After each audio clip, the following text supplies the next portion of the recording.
Ladies and gentlemen, welcome to Ari Shafir's Skeptic Tank, episode 193. On today's episode, it's another one of those CD commentary things. The fifth that I've done. And all four other ones have been people's first albums. But I am going to sway from that. One, because that was never my plan. That was just by chance. And two, although I like that idea, people doing their first album, I do like that idea. I also like being able to sway. And the reason I'm swaying this time is because Joe Rogan is here to talk about his album. And I wasn't around when he recorded his first album, but I was around when he recorded Shiny Happy Jihad.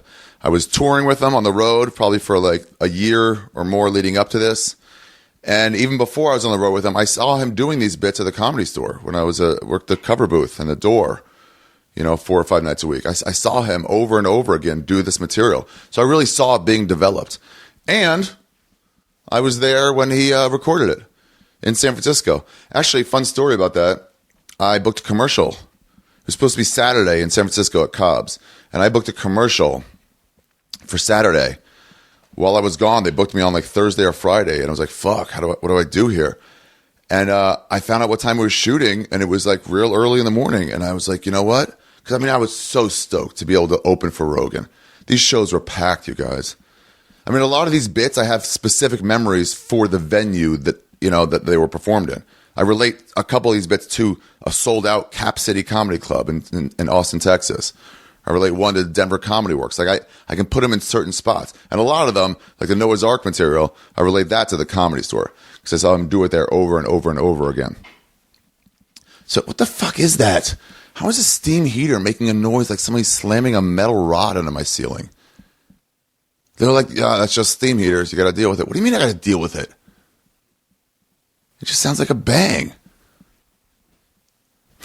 Anyway, so here's the fun story I was going to say. Oh, and last week I got sidetracked when I talked about Brody Stevens. Yeah, did you hear that? When I talked about Brody Stevens fucking with him being naked on stage, I was going to say, if you want to keep a straight face, here's how you do it in funny situations. To get ready for that situation where I cocked Brody or just pulled my dick out when he was on stage, I had to imagine, I looked in the mirror and I imagined me doing this with Brody. I imagined me taking my balls out. No, here's how I do it. I would imagine my grandmother dying in Israel, having to say goodbye to her, and feeling sorry for the things I never said to her, and feeling even happy for the things I did say to her, but just really sad that she had passed. And I would think about that over and over and over again. And then I would meet that. I would also match that with me imagining taking my dick out with homophobic Brody on the stage in this giant alt room, the M Bar in Los Angeles, when it was like the big alt show of the week. And as funny as that was, when I would match that with my grandmother dying, it really helped me keep a straight face. So I did that for weeks. And then when it finally came time, nailed it. Straight face, dick out. I was even playing with my balls. Big win in my comedy career. So here's the story. I booked a commercial, and it shot in Los Angeles the week this thing was taping. And I was so stoked on the opportunity to open for Rogan at Cobbs. It might have been my first time at Cobbs. It might have been my second time. I'm not sure. I'll be back there in January, but not at Cobbs. I'll be at Punchline in San Francisco. I've wanted to go to that place. Seems like a cooler club, right? And I'm trying to figure out a cool feature act. I think I have one in mind, and maybe another. We'll see. But so I booked a commercial that shot in Los Angeles for Domino's. I'll put it up on the website, arithegreat.com. I also have some news about the website at the end of this. But the commercial for Domino's. And I was like, oh, fuck, how am I going to do this and open for Rogan? But it shot real early in the morning, and I asked them what time they thought they'd be done. And they said, not that late. And I was like, you know what? I was broke. Rogan paid me good to open for him. He always paid me good. And then he gave me a raise from already paying me too good to like even more. But I remember that. He was like, I'm going to start giving you guys more money. I was like, well, you already give us more money. Put that through the Jew translator, and it's, oh, cool, man. Thank you. So I booked this commercial for Domino's, and I wanted to do it. I mean, it was going to be a lot of money. If those things run, you can make like $10, $15, even $20,000.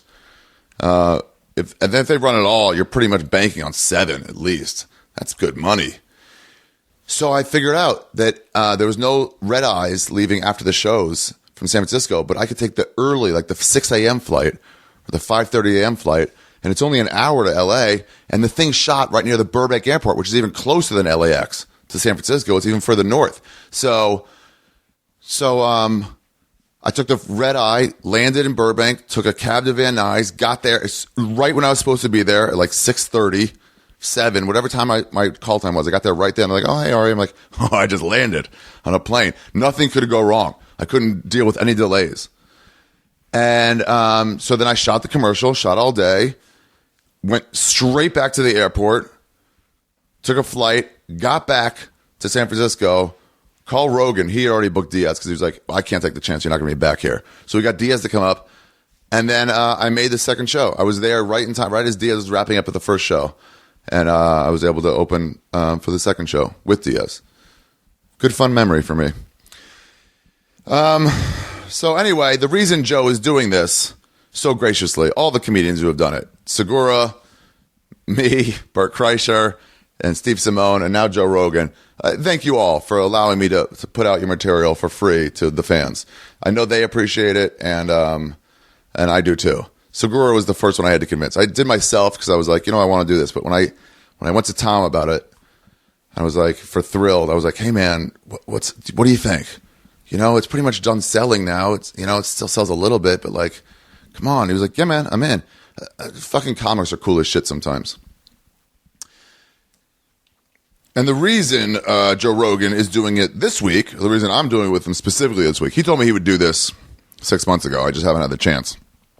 But the reason we're doing it this week is because Joe Rogan, I'm happy to announce to those of you who don't know, has his new special on Comedy Central coming out this Friday night at midnight. That's the 21st at midnight. It's Saturday morning, technically. Let's see if it's the 21st or what. Open date and time preferences. Why is my Safari just having pop-ups all the time now? I went and showed pop-ups blocked, but just nonstop pop-ups.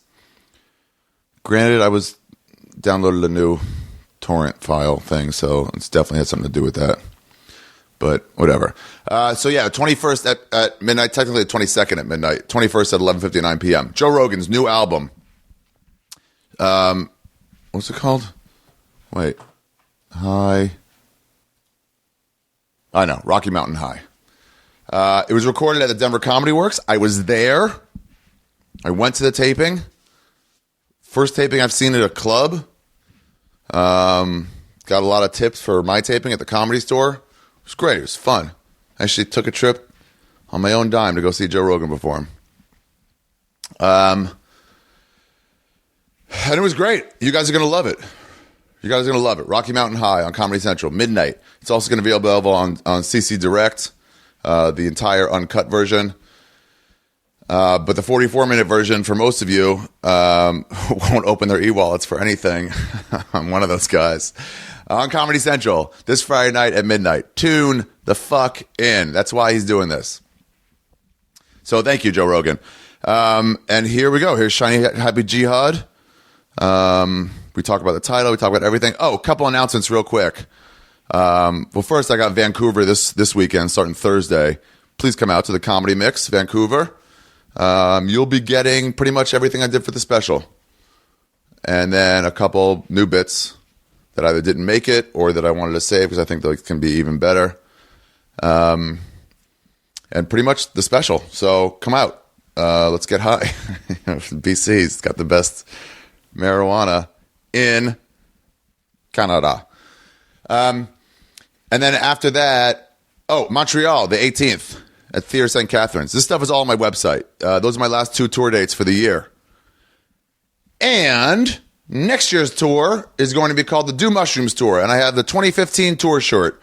It is now available on my website for pre-order. It is a shirt that has more than one dimension. I don't know what I'm saying with this. It's a 3D shirt, everybody. I'm making a 3D shirt for my tour shirt. You can get the pre-order right now. If you get the pre-order, it comes with 2 3D glasses for anybody, pre-order or not. And it works as a shirt without that, but then when you put the 3D glasses on, it's 3D. I'm really happy to announce it, you guys. Me and Steiner have been working on this for a while. So that's going to be my tour shirt. Thank you for everybody who submitted. If I see some of those cool submissions and I like them, I might just make a shirt anyway. They just won't be the official 2015 tour shirt. They'll just be another shirt, and I'll still pay you for it. So I guess work on your 2016 submissions. But this one's going to be a tough one to beat. 3D shirt. It's a picture of me, and it says "Do mushrooms," and it's fucking cool. And if you pre-order so instead of sending them out January 1st, I figure you should have them by January 1st. So let's send them out December 28th. But then I thought, as long as I'm sending them out December 28th, a lot of these, what are they called? Christians, they celebrate that Christmas thing.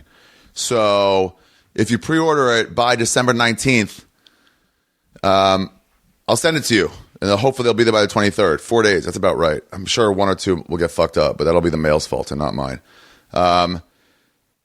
And if you pre-order, we're going to add in the 2012 shirt. I'm not reproducing it because I'm still going by my word of only 1 year and then they're done forever. But there's a poster being made out of it. So, like an 8x11 poster of the 2012 shirt, which is a really cool design. And I'm throwing that in for free. That's the pre-order special sale. So go to arithegreat.com and get it. The 3D shirt. Be the first on your block. Wear them while you're fucked up. Why not? They look cool, you guys. Here's my suggestion. Here's how I reveal it to people when I show it to Matt Edgar and people like that. I just show them the shirt. Like, hey, what do you think of this cool shirt? This is the design I'm going with. And they're like, whoa, that's pretty cool, man. They get into it, which I like. And then I go, okay, now here, put these on. And I hit them with the 3D glasses, and they're like, no fucking way. And then they put them on. They're like, what? So I'm real happy about it. So it's on my site right now, arithegreat.com. You can also, at arithegreat.com, always find extra information about each episode of this podcast. I put the music almost always with links to videos for the music. So if you ever have any questions about who's playing that song, it's on there, arithegreat.com. You can also contact me there, or just I'll tell you the address. It's contact@arithegreat.com or arishafir.com. It's all the same shit. Yeah. So anyway, 2015s are coming out. Get your pre-order right now. They're in a silver. It's a silver color, and it's next level. It's that American Apparel knockoff brand that I use. It's still more expensive than regular shirts, but it's not officially American Apparel. But it's that soft feel, that American Apparel has. So pick it up. And you can see all my tour dates coming up. They should all be on there, and also all my New York dates. But like I said, Vancouver this weekend, Montreal, one show, one night only, Theatre St. Catherine. It's a real small room, everybody. So seriously, all you stoners, get tickets now. It might be sold out by the time you're going to just want to show up. All right, let's start the episode. Ari Shafir's Skeptic Tank, episode 193. The longest episode I've ever done, even before this intro. It's the longest fucking one. Get ready to listen to it all week. And don't forget, Joe Rogan special, Rocky Mountain High, recorded live. They're always recorded live. Recorded at the Denver Comedy Works. I don't usually like to say the word favorite or best, but man, that's the best club in the country. This Friday night, at midnight on Comedy Central. Set your DVRs right now. Set your VCRs right now if you're like me. Set your torrent links. And guys, if you're going to put this up for torrent, including anything for my stuff, if you put it up on torrents for other people to illegally download, I'm not mad at you for doing that. But use the unedited version. Don't fucking put in the version that's only 44. Put in the fucking 65-minute version. Just for stand-up. Obviously for TV, that's the version you got to put on, the TV version. But for stand-up, do a little extra work and get the fucking full version. All right, you guys. Episode 193, Shiny Happy Jihad with Joe Rogan begins now. Pretty locked it, son. You don't know how on the ball I am? How dare you? How dare you not know he's on the ball? And he had time to drop a deuce that was one of the quickest I've ever seen. You've never seen anybody take a shit like that? Not as someone comes out and brags about how big a dump they took, too. That's what a person who eats vegetables does. Oh, right.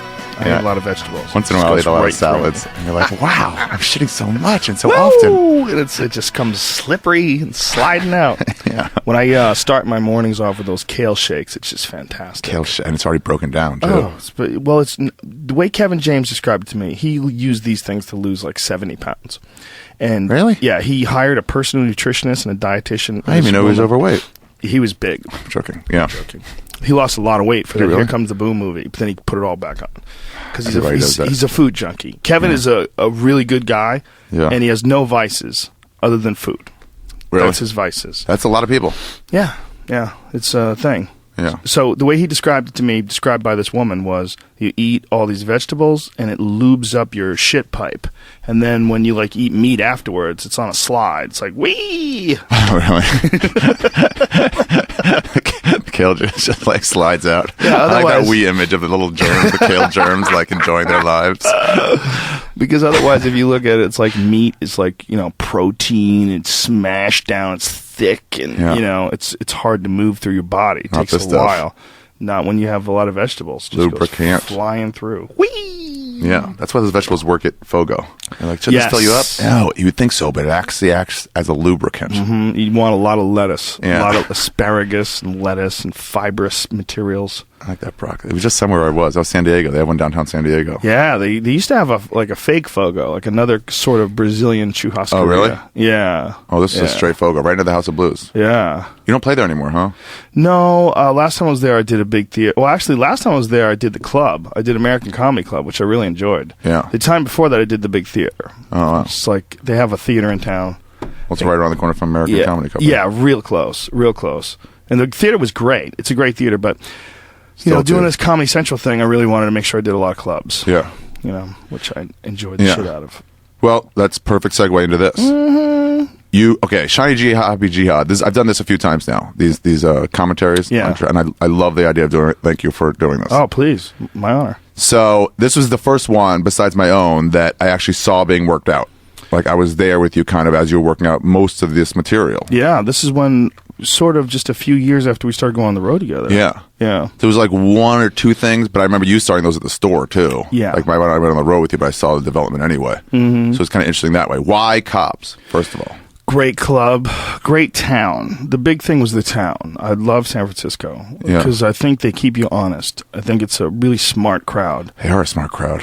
Yeah, I think I think it's the smartest. I think we're very lucky that we have a really good following. Like, I've seen other people's followings. And sometimes, some people just have a lot of like really douchey people come to see them for whatever reason. Mm-hmm. Whether they were on a show or something. Like, my following changed a lot from Fear Factor to UFC and the podcast. Yeah. Those two transitions. UFC first made a big transition, and then the podcast made a big transition. I talked to the Broken Lizard guys who are doing stand-up now. The ones from Beer Fest and Club Dread, and what was the first one they did? The great one, Super Troopers. You ever see that movie? Super Troopers. Yeah, you gotta see it. I heard it's really funny. It's really I have not seen it though. It's really funny. But I saw their show and people were screaming like drink, all of that shit. And I was like, does that bother you? He goes, man, that's who we know our fan base is. That's just expected. I've seen Stanhope before, and you just want to mow down half the crowd sometimes. Shut up. Because Stanhope loves chaos. I mean, he has like a thing. There's something in him that enjoys losers and chaos and drunks and people shitting their pants and getting arrested, and he loves it. He loves it. He really does. I mean, he's not playing a game. I mean, he enjoys the art of the folly of fuck ups. Yeah, he wants that, huh? He loves it. So he's always hanging around with fuck ups. Like, he used to do this thing. He stopped doing it because he just got too crazy. Like public access, almost life. Yeah. I mean, he still invites people over his house for Super Bowl parties. Like, people from all over the country can just get in their car and drive to Bisbee, Arizona, and Stanhope gives out his address on my podcast all the time. Just like, if you want to come, if you want to do that work, you can do it. And you go there, and his fucking his Super Bowl party has hundreds of people that he doesn't know. Yep. They come in from all over the country. Didn't he have homeless people living on his back porch? Yep, they got stabbed. This is when we were doing the man show together. I was visiting him, and I was hanging out with him, and we were drinking, and the people who wound up stabbing each other were there. They were hanging out with us. And Stanhope had this weird thing where he like let the homeless people hang out in his front yard, and you know they seemed friendly. They didn't seem angry, but most homeless people have mental illnesses. Right. It's not like. But they also can keep it together here or there too. It's not like they're always all wonky. It's just flavored sometimes. There's a spectrum, obviously. There's a spectrum of homeless people. Were these people that? What were they? They definitely were weird. You know, I mean, I didn't talk to him too much. Like, what's up, man? How you doing? Yeah. I just tried to be as, you know, accepting of them as I could. Being Stanhope's friend, and they're his guests. It doesn't, you know, you could easily like go, fuck these fucking why do you have fucking crazy homeless people in your house? But they're like, this guy's inviting another human. What am I to say no? Exactly. Yeah. You know, it's a natural but still arrogant instinct to like judge you as being better than them. Like if they're his guests, the worst thing you should, unless they're doing something awful that you know about, like they're stealing from them or you know, hurting someone or something like that. Yeah. Which wasn't the case until the wife stabbed the husband in his fucking yard, man. Right in his yard. And was really fucked up. That's so much worse than punching. It's very, very bad. And she had blood all over her hands. And she was sitting there, and she was going, I'm a cunt, I'm a whore, I'm a whore, I'm a cunt, I'm a cunt, I'm a whore. And she's just staring at her hands, like looking down, staring at her hands. And I think Stanhope made a video of it. I wasn't there. And I do remember seeing it. I'm hoping that I wasn't so fucked up that I embellished a memory. Yeah. I don't think I did, though, but it's sketchy enough to where I might have. I'm pretty sure I saw the video. I'm pretty sure. No, now I know I saw the video because I remember Stanhope talking to her in the video. I forget what her name was, but he was asking her a question, and she was just sitting there with blood on her hands, staring at her hands. Wow. Who knows what he did? You know, he might have punched her or something. She might have been in fear of her life. I don't know why she stabbed him, but yeah. Not good. Not good to have attempted murder on your front lawn. On your front lawn. Well, he lived in this house in Venice that was painted like the American flag.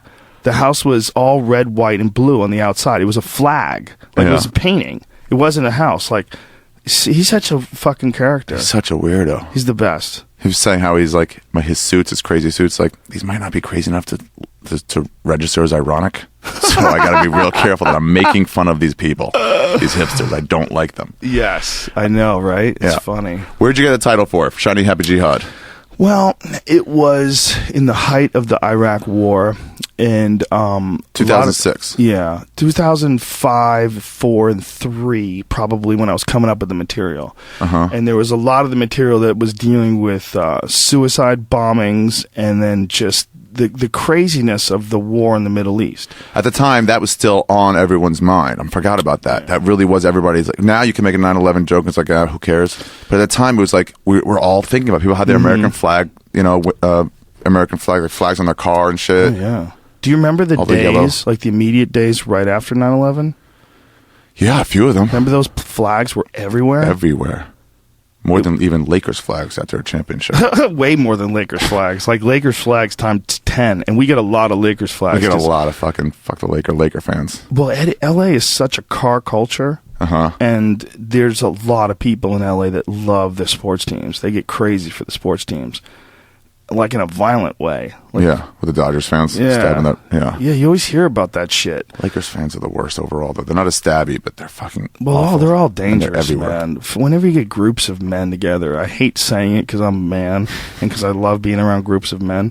But the reality is, it's not all of us. Most of us are cool, and even if we're rowdy, we're not going to hurt anybody. But there's just a certain small percentage of men that when you get them in large groups, they lose their shit and they start doing violent things, and they give all men in groups a bad time. That's why there's a lot of women that associate like groups of men, like either with jocks or guys at a pool hall or whatever, as being rapey, mean, shitty, misogynist. But we just like being around men. Like there's a lot of guys who just like being around men sometimes that are cool as fuck and very kind and friendly.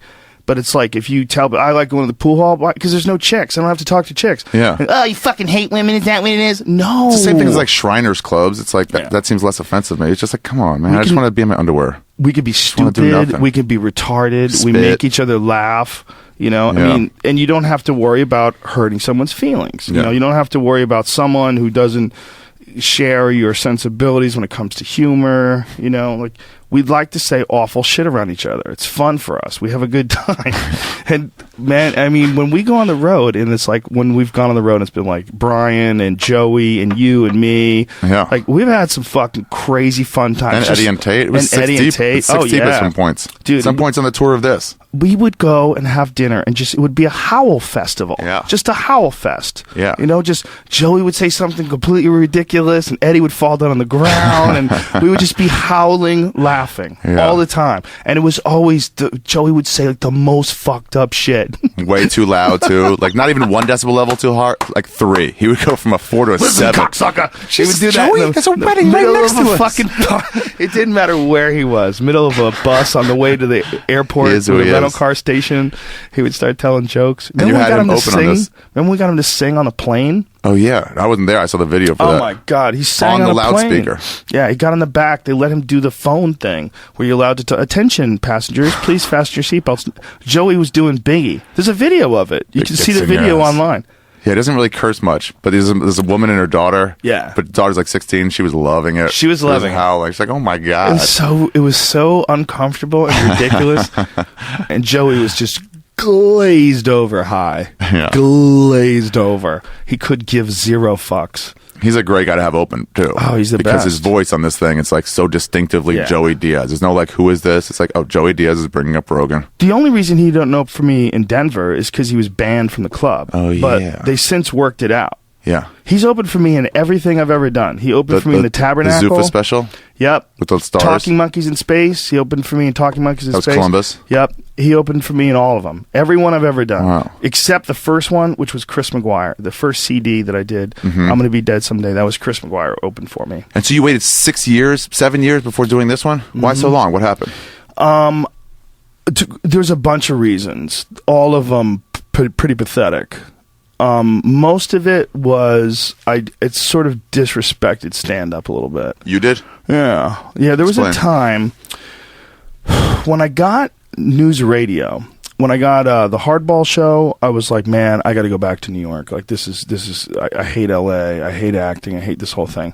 But then I got news radio, and I actually got a lease first. I leased a house. I was ready to move back, but I had leased this fucking apartment. Because you thought Hardball was going to go a long time? Of course, I was an idiot. I was 25 years old. I was completely retarded. 25?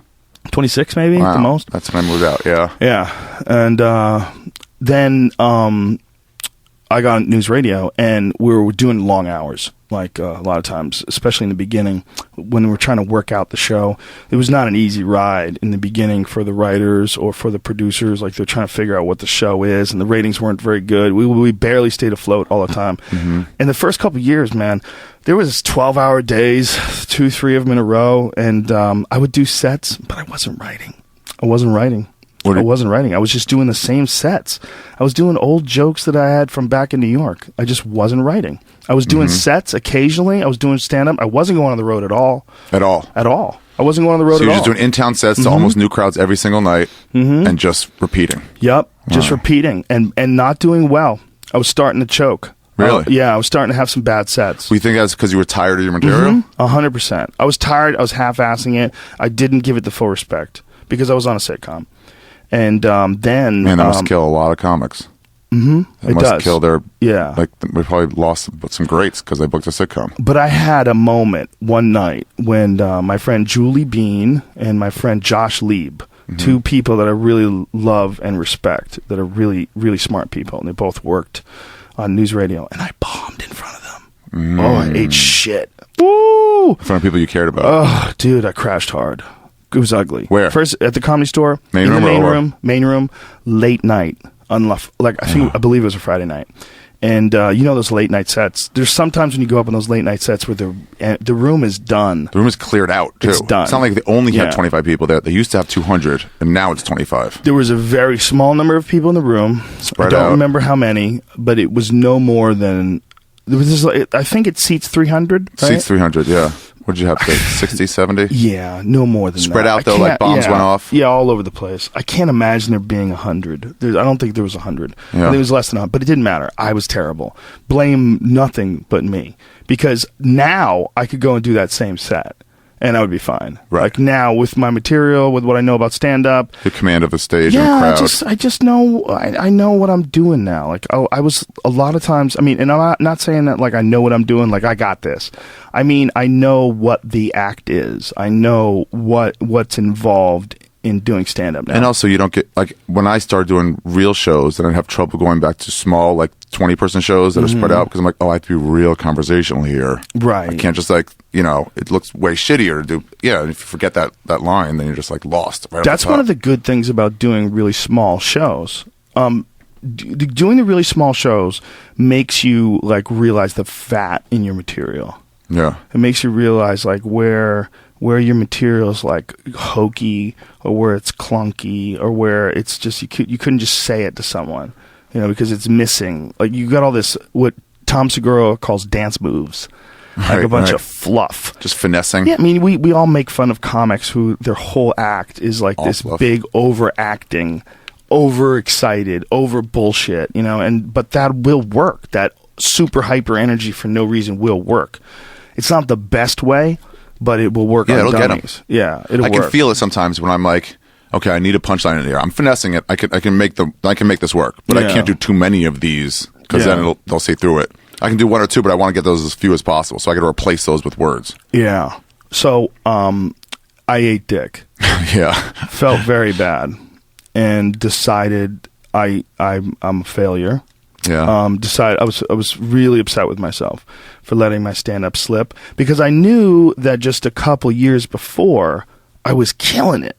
I mean, when I got the MTV Half Hour Comedy Hour, and I had this killer set on Half Hour Comedy Hour, that's what got me these development deals. Like, I was doing really well in stand-up. I was really into it. When I was going on the road, I was doing really well. I mean, I was by no means... Who was at MTV, yeah? I was by no means a fully developed comic, by no means a legit headliner. I really should have been a middle act.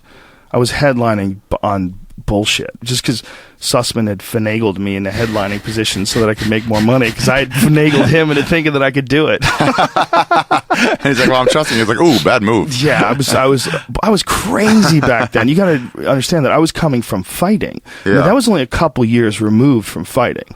When I met Sussman, I had fought like a couple years before, like 3 years before I met him. Just maybe even full of piss and vinegar. Yeah, I was crazy. It might not even been 2. It might not have even been 2 now that I think about it, because I met him in 90, and I had a fight in 88, and I might have had a fight in 89. I might have, the kickboxing event that the last fights I had, I think that was 89. And you knew him while you were doing that? I knew him right afterwards. Right afterwards. So I was crazy. Right. You know, they're like, could you do that? I'm like, I'd do it. I'll fucking do it. I just had this really douchey confidence that I could do anything. I was crazy. I mean, thought of like, well, let me see your only heads there. Headlines there. My mind had been geared towards success in almost an incompatible area, because the success of comedy is so dependent upon people engaging with you and liking you. Mm-hmm. My whole thing about fighting was I didn't want to engage with anybody. I was like super stoic. Like, when I would go to tournaments, I would like on purpose be completely nonchalant. So you could be angrier at them and stuff? No, I just wanted them to think that I was indifferent. That there's a video of me knocking this guy out that you could find it on YouTube. Yeah. Have you ever seen it? A video of me kicking this guy? I don't think so. I'll show you. But what I used to do on purpose was I would walk away like it was nothing.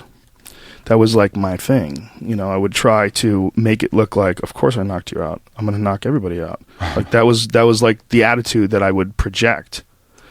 And that's what I would try to do.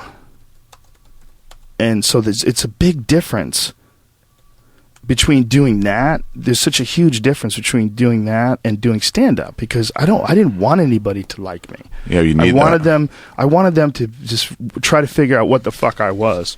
You know, that's what you want as a competitor. You want to be intimidated. This is me. That's you? Yeah. Wow, you're thin.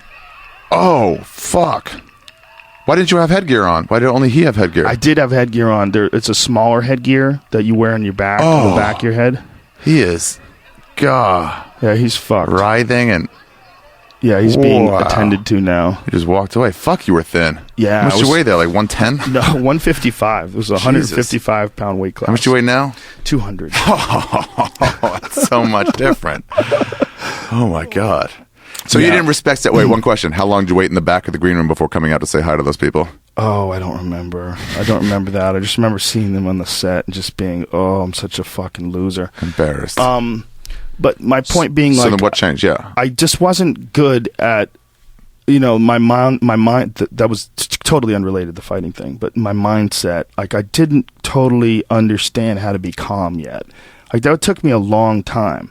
As a person, as a comedian, I think I really probably fucked my head up developing as an adolescent the way I did through competitive martial arts at a very high level. And I thought of it as normal because it was my normal. But now looking back on it, too competitive. I was way too competitive. Yeah. Way too aggressive. Way too quick to go. I mean, you mean it fucked you up mentally to be fighting, not like fuck me your up brain. No, not my brain. But I like think your I mind. probably got some brain damage for sure, but it seems to be working pretty good. Like, yeah. I'm happy. You can blame anything on pot too. You're like, I could have been with that. I don't think I had real significant brain damage because I was never knocked out. I got TKO'd once, but I was totally conscious. But I was exhausted. I was sick, and it was the third fight in a day. And we'd fought. Yeah, I'd won the first 2 fights, and this was in the finals. And I got hit with a left hook, and I was so exhausted. I was wobbling before I even fought that round. Like when I went back to my corner in between rounds, my legs were wobbling. I was just exhausted. Yeah, I wasn't training right. That was my transition between stand up and fighting too. So I wasn't training as hard. So I was kind of half-assing training, which I never did before. Because I was transitioning into comedy, and I had my foot in both worlds. So this was like a big wake-up call for me. So anyway, what changed then? After you bombed like that, then what? I said, that can't happen again. That's pathetic. Some of my biggest growth moments ever in my comedy career have been bombing, right? Post-bombing. Because you're like, hold on, I got to change something. Yeah, I followed Jim Brewer once at this club where I should not have been headlining, and I just wasn't ready. And it was a lethal combination of everything going wrong. I tore my ACL, so my knee was fucked up. So I couldn't move very good, and I was really bummed out that my knee was going to need surgery. My manager, who I love to death, but he's had some wacky ideas. Yeah. He's the best, no doubt. But when you first start managing a guy, you're trying to figure out what needs to change, what do we need to work on. And he thought it'd be best if I dressed up real nice on stage. Yeah. So I dressed up like a Guido going out to a club trying to get laid, which makes you feel the least funny out of any fucking wardrobe. That just shows you how funny Sebastian is, that he can be funny dressing that, that he can actually be funny while he's dressing like he's trying to get laid. For most people, that's a fucking death sentence. Yeah. You feel like such a dickwad up there. So there's that. So I'm dressed bad. My knee's torn. My girlfriend just broke up with me. Oh. Yeah. I was just moving out. Well, I kind of broke up with her too. I was like, we're trying to figure out what's going on. And I'm like, I'm moving to New York. Okay. I don't know what to tell you. I'm going. Yeah. I'm like, I have to do this. And, we were in the process of sort of breaking up anyway. But it's made me sad, it was hard. So there was that. And then my grandmother, I was staying with my grandfather, and my grandmother had an aneurysm. My grandmother, they gave her 72 hours. They're like, she's going to be dead soon. Like, say your goodbyes to her. She lived for 12 years. 12 years in this catatonic, weird, paralyzed state. Really? And it was awful. She couldn't move. My grandfather used to have to turn her. He used to have to wipe her. He used to have to take care of her bed sores. And she would moan and scream in agony sometimes, just in the middle of the night. Aah! So I was living with him. And I was living with him and her in Newark, New Jersey, on North 9th Street, which is this fucking unbelievably bad neighborhood, which wasn't an unbelievably bad neighborhood. And my grandfather bought a house there. And then just got bad. Yeah, the 1940s, he bought a house there, right? It was an all-Italian neighborhood. There's this Italian bakery on the corner that's been there since the beginning of time.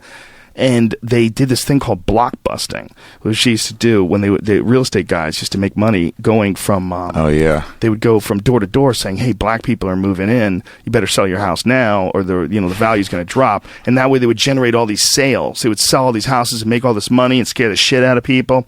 My grandfather was like, well, I like black people, I don't give a fuck, like, get out of here. And so he kicked the guy out, and he was the only family that stayed. All the other Italian families moved out, so he was surrounded by like the most ghetto Newark has to offer. The next door neighbor's kid, their kid was selling crack. Ooh. So while I was there, like, I didn't see the actual act of them breaking down the door and fucking raiding the house, but it happened during the same time period as I was living there. Wow. Crack house next door. Crack house.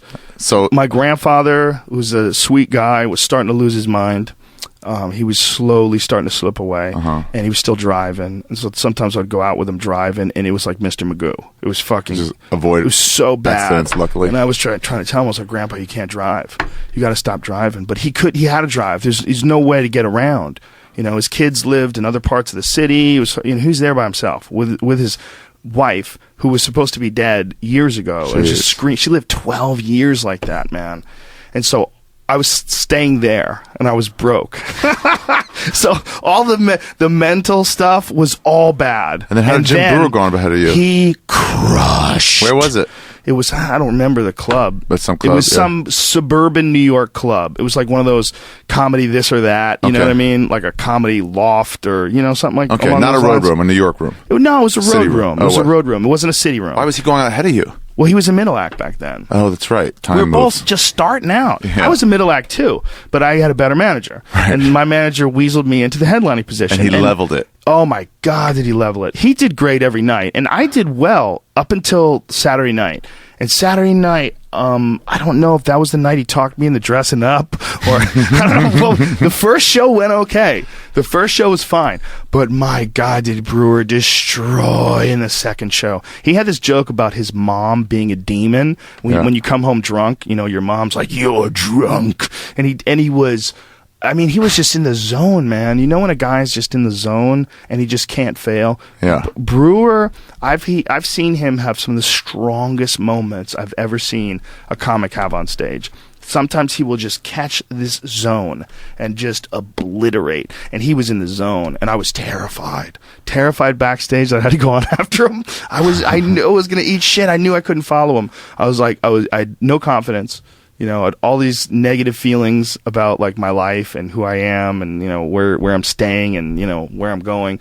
I had just trying to make it as a comedian, but I was like, right now I suck and I'm dressed up like a fucking idiot. Yeah. And I'm about to go up and bomb. And so I bombed. I was supposed to do like 45 minutes and I think I bailed at like 35 minutes. They were booing and telling me I sucked. Oh. It was awful. And I couldn't say anything because I knew I sucked. Yeah.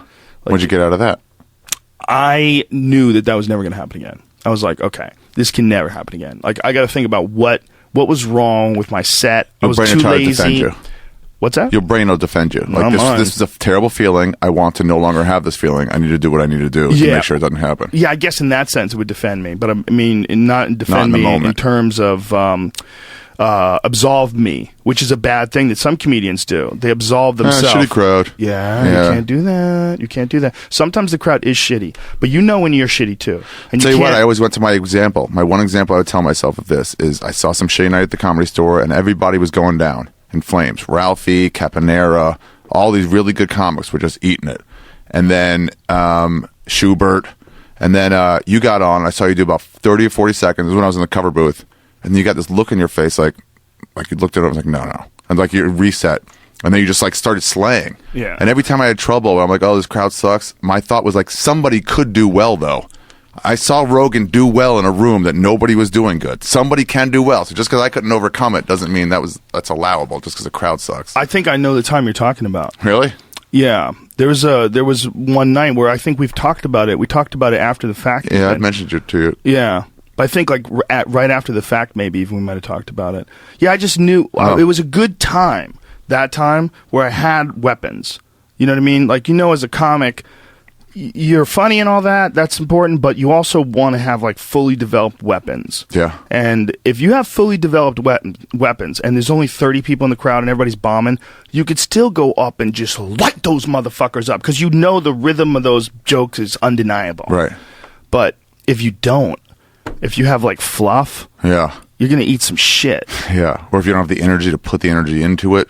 So I realized, first of all, I was super impressed with what Jim did. That was the most impressive thing about me bombing. Was like, man, Brewer fucking destroyed. Like, yeah, I felt shit. Yeah, I did terrible. But I was really happy. First of all, he killed that hard. He's a super good dude. Mm-hmm. I love that Everybody dude. seems to love him. I've always loved him. He's a great guy. I mean, a really great guy. When I see Jim Brewer, I get like a warm feeling. I think he's fucking ridiculously talented too. So there was that. But there was also...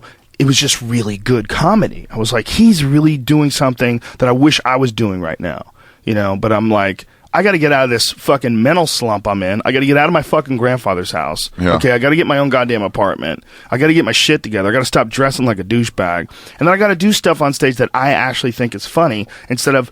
when I got signed by Sussman and then I moved to New York and I tried to like, I had to write a bunch of material because I was, you know, I was a headliner now, allegedly. You know, you had to get there. Yeah. But you can't just get there. No, you can't. Yeah. I was faking it in a lot of ways. So like I'd only been doing comedy like, let's see, 88, 90, this was all going on. So 90, 91. Yeah. Maybe not even 90. Might not even, it might have been like 89. Then you started? Yeah. It might have been like 89. It was like just around 90 when I started moving to New York. Yeah. And this was going on right away. Because the first 3 months I lived with my grandfather. So this happened within the first 3 months of me living in New York. Okay. So I was an idiot. I didn't know jack shit about comedy. You know, I've been doing comedy for a couple of years. I just really wasn't ready. I wasn't like, so like seeing like someone crush, first of all, and then knowing that I sucked. Like I gave myself no excuses for that night. I knew it was 100% me Good. in every way. So I knew that I had to develop weapons. I had to really develop some rock solid bits. You know, right now I didn't have them. Mm-hmm. Right now I had a few that I liked and a few that are wishy-washy and a few that I'm trying to make longer to stretch my time out. I was like, no more of that. So I just buckled down and I went to work. And then also Fear Factor ended right around then too. No. This is way before Fear Factor. Oh. We're talking about the 90s, Oh, man. okay. The Brewer Okay. bombing was in the 90s. Okay. Why'd you get Fear Factor? Well, because you did this in 2006, I was wondering why you didn't do a CD You're talking about since 7 years. Well, this is the bombing. I'm talking about Brewer, was different Brewer bombing. bombing Okay, yeah. number 1, which is the big jump. Yeah. That was my first big jump. And then I died off when I got news radio. And then there was jump number 2, which came after my friends came and see me bomb. Yeah. And that put you back to work? Yes, back to work. Yeah, I realized where I was at. I was like, I've been phoning it in like an idiot. Like I haven't written anything. All this stuff is totally non-connected to me. Like when I'm saying it, I don't give a fuck about what I'm saying. There comes a time where it's like I can see a comic doing a joke about a Cher song, and it's like for a while it's funny, and then it's like, oh, no one remembers the song anymore, and you're still doing a reference like we all know If I could turn back time. Yeah. That might have been the one actually. I was phoning it in. I was all the above. Everything that I could do. I was lazy. I wasn't writing. I wasn't really into it. And so my comedy was starting to drop off. So I got back to work. And I got super dedicated to stand-up after that. And then I started going on the road because of Dice. I was in the back What did Dice tell you? I was in the back of the comedy store. I just got off stage. And Dice was like, you should go on the road. You're You a weren't at funny all. guy. I wasn't going on the road, man. I wasn't going on the road. I mean, I would rarely do a weekend somewhere. Why? Because you didn't need to do for money at all? I didn't need to. I was making plenty You're of making money. tons of cash on Yeah. a TV show. I was making tons of cash on a TV show, and I didn't want to drive anywhere. I didn't want to fly anywhere. I was like, why would I do that when I could just live here and go on stage? Like, I never went on the road before. I would drive somewhere and then come home. You know what I Okay. mean? I would do, like, Right. road gigs in New York. Right. And occasionally I'd do a college somewhere where I'd have to sleep somewhere, like stay in a hotel. But that was kind of rare for me. You know, my road gigs were basically local road gigs. Like Mexican rooms in Alhambra and stuff. Yeah, it's like if Equivalent. it's like, or, you know, Irvine Improv would be a good example of like an hour and a half drive. There was a lot of those A lot in more Boston. cities in New York and Boston around there. Oh, yeah. John Schuler gigs in Connecticut, Andy Scarpati gigs in Pennsylvania. So it was all this driving. There was a lot of driving. But I would sleep in my bed most of the time. Yeah. Most of the time I wasn't in a hotel. Yeah, I always wondered when these comics, I'm like, when they just do their same fucking act over and over again, I'm like, what joy do you get out of this? Why even bother? So why are you even bothering? Well, because I still thought of myself as a comic. You know, I was like, somewhere in the back of my head, I was still a stand-up comic. But I realized I wasn't focused on that at all. All I was focused on was this acting thing that I was doing. And then I was like thinking about other acting parts, and I had an acting agent, and they would send me on auditions. What I realized kind of after I was done with news radio that I never really wanted to act at all. It's just, and towards the end of news radio is when I did Shiny Happy Jihad. So I had gone for 3 years hard. Like when I bombed was probably when did news radio end? I thought it ended around 2000. 99, I believe. 98, 99. And you did this 2006. Yeah. So you had a 7-year break when that ended. Where you I did Shiny. I did I'm Gonna Be Dead Someday in 99. So that was my first CD. Okay. And that first CD was because of everything sort of kind of, just coming together, like getting my shit together from the first one. Yeah. Then from 99, after I put that out, I was just doing the store. I wasn't going anywhere, man. I was just doing sets at the store. So, crushing, though. You were crushing back then. It was just like, Jesus. But I wasn't going anywhere. I was only doing the store. And then I guess it was around like right after news radio ended, I started branching out more. I started picking up the pace. Because the only place I went before news radio or during news radio is I did Houston a few times. That's when I decided to go on the road. Mm-hmm. The old lap stop. And again, this is all because of Dice. Like when I was on news radio, Dice is the one who told me to do the road. You should do the road, kid. You're funny. Why? Did he say why? You should be out there making money. You're funny. You got an act. If all this shit goes away, you always got an act. It gives you good work too. The road. It's also. They always said like don't be like a road comic, but like no one I know in LA and New York is a road comic. You don't have to be a road comic. The idea of don't be a road comic is a stupid idea. So that was the reason why that's really the first drop off. The laziness between 99 and 2005 was really just a travel laziness. I wasn't traveling as much. Yeah. I was doing, and Fear Factor was a lot of fucking work too. Oh yeah, Fear long Factor. Ass days. And there was times where I was doing Fear Factor and The Man Show at the same time. Oh, yeah, The Man Show. You were trying to do 2 shows and stand up at once. So greedy. And I was doing jiu-jitsu every night. Oh, yeah, so I really didn't want to go on the road that much. So that was a bit laziness. So there's a lot of laziness involved in the first one. I sort of attributed it incorrectly. The reason why between 99 and this, why it took so long, really wasn't. It wasn't like a losing passion for stand-up, because I still had a lot of passion for stand-up. That was really before. That was the news radio days. I kind of fucked up my timeline. But the between I'm Gonna Be Dead Someday, which is what I was thinking about, not Shiny Happy Jihad, which is what we were talking about, I kind of fucked up. It's okay. But the this one between 99 and 2005, I did nothing but the store, and then a few clubs every now and again. Like I would do like the Tempe Improv, I'll do like the West Palm Improv, do a few improvs, but not too much. And then I did the Showtime special, which was on Netflix, which was in 2005, and that was just Joe Rogan live. Oh, so it wasn't 7 years; it was 2 years. It was 1 year. It was only 1 year between this and Shiny Happy Was Jihad. it material any similar? A lot of it was crossed over. A lot of it was the same, because nobody saw the fucking Netflix special, and I was like, you know what? I have better versions of these now, and that it was a thing when no one had Netflix. Right. Yeah. I mean, people have seen the bits now and put them. It's mostly because of YouTube, but that had a lot of my classic bits, like the dumb people out fucking the smart people. Was on that Netflix Build the one? pyramids, yeah. Which is worse version? Yeah, the Netflix version. You would was crush just, with that at Cap City. I remember watching that at Cap City in the back as you're talking about how long would it take me to build a hatchet. We'll get to that. Sorry. I'm going out of order. No, it's okay. So then I was really ramping up around the time Shiny Happy Jihad got back on, because that was Fear Factor was also ending, and I was really just deciding, like, I just want to do stand up. This is really what I love. It's really the most fun. So Shiny Happy Jihad was another big surge for me. That was another big surge where I was really just appreciating stand-up. Surge of comedy level. Just of enjoyment, of taking it all in. You know, like when I was doing that CD, I was really loving doing stand-up. And I am now still. It's really pretty much ridden since then. From there. But I go through lapses where I'm not doing as many sets. I have like lapses in concentration and focus. And I always just blame that to having too many extraneous... extra shit to go on. Yeah, I like too many things. I really have a problem. You can't go camping and do stand-up that night. Yeah, I can't. I like archery. I like martial arts. I like jujitsu, playing pool. I like reading. It's like I think of musicians, Black Keys, as soon as they release an album, they don't go, okay, back to work on the next album. They're like, all right, let's fucking live a while. I'll see you in a month, and then we'll start talking again. Yeah. But we don't really get that as comics. Nope.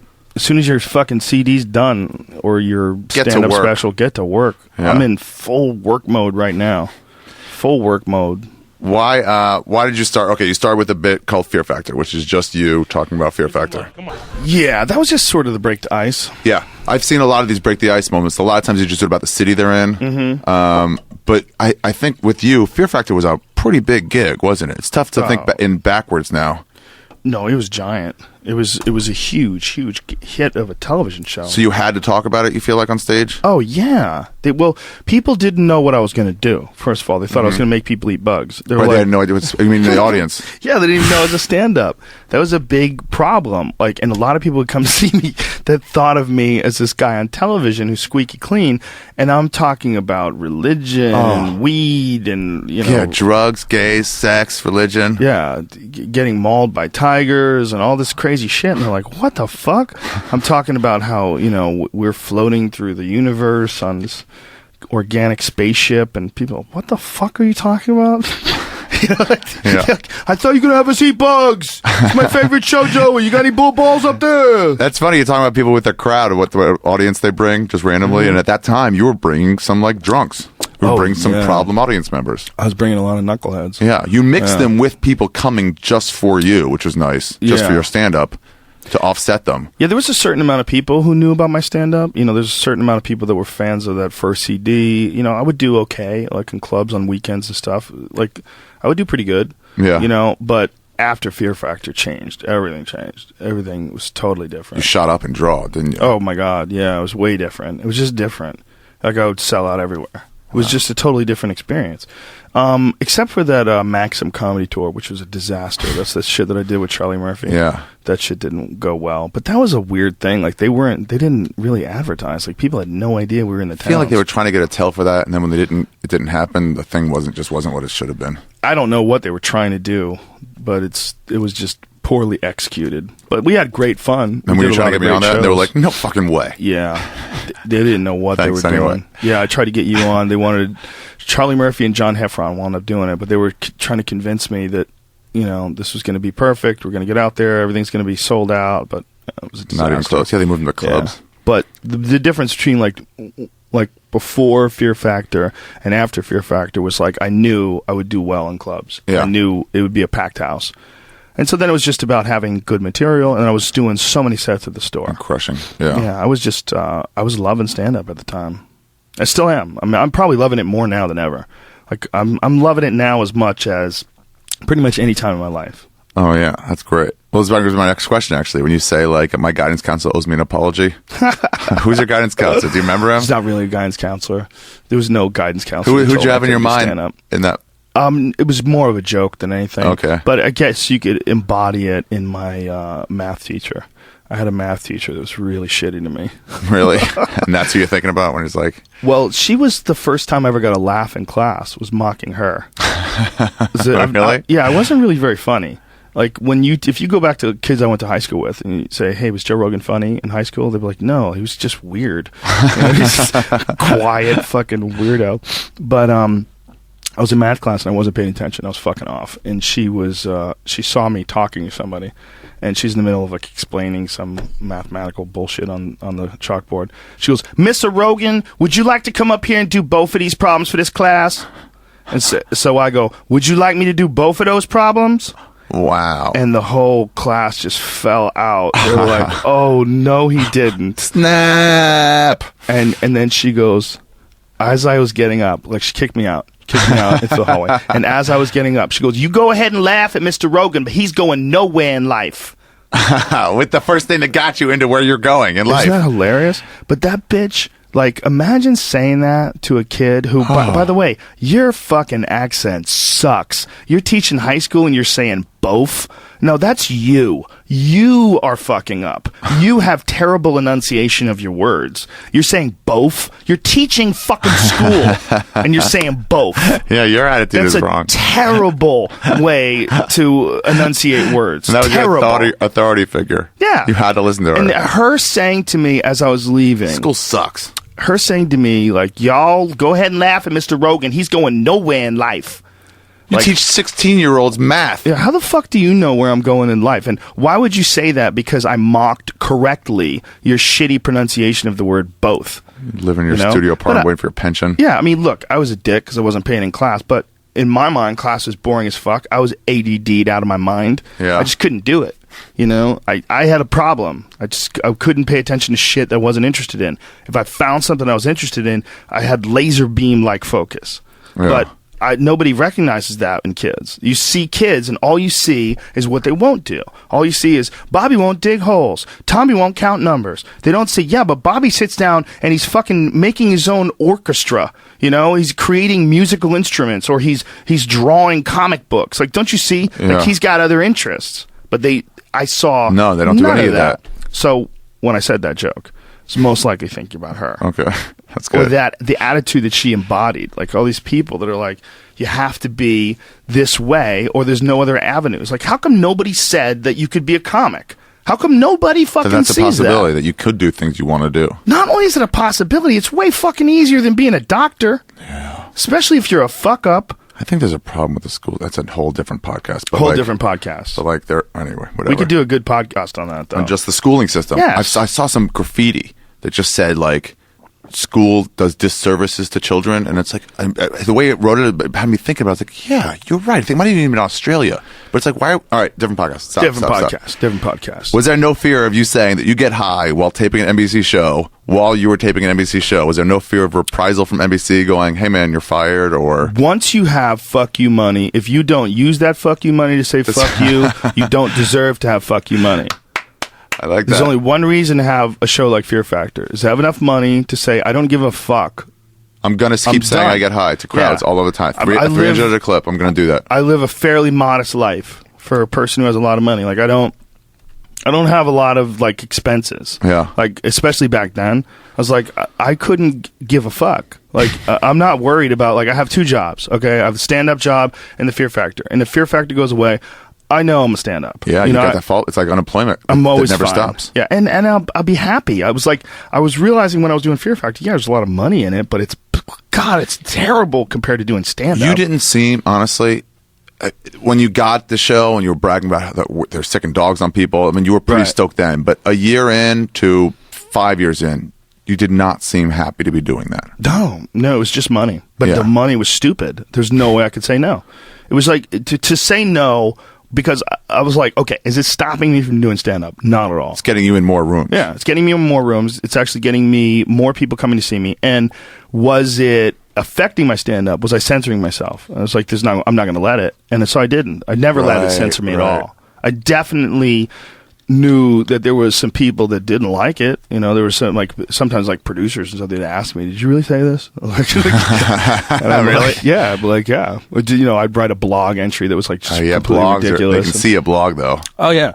There was blog entries and there was interviews about psychedelic drugs, and they were like, what the fuck are you doing? And you're like, dude, relax. It won't do anything to you. Yeah. Well, I think there's a lot of people out there that maybe we're talking about different things, because if you're talking about like something offensive, like if you're saying something that's offensive, like maybe something racial anti-gay material. or racial or something hateful, there's that kind of blowback where people are going to protest you. But the blowback from the stuff that I was talking about like drugs or sexual stuff. Yeah, or sexual stuff. It's like, this isn't hurting it, right? Yeah, no victims. Right. I was just being honest. And if you wanted to ask me about, like, why do you think about, you know, psychedelic drugs in this way, or why do you think about sex in this way, I'd be more than happy to explain to you how I've thought this through. This is not just some flippant idea I'm tossing up for the first time. Like, these are well thought out ideas. Right. So I was like, if they fire me for that, then you have no choice but to let them fire you for it. Exactly.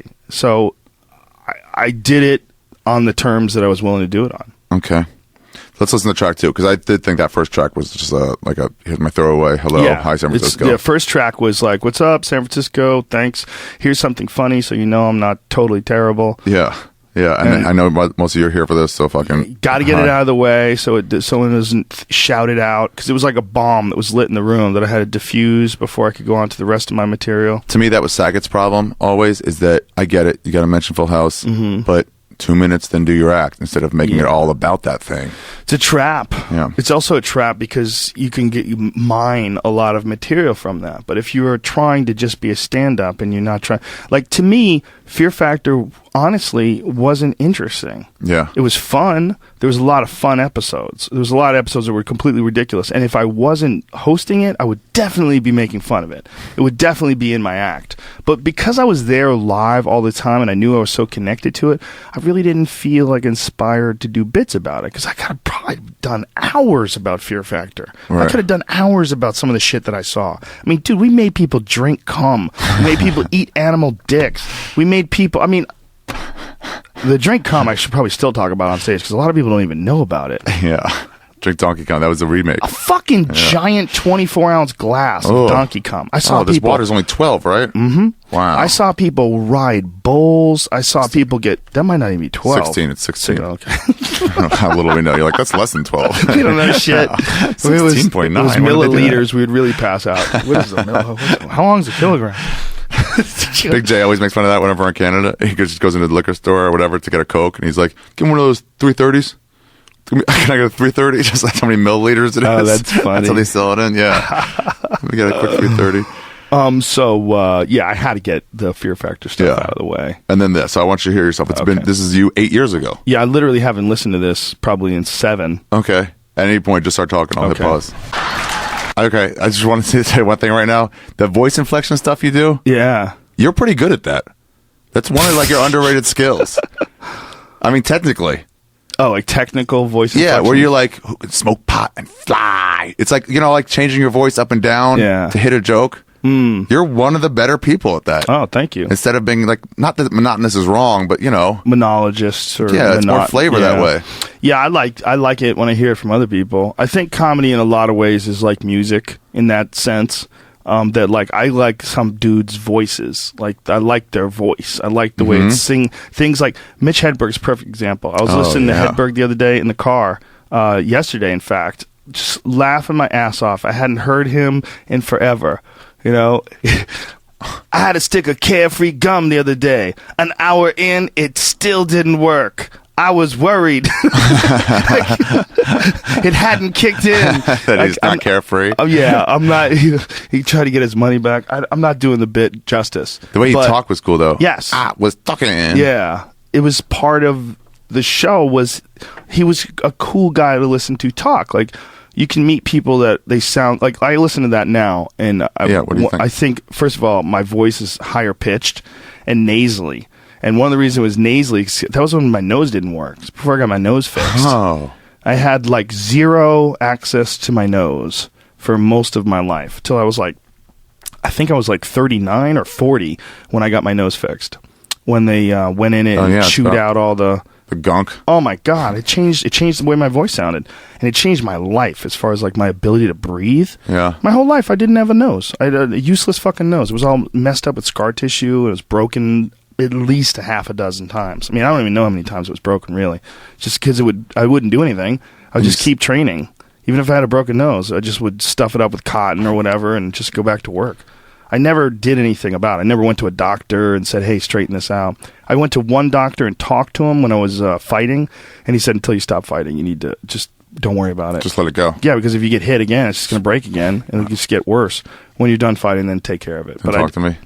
So I hear that, and I also hear like fat in the material. Like I could have edited it, and I could have made it a little more concise, faster. To get to smoke pot and fly. Yeah, I think you just get better at comedy. And I hear that. I'm like, hey, he's pretty good. He's got some good ideas, but he needs to tighten it up. It's weird how time moves on like that. Because at the time, I'm sure you're like, this is perfect. I knew I could kill with that. Yeah. I knew like this one, smoke pot and fly. I knew that was a big one. Boom. And then it was also was good conceptually to me because that bit sort of embodied like that was like midway into my pot smoking years when I was really trying to think about like why we're so obsessed with certain things and why some things never get off the ground, and like why are we so obsessed with continuing to innovate things like televisions and phones, when I was like, the joke was like, this is small enough, like we really could stop right here and we could live awesome productive lives. Like, why doesn't everybody concentrate on some shit that's missing? By the way, that was pre smartphones. Yeah. So it's like, you're like, we're good here. Yeah, we've gotten so much better. I was so wrong. Back then it was also, did you hear it was about small enough. Yeah. It was about phones being They're like bigger now. Yeah. It was like those Razor phones. Yeah. Remember? Uh-huh. Everybody wanted a Motorola Razor. It was the thinnest you could get. And I'm like, that's good. We're good right here. We could stop making new phones. Just keep these working. Glad nobody listened to me. It's hilarious. 8 years later, you go back and go, There's some stuff about kids in here, too, I want you to, at some point, listen to, where you're like, I wonder if I still agree with that. Okay. Yeah. But, all right, let's listen to the rest of the track, because this drunk comes in, and I want to know why you didn't kick her out. I'll just keep it rolling. I was doing How Dare You even back then. I've been stuck saying How Dare You for so many years. I don't even know where I got that. I stole it from somebody. How dare you? I don't know who said it first. I don't know. How dare you? Was it some, like, serious movie that... No. It was I definitely stole it from some friend that would say it as a joke. Yeah. How dare you? Yeah. How dare you? I don't remember who it was, though. But we would all do it. It just became part of your dialogue. Yeah, we would all do it. I mean, it still is. I mean, like, when I was on that Joe Rogan Questions Everything show, that guy Todd, the director, he would say it. It becomes catchy when you're joking around. How dare you? How dare Larry you? the Red. I know Brody says it all the time. How dare you? How dare you? How dare you judge me? How dare you? I might have got it from Brody. I don't think so, though. I think it was another friend.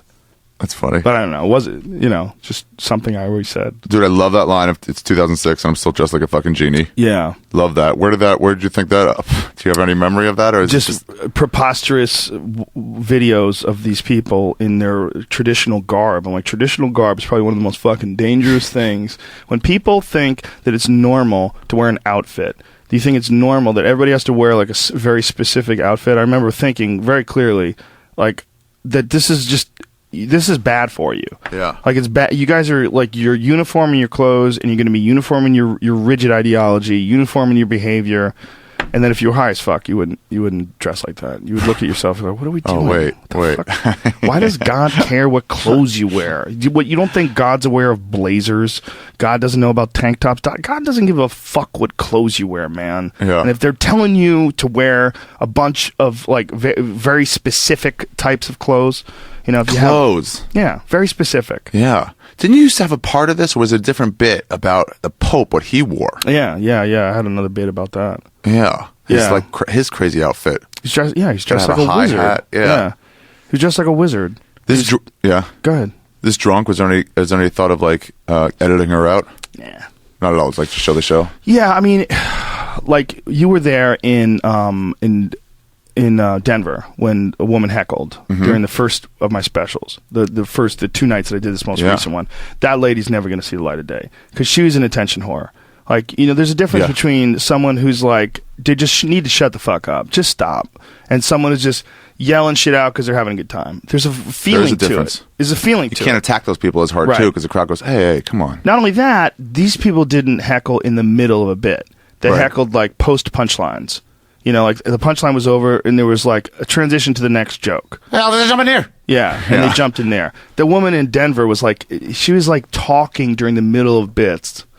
Prove it. Like, she was, like, it was so horrible. Annoying. It's just a dumb attention whore who's a drunk. Horrible. But there's a difference between that, which is, like, something that's genuinely upsetting. Like, you're just a gross person that stumbled into this taping.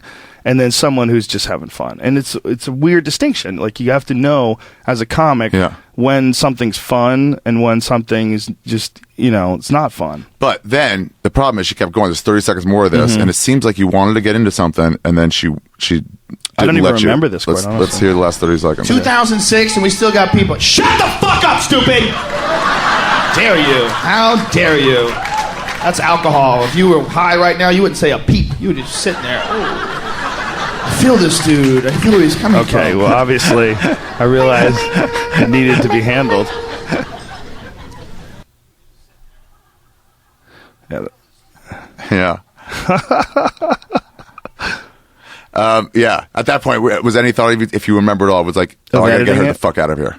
No, I gotta get her out of the room. I thought I just wanted to get into the act. I mean, I was hoping that the club would take care of it. That's a good thing about a place like Cobb's.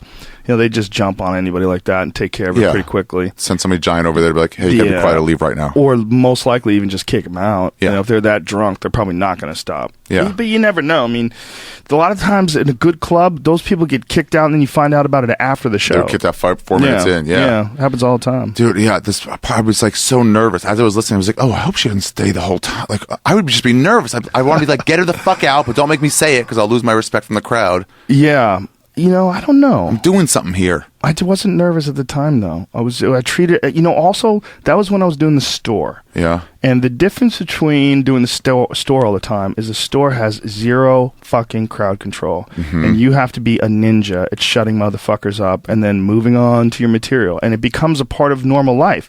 So even though this is like a set that I'm doing, that I'm recording, it would be different. Like, maybe I got soft because today, like, if I'm doing sets at the Improv and someone yells something out, you'd be like, hey, why is this guy still here? Like, they would just kick him out. Yeah. But at the store, it's like, no, you got to handle this. AAA is like the same thing. Yeah, I've gotten worse about it. Mm-hmm. I've gotten less able to handle it as well as I once was when I was there, like only there all the time. It's the worst. That place, there's no big you're like, city where are club. The door guys? And you look out the window, you're like, oh, they're drinking on the porch. They're not even close to being able to help us. I got to a point where I would kick everybody out, and then I would buy the entire crowd a round of drinks.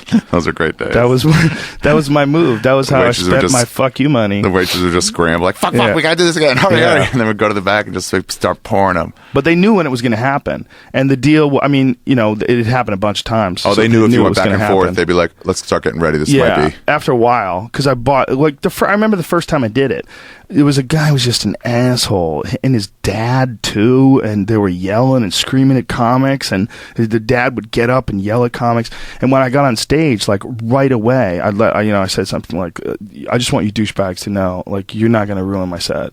Yeah. Like, you guys have been assholes all night, but I've been dealing with people like you my whole life. So I'm not going to let you take over this room. There's just 150 other people here that are trying to have a good time, and you guys think you're going to be drunk douchebags. Fuck you. No. Fuck you. And I kicked them out. Yeah. And they were screaming at me, and they threw a glass at me. One or a water bottle, like something they threw at me, and I was. They tried to get a last word in or something. Well, yeah, he was also, he didn't like the fact that I was threatening him. I remember I was saying that I'd beat both their asses. I'd be like, you guys are just drunk dummies. I'll kick both your asses. I go, I'm not scared of either of you. You guys are pussies. These are dumb bullies that want to intimidate this audience. You know that these people don't want to hear you yelling shit out, but you don't give a fuck because you're totally irresponsible. You're totally selfish, and fuck you. No, fuck you. And this guy threw a water bottle at me. And I go, bitch. I go, come on up on the stage. I go, come on up the stage. I'll kick your ass in front of the whole crowd. And everybody was going crazy. And I was like, and I'll fucking kill you. And they were screaming at me. I go, you guys are bitches. You're two bitches. A bitch and his dad. I go, get out of here, pussies. And so, like, Harris Pete's grabbing him, and they throw him out, and they kick him out. And the whole audience, I go, listen, I don't like doing that. I go, but I don't want that.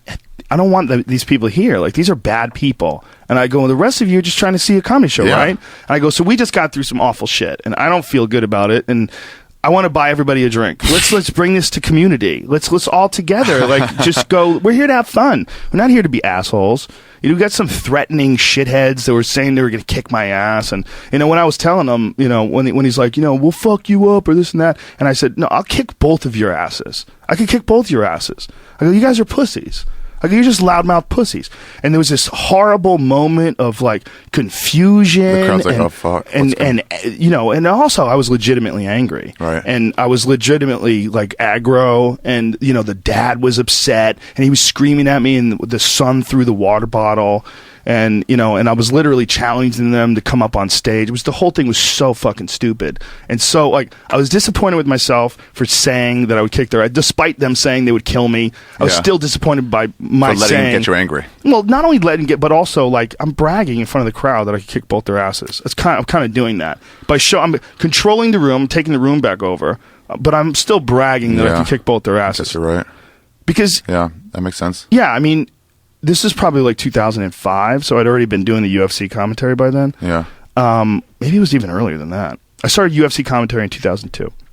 So by then, a lot of people knew that I had a background in martial arts. And when they were getting kicked out, it was just this like, okay, now what, douchebag? Now you have a half hour to fill. You just kick these people out. You're doing 45 minutes. I had 3 spots. You remember they used to give me those 3 15-minute spots? Yeah. And I was like, now I got to fill all this time. So and they're already weird. And they're weird. They were weird at the jump. These people were such douchebags. We've seen people get punched out at the store. Remember Holtzman got punched out by Martin Lawrence's bodyguard? Oh, yeah. Dude, we've seen a lot of, like, chaos in that original room. And how crazy it is? You talk about that for a week, and then it's like the next thing. Next thing. Yeah. Gets normal. So this moment was, like, so intense that I bought everybody a drink. I gave the waitress, like, $1,000 tip. I just wanted everybody to just have a moment of, like, community. And, like, this is not even about money, man. This is about, and then it became a bit. That I would do when I would kick people out. It became like this thing that I like from this real moment. Like, you're like, oh, I can repeat that. Like, we should all be nice to each other. We should all be kind. We should all be friendly. But there's people that don't allow that to take place. Yeah. And you just got to get rid of them. You can't fix them. You can't deal with them. You can't placate them. They're drunks. They're not going to get through. They're drunks. And they're bullies. You just need to get out of here. So go on. There will be no getting through to you. They weren't just drunks. They were more than aware that they were bullying the comedians and they were shutting the show down. Mm-hmm. They were taking over this whole audience of 100+ people. It was just a disaster. So I started doing that all the time. How much was that? How much was it to buy $2,000? A few $1,000. Yeah, it was a lot of money. That's fuck you money. That's not like $250. Yeah, it was 150 people buying the drinks plus tips. And tip everybody. Got to tip all the waitresses. You threw money around there a lot. Got to throw money around. You threw money around. Even when you had your Barracuda, you've got paid Fat James to watch it. I paid him $100. Take a chair and just sit down. I'm like, nope, got a job today. Yeah, well, I think, I always tip pretty heavy at restaurants and stuff like that. I think it's important to do. But in this situation, it's most important because it's like the waitresses are going to have to work extra. So give them money so they feel good about this working extra. And they know that, I want them to have it. I appreciate them. They were all really kind people. The bartender was always cool. Always tip him big. Tip everybody. I just tipped the guy $20 for throwing some people out in San Diego. Nice. The door guy was like, "Oh, hey, you handled that really well." Oh, that's nice. That's the job. Yeah. So anyway, you got used to dealing with hecklers. Yeah. The Comedy Store, you got used to doing comedy in a war zone, and most of the time you could work through it, but occasionally people had to get kicked out. And I learned lessons there. One time you kicked somebody out in the main room. I love this. And I was working the back door of the main room. They used to have a back door person there because it was so hot that people would try to get in there, Right. And so like, all right, enough. He went back and forth, back and forth, back and forth. They're like, all right, you got to go. You're out. And then I went over there. I'm like, come on, you got to leave. And he just looked me up and down. And he's like, no. And I was like, great. I'll get somebody else, I guess. You call my bluff. Because I'm 145 pounds at the time. Like, there's no way. Yeah, he's like, no. I don't want to listen. It's going to have to go further than this. Yeah, you haven't given me enough incentive to walk You're away. You're not enough of an authority to cause me. Was there a part of that joke that Dressed Like a Genie where you talk about how the shoes twist over? Because I'm like remembering that, but I don't know if it's my mind's eye. Might not have made it into the special. I wonder if she distracted you. Could be. She could have distracted me.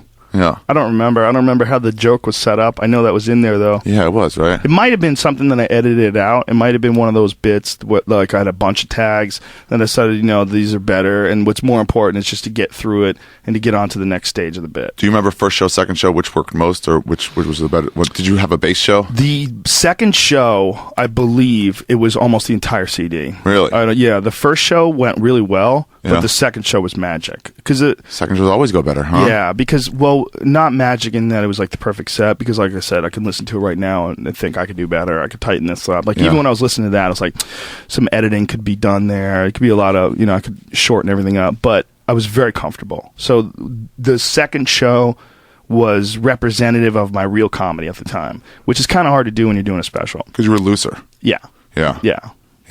Second show's always better.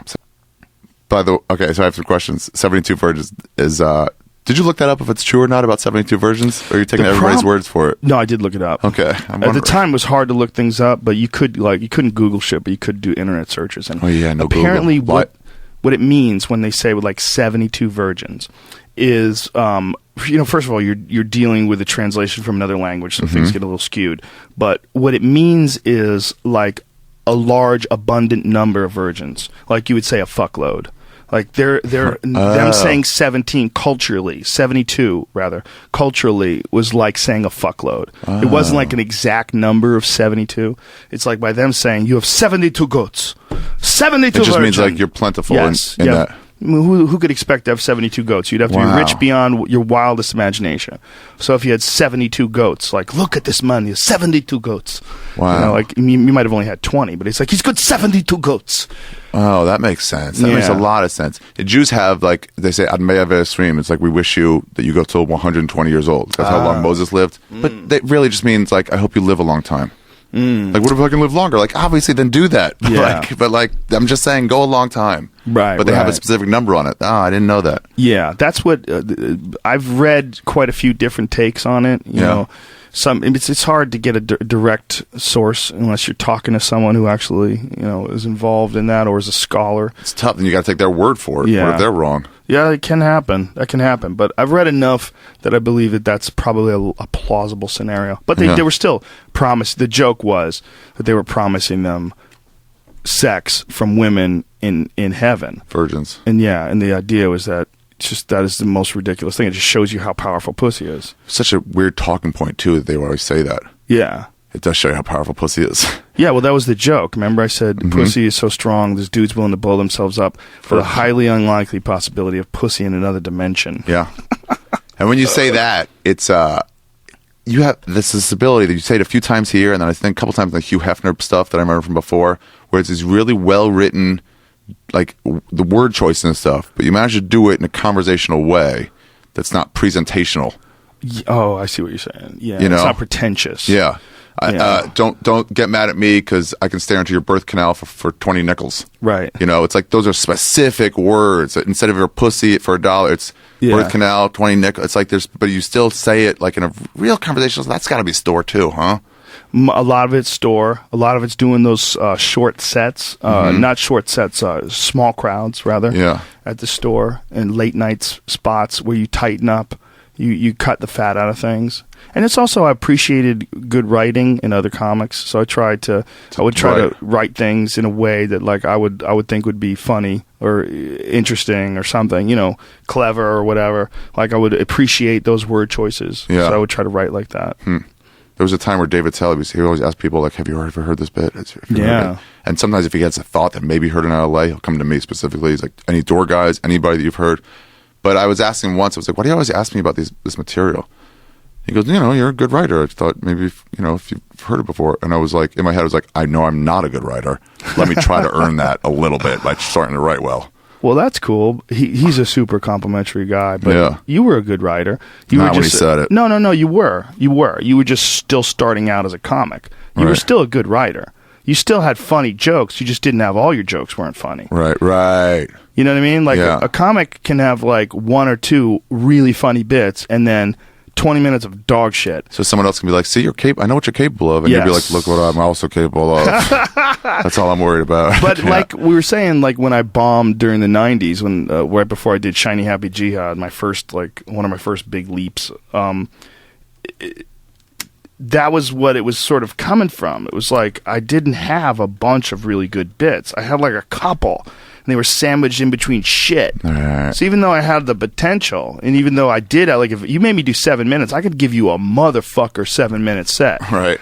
But when I had to do 45, string them together, a lot of times you realize, like, oh, this bit is almost the exact same as the other bit. The same exact focus. It's the worst. Those, and especially if you hit the same subject too many times, and the last versions of it are just dead in the water. Damn, I didn't realize I beat this to death. 7 at a time, it's great. When you say, speaking of right, when you say give all the, if you don't, I'm going to give all the pussy to the Jews. Yeah, that's a great bringing together of this like talk he's having. We didn't even play that part yet. No, we didn't play that part. I'm not going to play them all for you. I can see how uncomfortable you are listening to some of them. Oh yeah, whatever you want. Okay, so I'm just going to remind you of some lines, and we'll play like every third track or something. I'll play them for the audience. So, but when you say things like that, if you don't listen, I'm going to give all the pussy to the Jews. Right. It's that's you talking. The pussy was what the terrorists would never use words like that. Right. But they would hate if their 72 virgins went to the Jews. Yeah. It is like, I'm talking on your level, but I'm talking as me on your level. Yeah. It's deep, man. That's fucking cool. To bring that together like that, it's a cool fucking, I don't know, I like it. Thank you.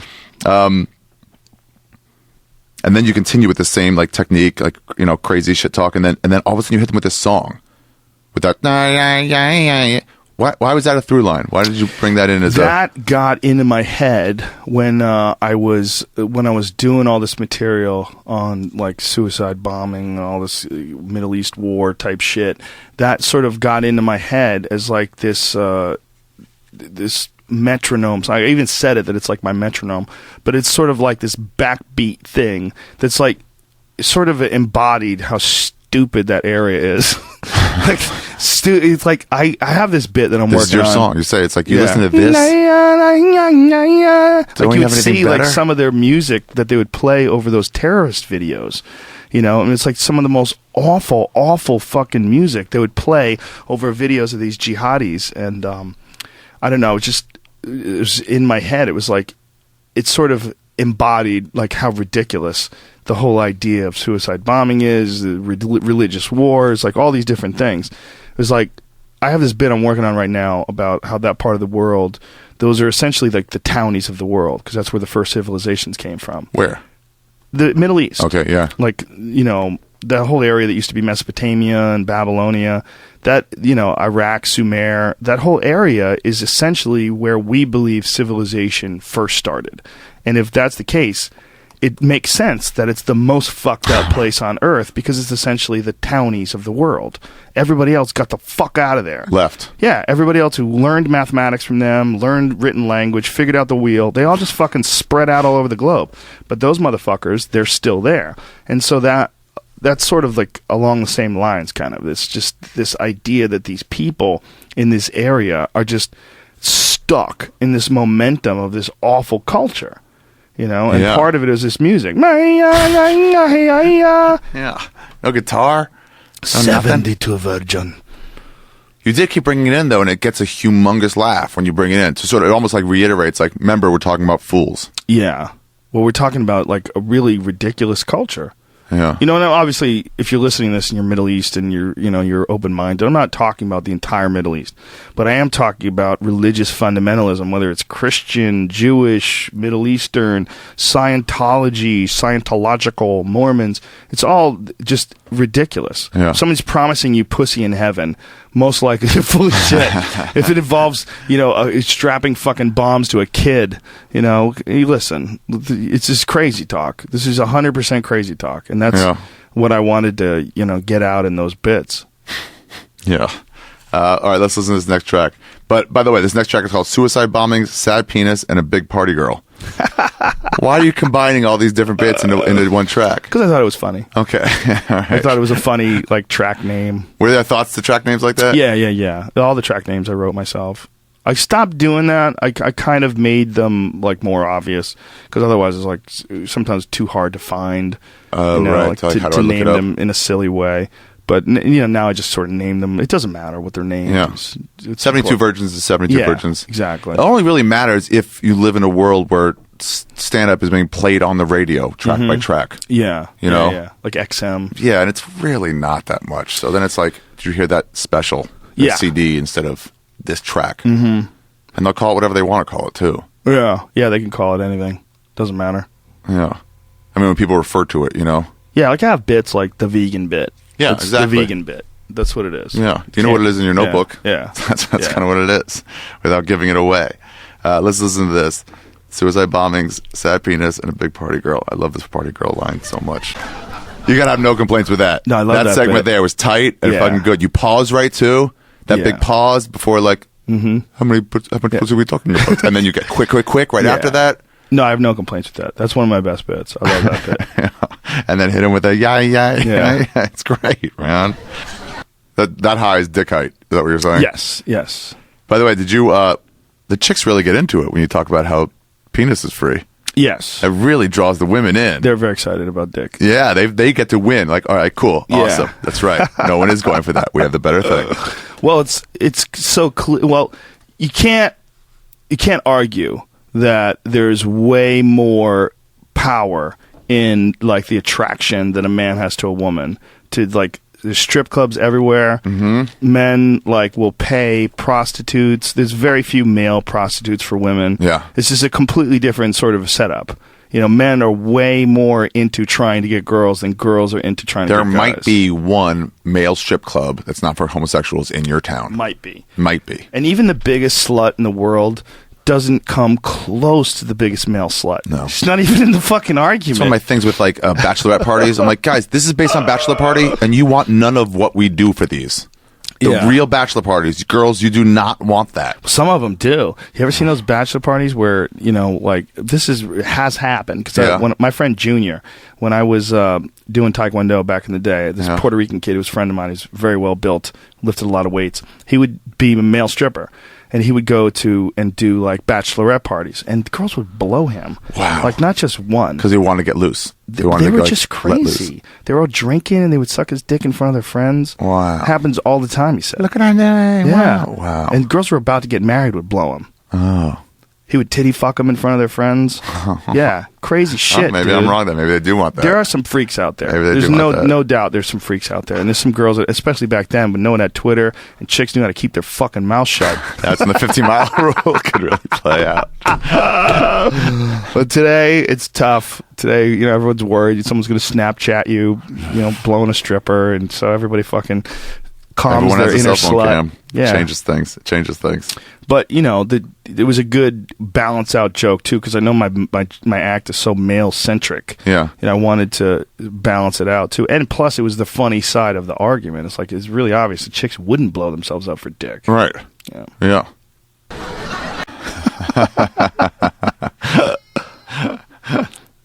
Okay, that's funny.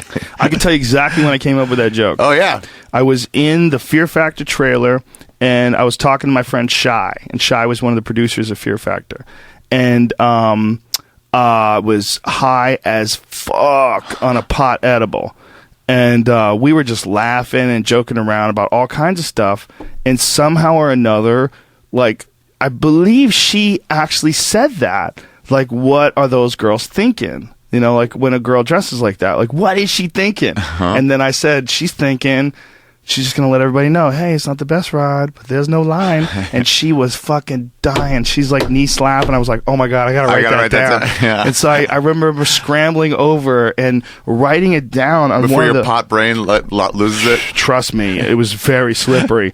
I would eat edibles when I would do Fear Factor. Edibles? Yeah, Wow. dude, hard ones. Those These take you. lollipops from the fucking devil's asshole. They dipped them in the devil's asshole that had sphincter juice all over them. They were so strong. And I wrote it on the back of one of those Fear Factor stunt description things. Because when they would do the stunt description, I would do a reveal on camera, and then a lot of times I would have to redo the reveal because we had to do it for like when I would pretend the crowd was there, pretend the people were there, and redo it because maybe I would have to be at a different angle, or they had to put the cameras where the contestants were so they could see it from the contestants' eyes, you know, that kind of shit. Oh, right. So we would do that, and then they would set up a stunt. So there would be like this downtime. And so I very specifically remember during that downtime hanging out with my friend Shy, and all of us were in the back. It was like Matt Kunitz was back there, David Hurst was back. We were all just joking around. Remember David? Awesome guy. Yeah. Tommy Hershko was back there too. I think his brother Peter was there too. So we were all just joking around, laughing, having a lot of fun. And that came out, and I had to write it down. And then it became like a big bit. The way you say it, there's a tremendous pause in there. Yeah. And I want to know if my thought was because when you say it's not the best ride, then pause. Mm-hmm. Is that to get the crowd time to catch up to the idea of the double meaning of a ride? Mm-hmm. There's a little of that, and it's also to give them an opportunity to come up with what they think they might say. So you can surprise them. Yeah. I mean, that's the whole idea. I mean, you don't necessarily dwell on that, but you have to be aware that when you're writing something, that when you're pausing, the pause serves two effects. One is like there's a rhythm to like what sounds the best. Like even when you've heard a joke for a long time, you know sometimes like you enjoy that pause, and then boom, the punchline comes into play. And it's like there's just the timing and the rhythm. But there's a thing going on where someone is given this moment of pause where you have a contract with the audience too. You're trusting them to not yell shit out.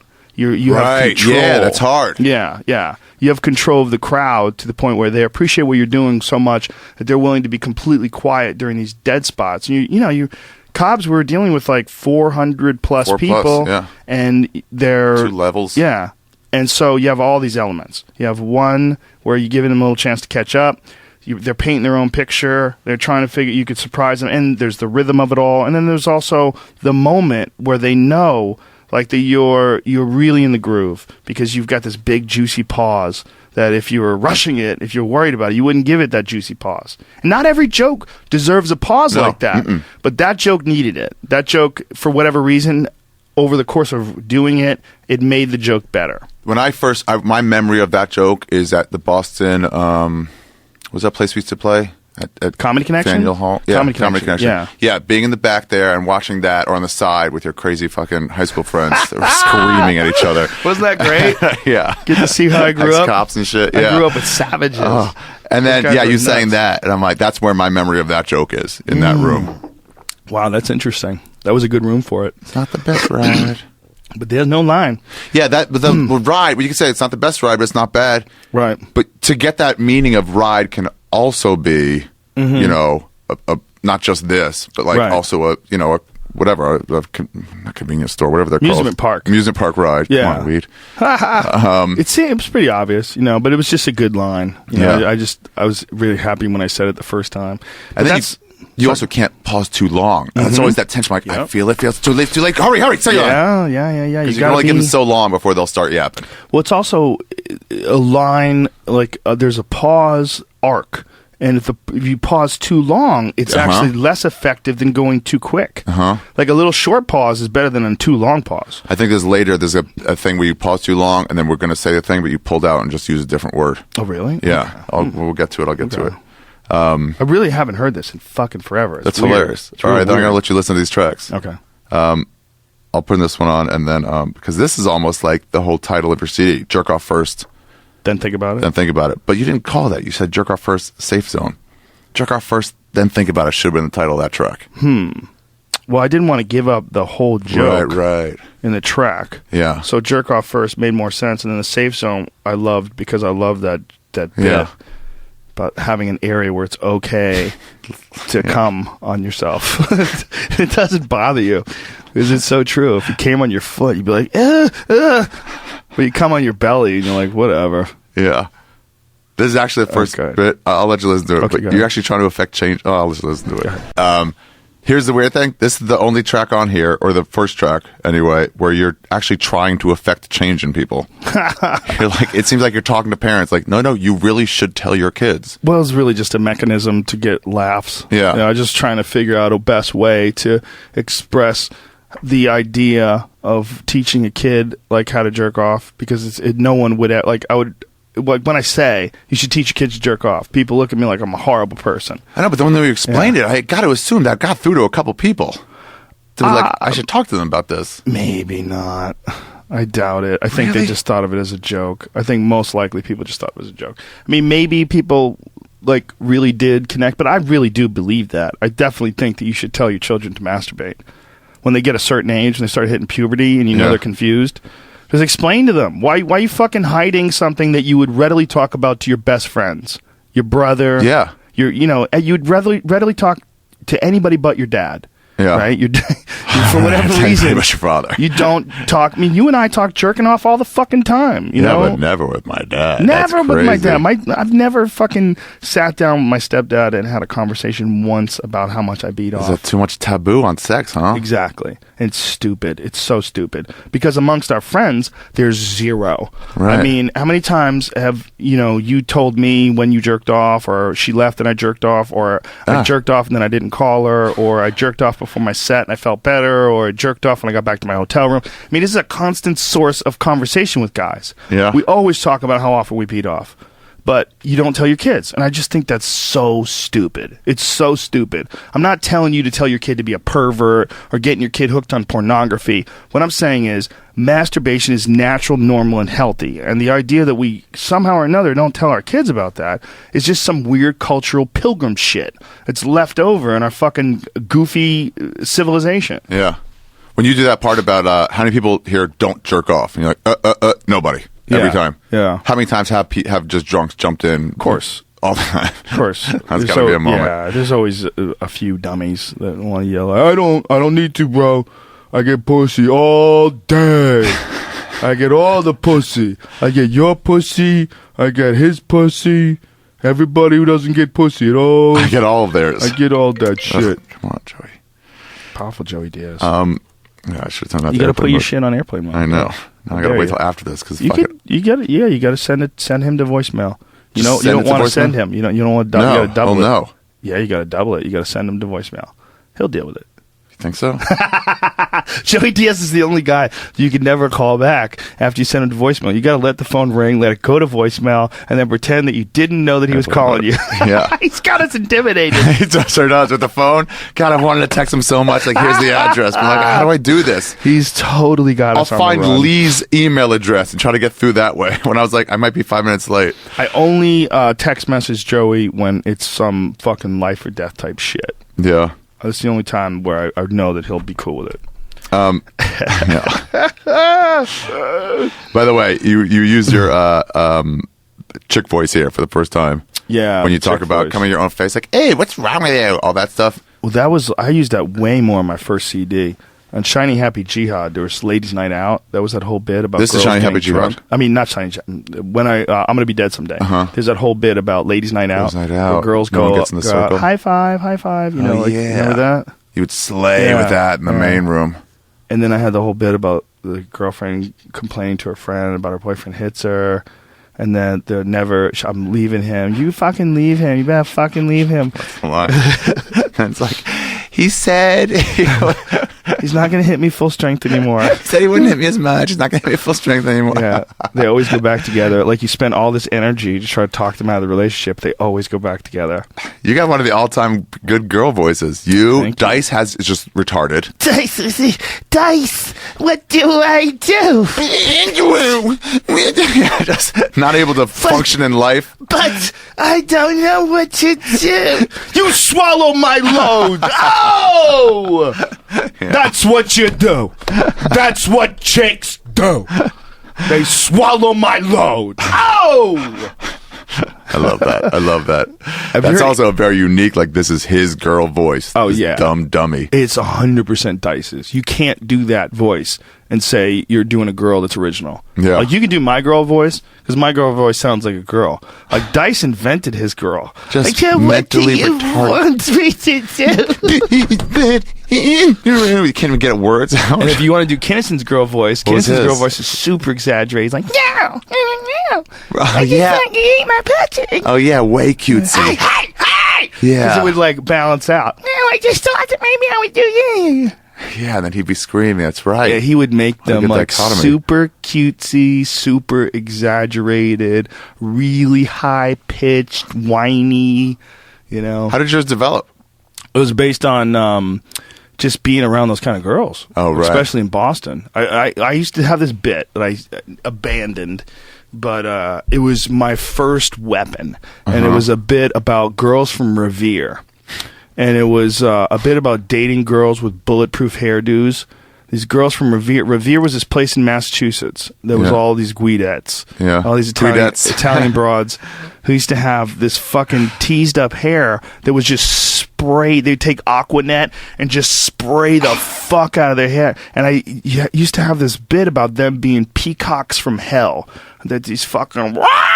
and I would put my hand up there like with my hair, and I had this whole bit about them having a little red light in their head to keep low flying planes from crashing their head. Yeah, they have the high bangs. Yeah, they shoot the bangs up, and then they had ridiculous hair. This one place was just known for ridiculous hair, so I had this whole bit about a plane crashing into this girl's head, and all the people died. And when they asked her, she's like, "They dented my fucking hair. You fucking assholes dented my hair." And I just had this whole bit about, "Oh my God, did you see what happened to Cindy? That fucking plane, that fucking cocksucker pilot, he flew right into her head." And ruined all night. It was like this girl bit, and I realized that, you know, my voice is higher pitched back then too. I was younger. I realized that I could do this girl voice, and the girl voice was kind of funny.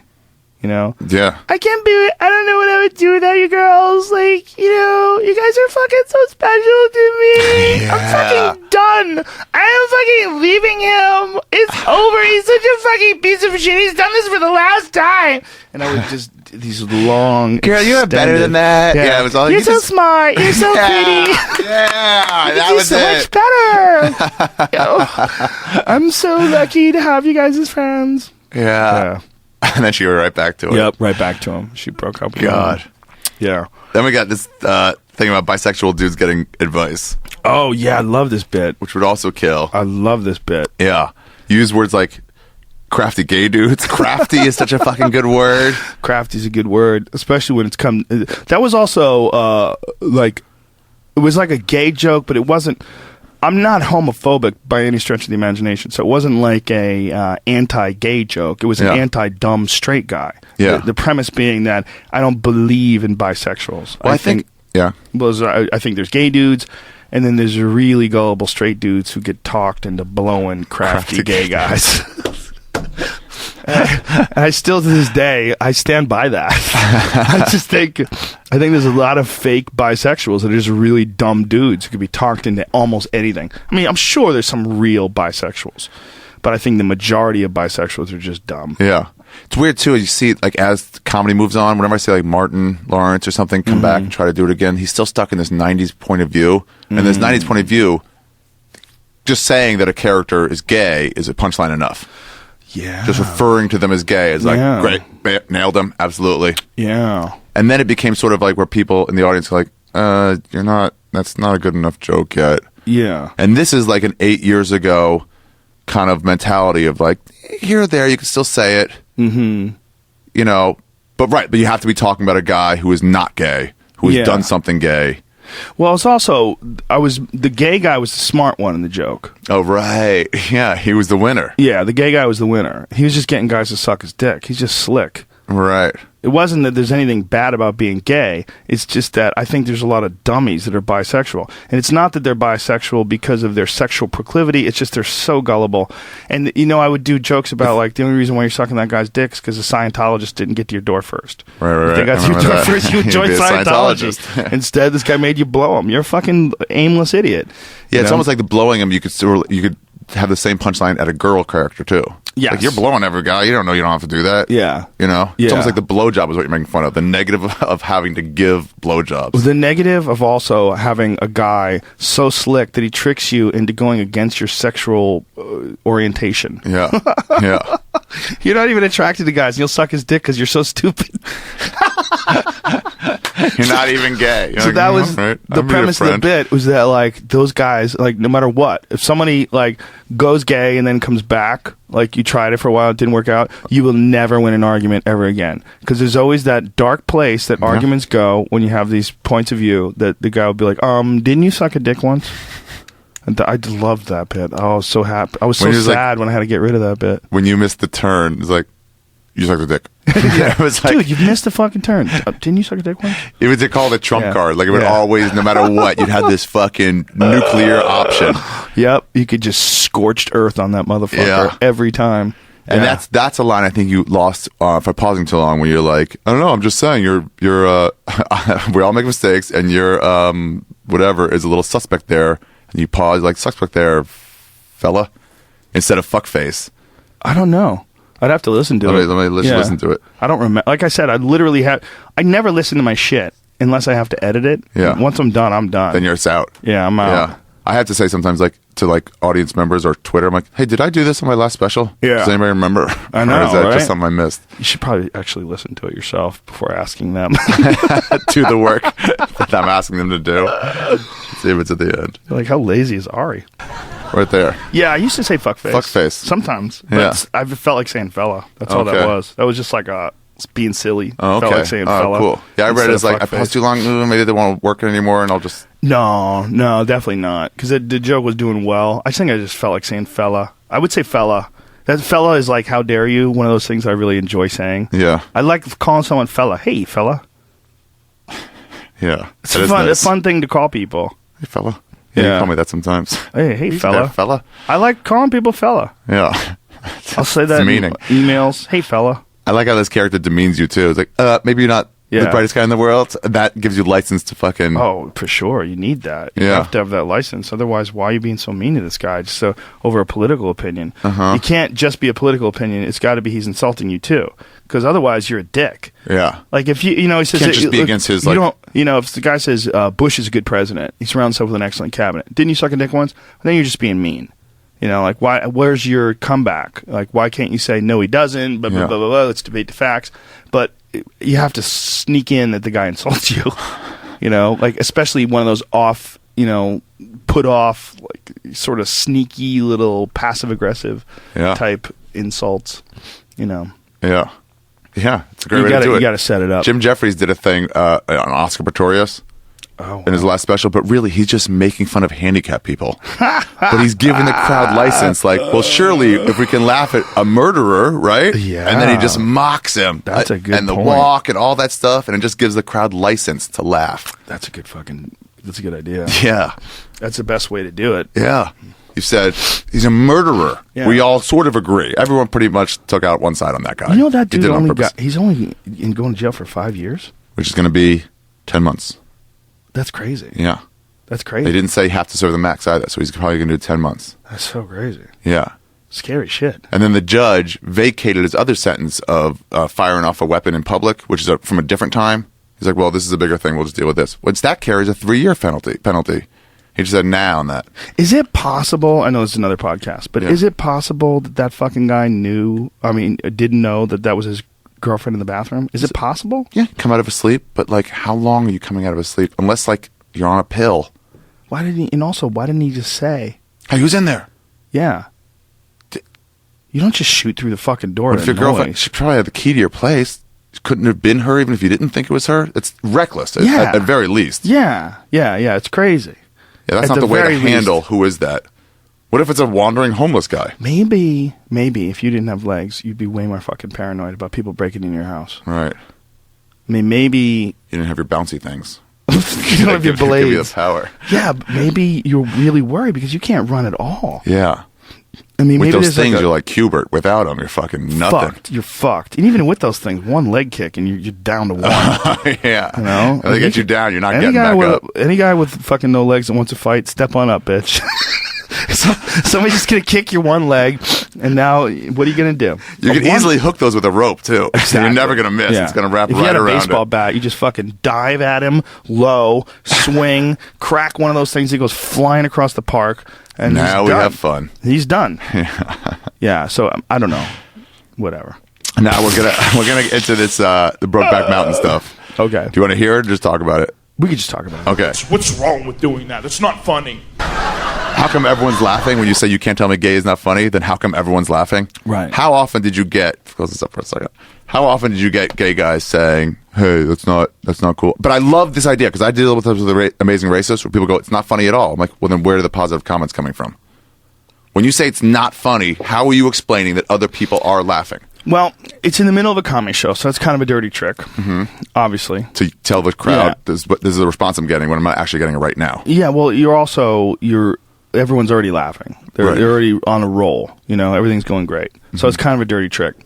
But it's also, there's a fact that guys kissing guys makes guys laugh. Yeah. It just does. That It is a just real does. thing. Whether or not you invented it or standing by it, it is a real thing. But my point was that why does it have to be that I'm homophobic just because I think that's funny? Like, I shouldn't. Why would you ever tell me how I have to enjoy something? For you, that was an intense, dramatic, painfully sad movie. To me, it was one of the most unexpected comedies of the year. You're a little kid still. I'm a little child. Yeah. You know how like they have these transgender people and they say, you know, I've always identified with being a man and I was born a woman and so I decided to take hormones and become a man. Okay. I've always identified with being a child and I have never grown up and I'm not planning on it. Right. So like, you know, my ideas of like guys kissing each other, it's hilarious because I'm childish. But doesn't mean I'm homophobic, and it doesn't mean it's not funny. And it doesn't mean that I have to look at this movie. Just because you made a movie doesn't mean the movie has to, like, to me, it was really entertaining. Right. I mean, I enjoyed the shit out of that movie. But I enjoyed that movie for all the wrong reasons. A little different reasons than some people would. It was an unintentional comedy to me, and a fucking great one. I enjoyed the shit out of it. When that guy spit on his hand, and he just stuck it in that dude's butt when they were making out in the tent, I was filled with energy when I was watching that, squirming in my seat and squeezing my legs together, lifting my feet off the ground and cringing.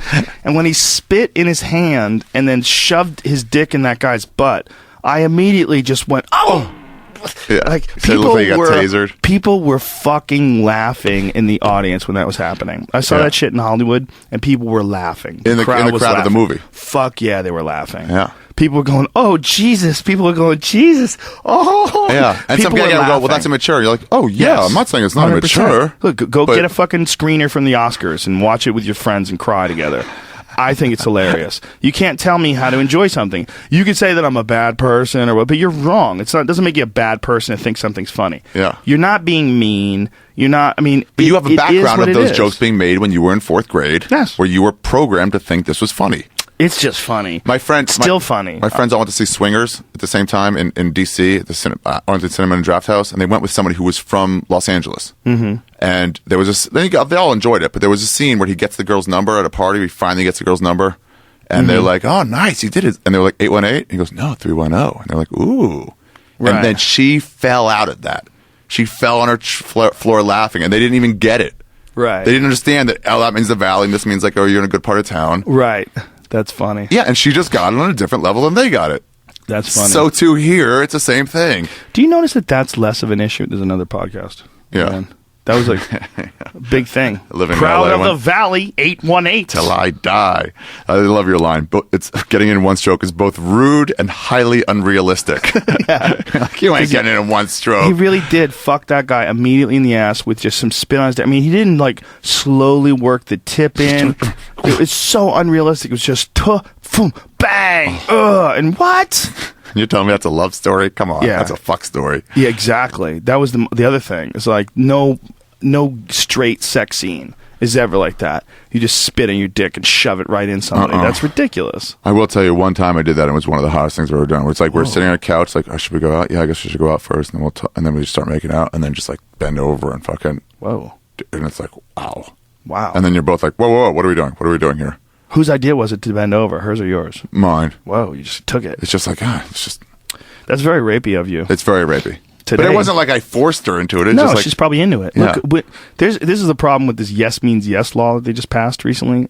Needing consent. Need consent for college kids, especially. It's a law now. But then they're going to have fucking pictures on a door saying, by entering these premises, you are consenting to sex. No, you have to say it. You have to say it. You have to give verbal consent. It's so crazy. It's Massachusetts. So crazy. It's always Massachusetts fucking leading the way. This is Los Angeles, though. Oh, what? This is Los Angeles. This is California. California first passed this law. Wait. Yeah. Yes means yes. That's the name of the law. So if I don't get consent here? This could be misconstrued as rape. The idea is that a lack of consent is not consent. Like, just because someone doesn't fight or a lack of resistance does not constitute consent. So if you just start fingering a girl and then you go down on her and she doesn't say anything and you stick it in her and you have sex with her, she's doesn't resist, even if she moans, and then afterwards, I did not consent to that. You just did that to me. Like, that's rape. Oh, that's tough because we've different pockets, but we've set up the fucking. This is the thing: is you want me to do it to you. Well, some people do. The reality is some people don't. but some people do. But And then that's all these guys are undeniable. dealt with this world of where some people do. Exactly. They raised with that, and then you tell them like, but some people it's rape, and other people that's the only way you can like you're supposed to get laid that way. But also for girls, it leaves girls in this weird position where they have to actually like say it instead of just It's so unromantic. enjoy the moment. Yeah. And you know, maybe you're really attracted to this guy and you want him to finger you and stick it in you, and you don't want to talk about it. You know, you're not saying no. And the law is established to protect the people that are the least resistant, you know, which kind of makes sense, but it kind of doesn't, because there's a lot of people that know what they want, and now all of a sudden you have to change like their reality, and it's, including the women. You're telling them that they're different than the man, because this isn't a man issue. It's not like the woman blows the guy and the guy goes, "You just raped me." That's not what's happening. It's the man having sex with the woman. So you're saying that a woman is less able to make up her own mind, make up her own decisions, and deal with those moments, navigate those moments. Yeah. So in a sense, it You're turns saying all every women are like guy that, too. into a potential rapist, because you're saying that every guy is like going to force his way into it, and because he's physically strong, he has to ask first, so that way he knows it's rape. There's not predation. Yeah, exactly. So if he does keep pressing ahead, you know, you're doing a terrible, awful thing. And if the girl says yes, then you go and do it. But it's just like you're sort of All it takes is one legislation- guy to also say when he says, "Okay, if you come, I'm going to have sex with you. Is that cool? Do you consent to that?" And girl go, which is one time go, now it's weird. Nah. Yeah. Then he's like, "Well, I'm not asking anymore. I was going There's to get laid. Now I'm not." That's going to be a lot of that for sure, but there's also going to be a lot of, you know, people not wanting to say they definitely want to have sex until they're turned on. You know, there's a lot of girls Oh, like right. in the middle of making out, they're like, maybe I don't want to fuck right now. See where it goes. And then while you guys are making out and fooling around, all this shit, sudden the girl goes, "You know what? Fuck it, let's do this." And maybe she doesn't want to talk about it. I had a girl and was like, "I don't want to do anything. It's weird. I just got a relationship." And I was like, "Okay, no problem. We'll just go to sleep. It's okay. Totally, don't worry about it. It's okay."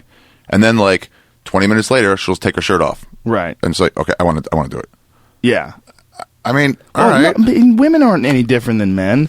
People are very indecisive when it comes to a lot of things in life, and sex is a big one, especially for girls, because girls get labeled as sluts. You know, it's a terrible thing that happens. Yeah.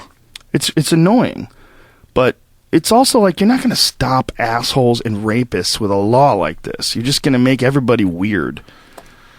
That's the problem. You know, assholes are going to be assholes. Someone who would hold someone down and have sex with them, those pieces of shit, they're always going to suck.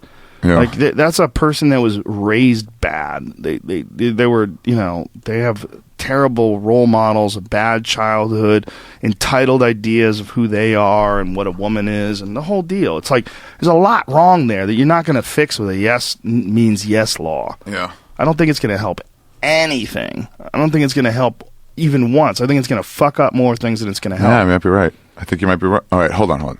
It says nothing to do with Let's get back to what we're talking about. Let's get back to that. Let's finish up Brokeback Mountain.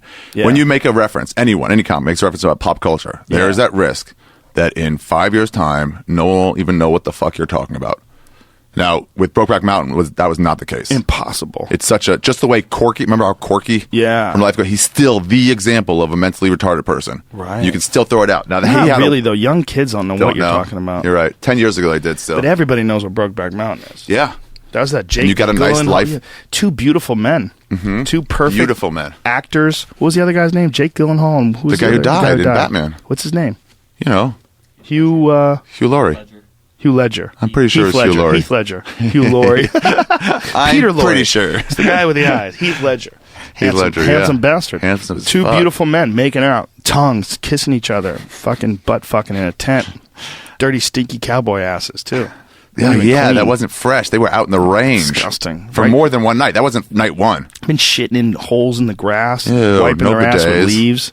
That guy had shit all over his dick. I mean, his dick must have been a disaster. The whole tent must have smelled like shit. Shitty bleach cum and shit.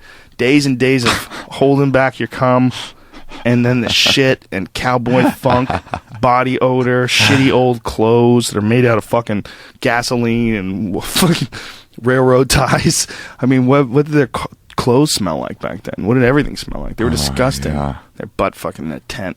Regular sex is probably terrible too. Turpentine and shitty whiskey and fucking cow shit everywhere. Is there any thought though of that, like, oh, this is a joke about a thing? If I record this might be irrelevant in a year. I didn't care. It's just I wanted to do a joke about It was on your mind. subject. Yeah. I just wanted to do it because the subject itself, the movie really was funny to me, and I did enjoy it, but I enjoyed it for all the wrong reasons, and I just wanted to do a joke about it because I was talking about it with all you guys, anybody who hadn't seen it. You know, I remember I would talk about it. Like, you haven't seen this? Oh my god, you got to see it. And then they would see it, and then we would laugh at all these moments. You know? Oh, what about the part? Yeah. Remember the part where they run outside his wife's house? Oh my god, they're making out, and the wife catches them. What the looks fuck? away. Jesus Christ! You I was gonna say. You revisit this almost the same thing in a couple bits, but I want to get to it, but later after this one, the March of the Penguin stuff. But Osama is right out of a comic book. Yeah. And the terrorist cell phone signal. Yeah. You had this cool technique of bringing up a point, a valid joke, that how does it get reception, you know, in a cave, and everyone relates to it immediately. Right. And this was a day of probably pulling out a fucking antenna. Oh yeah, it was.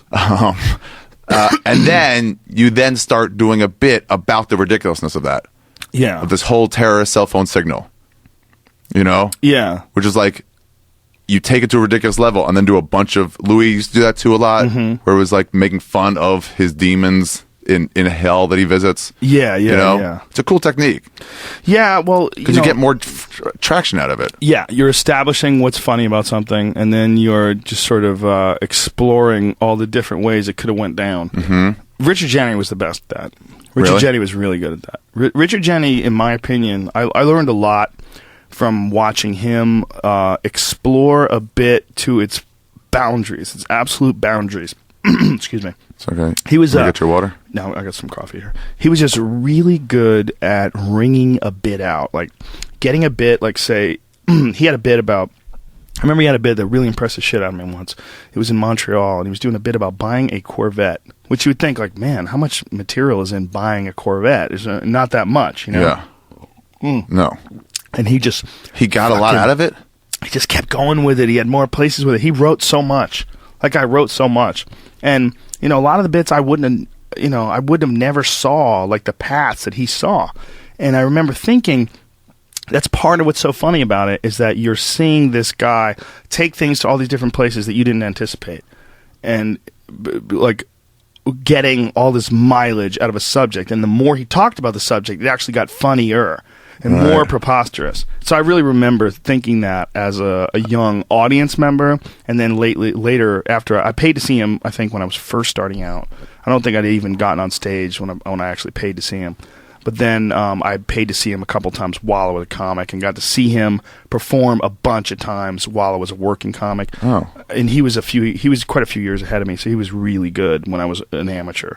And he was really good, the best, in my opinion, at the time, of just taking a bit on whatever the subject is, T-shirts, coffee mugs, whatever, and just fucking running that bitch right into the rocks. Who sells them, who makes them, who uses them, if they could be shaped like something else, and just doing funny stuff on all those. Yep. You have a wagon wheel when you write? Do I? Yeah, have you ever? No. Bobby taught me that. I did it for like 4 months, where you just take a subject, you write the circle around the subject, and then you just make like other circles around, lines around it, and make a circle around that.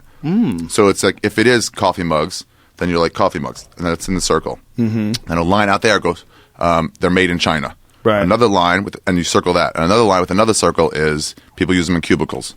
And another line is, you know, how much they cost. And then from people use them in cubicles, you can make lines out of that, and it'll go, how do you get a job in a cubicle?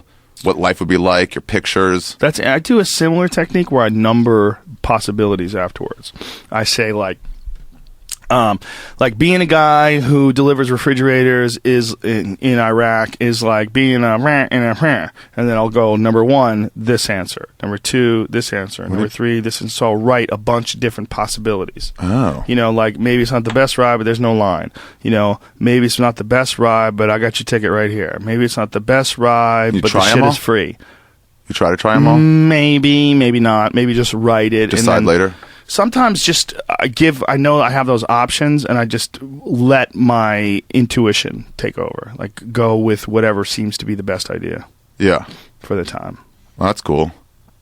That's really cool.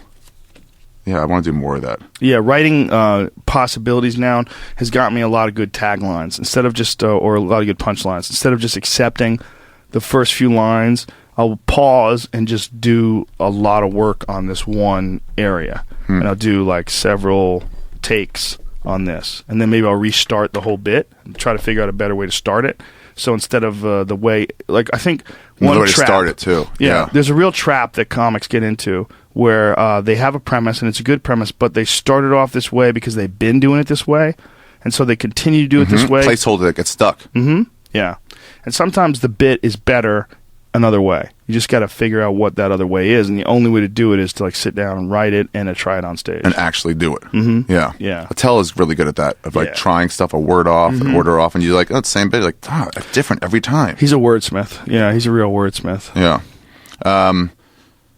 Yeah, it's funny how this comes into it, Osama bin Laden. That really was on everybody's mind. Yeah. On everybody's mind. For sure.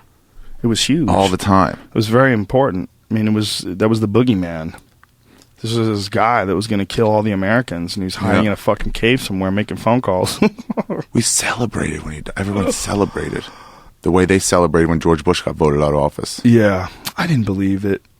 I still don't believe it. I don't believe they shot him and threw him in the ocean. I was uneasy about it. But when they were like, he will never pop up again.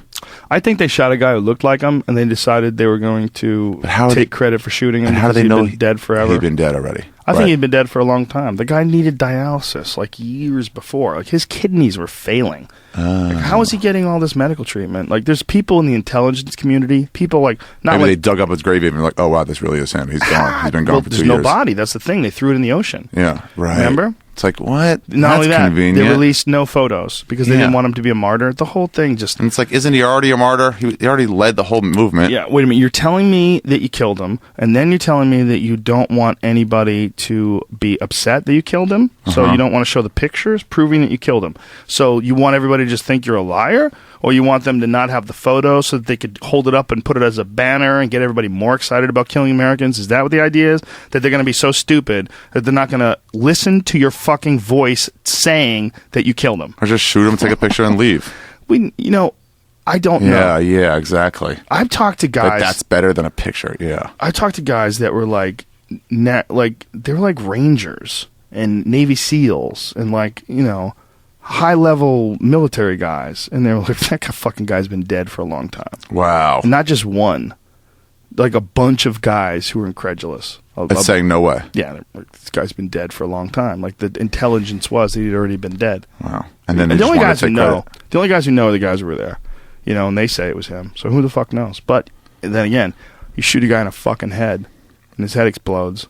You decide that guy's anybody. Tim. Look at his beard.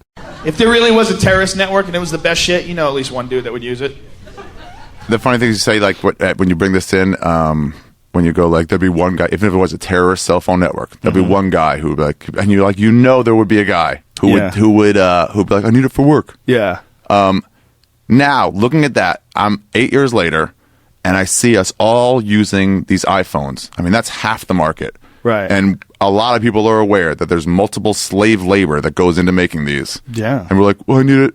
How can I be without it? I need to go to Facebook. Shit, bro. It's about shit. It's amazing. It was like you're mocking that thing, and I'm like, oh, that's real all over right now. Mm-hmm. That they won't boycott. Sort of, in a way. I mean, it's not, the money doesn't go to terrorism. No. But the money does go to terrorism if you're a Chinese person working in the Foxconn factory. Or someone in Congo and you're a fucking 12-year-old and you're forced into labor. Forced to And we all sort of just ignore that. In a lot of ways. Yeah. The convenience and the desire to have one of the best phones is overwhelming. Yeah. Overwhelms what you think is right or wrong about slavery. Yeah. So it was kind of a joke, but in a lot of ways, it's pretty accurate. It's cool. That's come true. Yeah. All right. Boycotting and people who like animals more than people, and then March of the Penguins. One bit again. Yeah. It still seems jumped into things together. I don't remember. Yeah. Like I said, I don't remember. But I'll tell you one thing. The March of the Penguins bit, I found out after I'd recorded it that Ellen DeGeneres did a very similar bit. March of the Penguins? She did it before me. Oh. I don't think it was March of the Penguins. It was about penguins. About penguins being monogamous, but they look exactly the same. It wasn't the same. Like, her take on it wasn't the same. But if I had known about her take on it, I probably wouldn't have done it.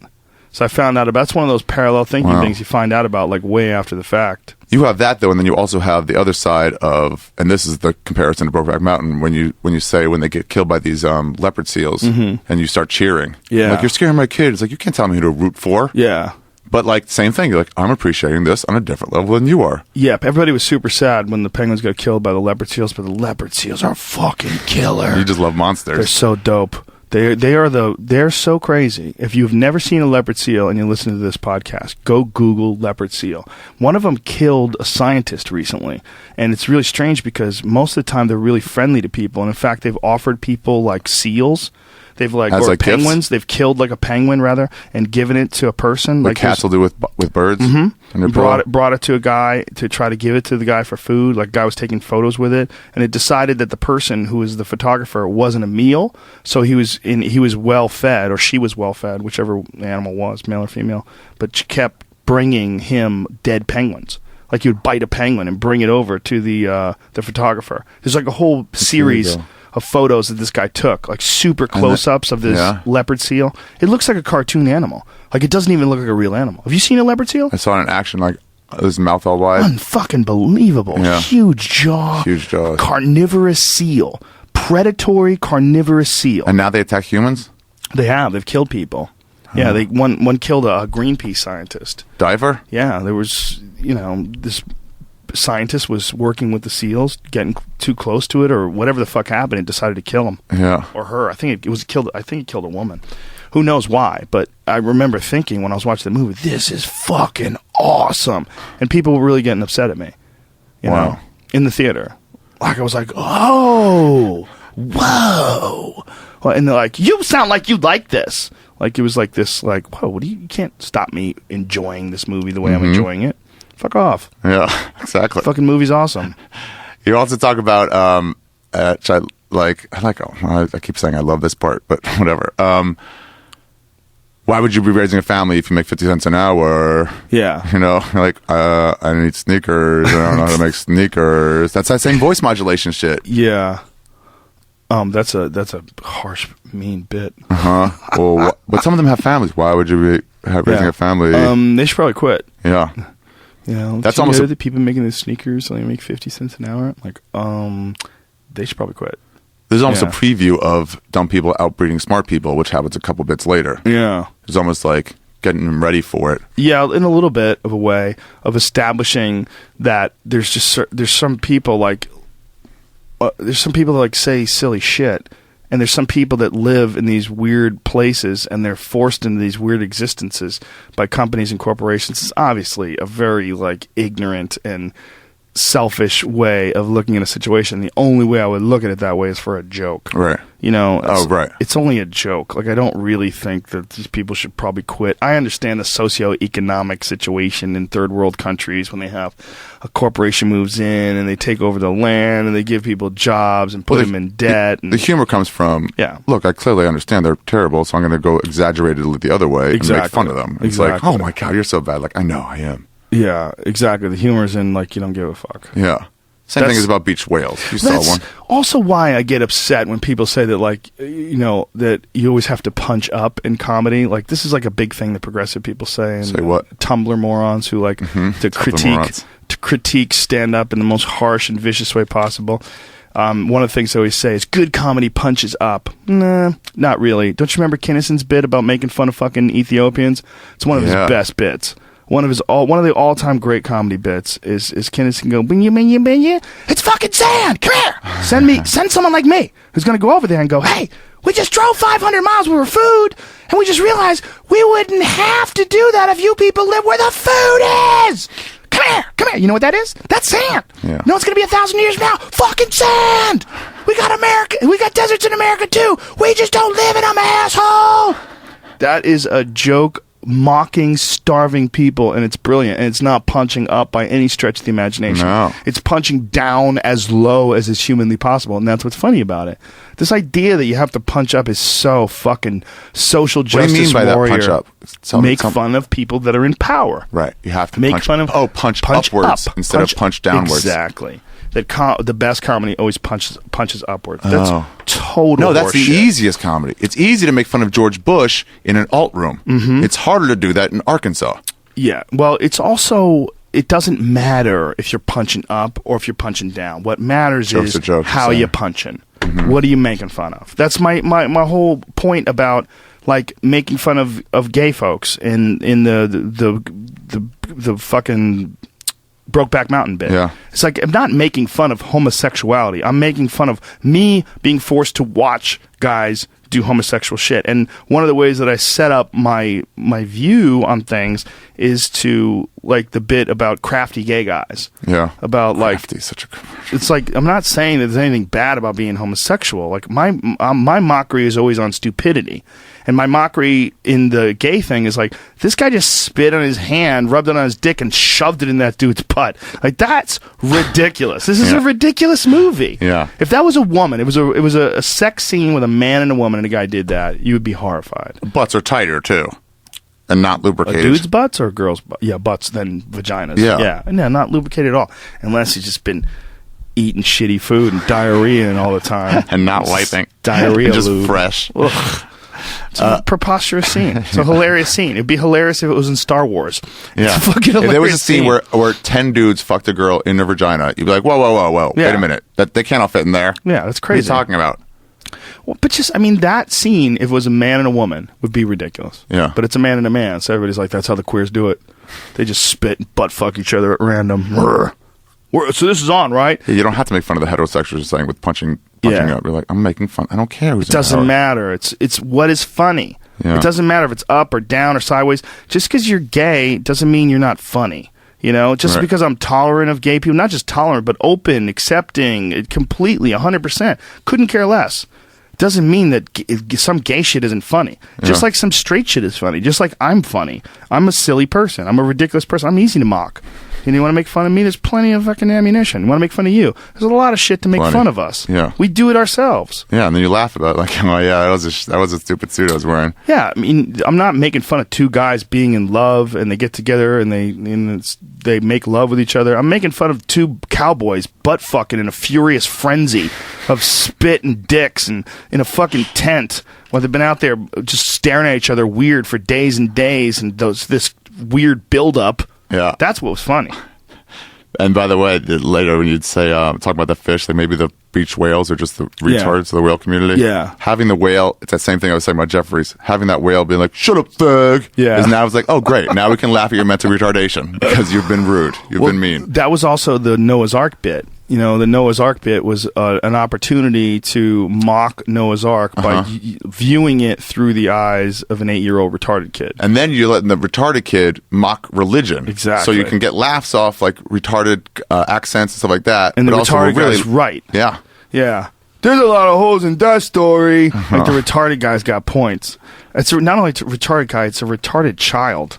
The retarded child has points. Yes, he does. What are his points? I'll just talk about this now. It comes later, but he has a lot of points. He has some that good ones. animals wouldn't eat other animals. Yeah, where do all the black people come from? All people came from Noah, and Noah's a white guy. Where do all the black people come from? You told me this bit for when you were working it out. I remember you doing it at the store. Mm-hmm.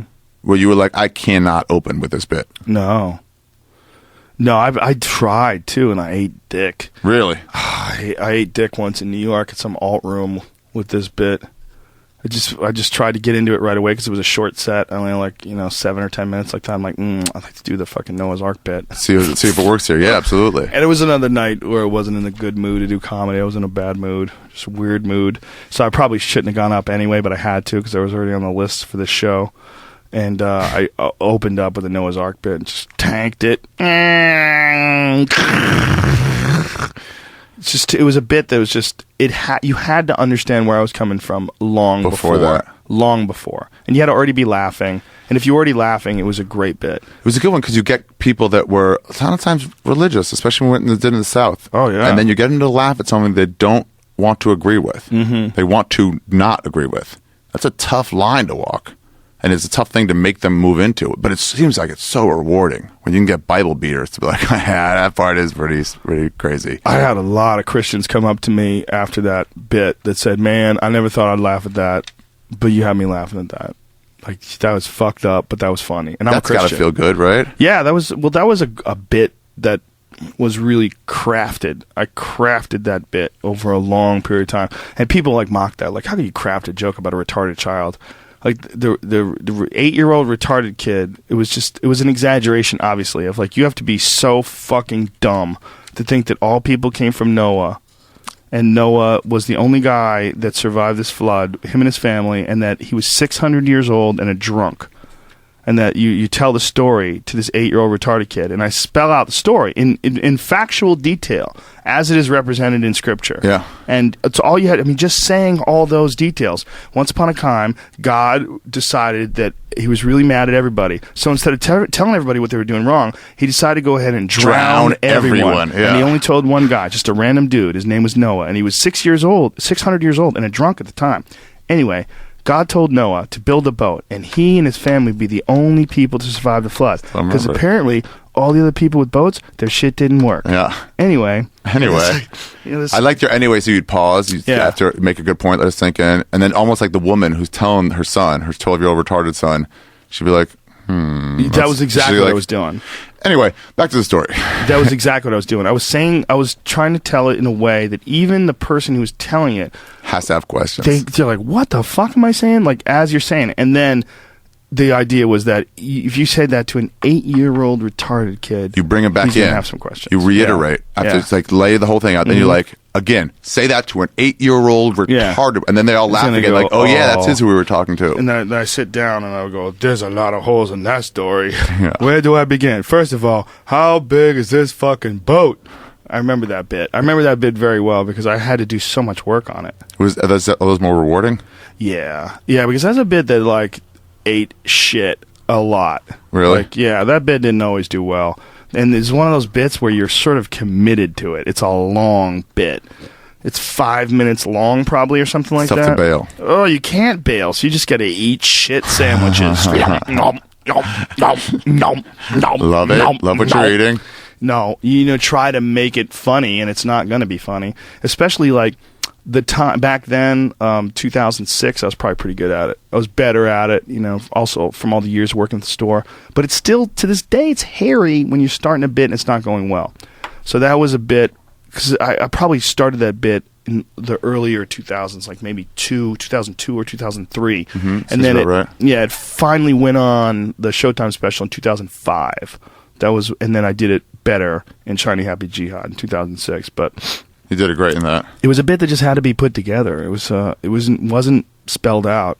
I had to figure out how to do it, and I had to figure out how to do it where even people who were Christian would laugh at it. Even people who were, they would say, "Oh my God, that's so wrong," but they would still laugh. But you have to still laugh. Yeah. Exactly. Then you've done your job. Yeah. Yeah. The scariest time I was ever high is when I drove across the country. That was another bit that I worked out at the store. Yeah. Many sets. Yeah. Many sets. And it was based on just those insane late night commercials for big dick pills. When you see Ron Jeremy and some chick by a pool, and Ron Jeremy, who's born with a big dick, born with one, selling the idea that born with a fucking snake in his pants, and he's selling big dick pills. And the joke would be that if there really were big dick pills, it would take about 30 minutes for the first guy to die of an overdose. Because people would just go more and more and more. Yeah, no one's going to take one. Of course. If the recommended daily dose is 1, people are going to be, how much is going to kill me? Okay, let me take one less than that. Yeah, exactly. It's so realistic to what people would do, and it's just so funny at how crazy that would really be if that was a real thing. And it was also one of those bits where I knew that someone else was going to do a bit on this. I'm like, man, I better smash this bit, because this is like, these commercials are so prevalent. These late night commercials for these big dick pills. I'm like, if I'm going to do this bit, like, I can't leave anything on the table. You got to be the one who does the bit. Because like occasionally, like I said with the penguin thing, like I didn't know that Ellen DeGeneres did it, but it was a pretty obvious subject. Everyone knows if you study penguins or if you watch that thing that they're monogamous. My joke was a little bit different than hers because I was like, they're only monogamous for a year. I could do that. I could do a year. Could we re-up every year? Yeah, like you could do a year in jail. I could do a year of monogamy. But the other thing is that they all look the same. It's not like there's fucking, it's not like there's the difference. There's no Brad Pitt. Rosie O'Donnell penguin and right next to the Tracy Lords penguin. I'm like, they're fucking penguins, okay? Yeah. They're penguins. They look exactly the same. And like, I knew with this big dick pill thing, I was like, this is a subject that's there's so much there, so much on the table, just about giant growing dicks. So it got to the most preposterous place I could ever take a bit. Where girls evolved because dicks got so big that they developed these huge vaginas that they could jump off cliffs with and parachute to safety. That's what I'm talking about. It's like you're commenting on the ridiculous because we don't have those. And it's like, if that did happen, then what would the girls do? It's like the wagon wheel thing. Like, let's look more further and further out. That was a bit that I knew. That was a weapon. That was a bit that I knew that I had hammered that thing into a fine Japanese sword because I had just done it so many times, and then I'd cut all the fat out and put all the tags in the right place. And at the end of it, it was dudes with carpet roll sized dicks that had to walk around in shopping carts, and all the blood was in their dick, and there was no blood in their brain, and they were barely alive. And they were pushing their dicks around in shopping carts, chasing women up cliffs, and the women would leap to safety like giant flying squirrel pussy people. I thought that would have been the title of the CD too. Flying squirrel pussy people. That was one of the possibilities. Yeah. That was one of the possibilities. But I thought that wouldn't get airplay or it wouldn't get store play. You know, I wouldn't get... if you had a curse word in there. Yeah, I didn't want PU asterisk Y, you know. That's lame when I see that. I'm like, what are we in the 80s? So stupid. D asterisk K. With children. What about the children, Ari? If the children go and see that. Oh, I've got a great solution to that. Kill them all. Whoa. And then we won't have to... Don't kill my kids, bro. Oh, yeah. Really everyone but yours. And Diaz's. Then you go to Eddie Bravo. We can't kill Eddie Bravo. Oh, yeah. He's got a kid, too. All right, yeah. Don't kill all our friends' kids. I'll just kill myself so I don't have to deal with kids. You say that. You'd have a kid. You'd love it. You'd be... Daddy Ari would be Another so podcast. Another podcast. Pussy was best friends. So I'll play it, but then this is what you have this line. You do whatever you do, and I'll do whatever I do. When you talk about what you want there to be in a relationship. Whoa, I don't remember that at all. I got to play that for you because I want to hear how you think about that now. Good. Let me pee. Okay, yeah, totally. We're not playing the bits anymore. I'll just talk to you because it's going long. It doesn't matter, man. It doesn't matter. People can listen to it. They don't have to listen to it. I'll drop them in, I'll drop the tracks in. Either way, it doesn't matter. Okay, but here it is. Oh, you want to check that real quick?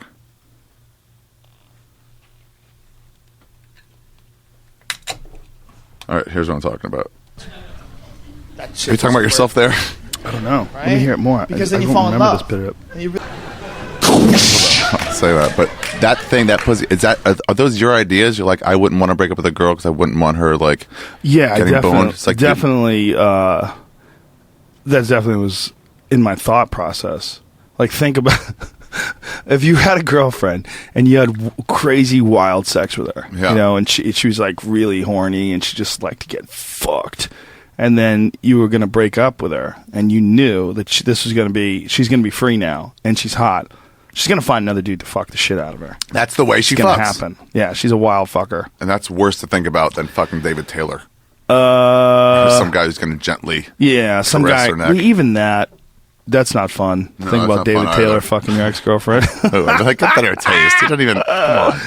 But definitely better that than Tate. Mm-hmm. If Tate's fucking your girlfriend, oh my God, horrible things are happening. Like, damn, and she's probably liking it. He's probably spitting in her mouth, and she's probably loving it. Butt fucking her face. As he always says. He's butt fucking her face. That's his expression. Butt fuck your face. One of the greatest butt terms fuck your face. of all time. Of all time. I forgot about that until right now.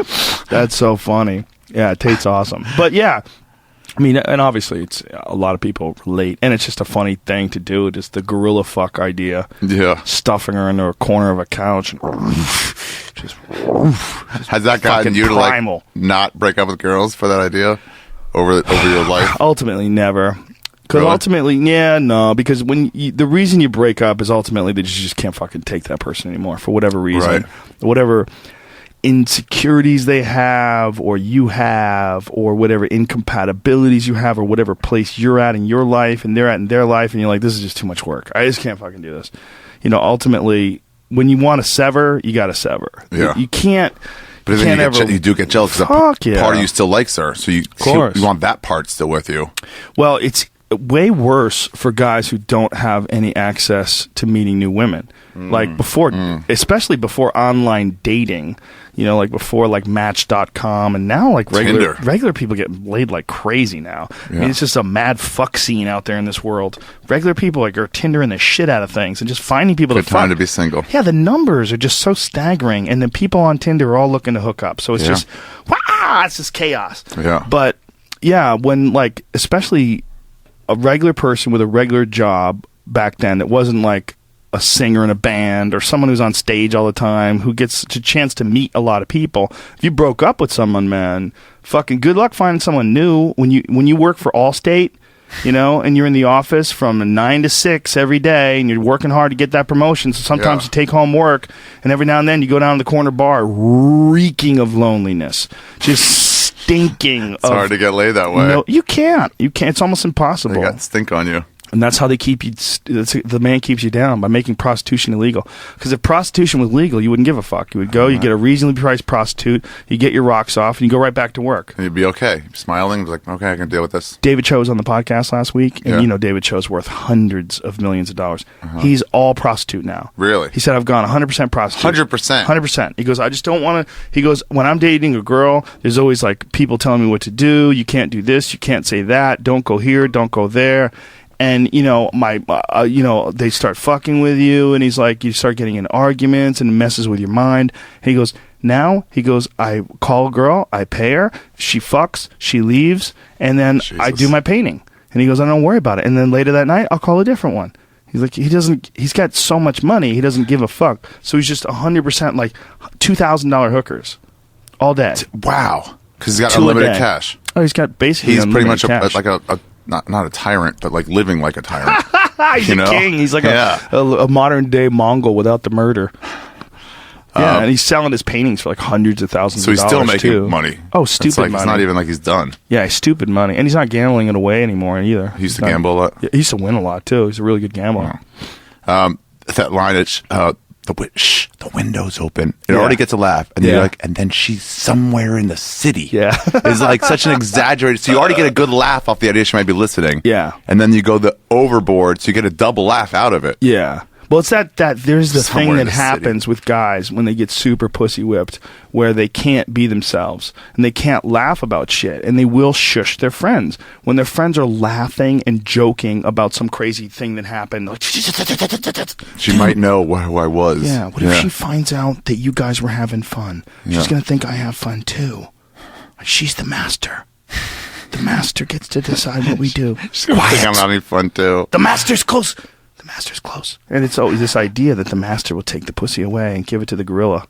Oh, yeah. Yeah, the master's going to bring that give pussy it to the somewhere gorilla. else. The master, the whole theme through, it's a very empowering, women's vagina empowering CD. Because the theme throughout the bit is that women are worth way more than men. Yeah. I mean, it's not men, controlling women with their dicks. It's women abandoning men and getting a free variety of dick. That women won't blow themselves up for dick. That men will blow themselves up for chicks. That men will change their character for chicks. Yeah. Become pussy whipped, all that stuff. But it's true. I mean, that's who I really am. It's like hilarious. You change who you really are. Yeah, I mean, we've all gone through breakups where you said ridiculous shit and tried to get them back and humiliated yourself. Give charity more. I wrote my girlfriend a note once. I hope she burned it. God, to this day it haunts me. Sometimes I wake up in the middle of the night and that bitch is going to publish that note. It was just a love letter? Pathetic. I was like, I guess I was probably 21. And she broke up with me. And and I wrote this ridiculous letter telling her I'm going to be different and we'd get together, we'll get married and have babies. It's some just pathetic horseshit letter that I wrote. Yeah. And she was like, it sounds like you're just trying to get back with me. That's what she said to me. Wow. She saw right through it. She was done. Wow. Well, I was a loser at the time. I like that you deserved it. Yeah, you deserve it. I like that you start making fun of the girl. And you're like, you're just going to talk about this on stage with your fucking fuck, which is like, you're getting a laugh off her being right. Yeah. Like you're making fun of a thing that you're doing right now. Yeah. And I like the long pause after you ask him, like, can you do that? Can you be my best friend? Do you have what it takes to be my best friend? And I couldn't see it on here, but I can imagine that pause that you do with the wide-eyed, like, yeah. Just like freaked out. This stuff about dumb people outbringing smart people explains the pyramids. Mm-hmm. I'll go to church with anybody who's willing to smoke pot, look through a telescope with me. That's what I always say. Nobody wants to. First of all, you say you got to be dumb to do stand up. sort of a self-deprecating You don't agree with that, throwaway. though. Of course not. Yeah. No. Just something to get them on your side. Yeah. Just it was a trick to sort of like. There's so much of like me saying what's right. This is what's correct, and this is what's wrong. It's like you can kind of establish yourself as being some sort of fucking know-it-all, but you have to sort of manage the social situation that's going on stage. That it's not just you having these correct points, but it's also you recognizing that they're letting you talk. And so you sort of have to make certain asides. I wouldn't make that aside today because it's a dishonest aside.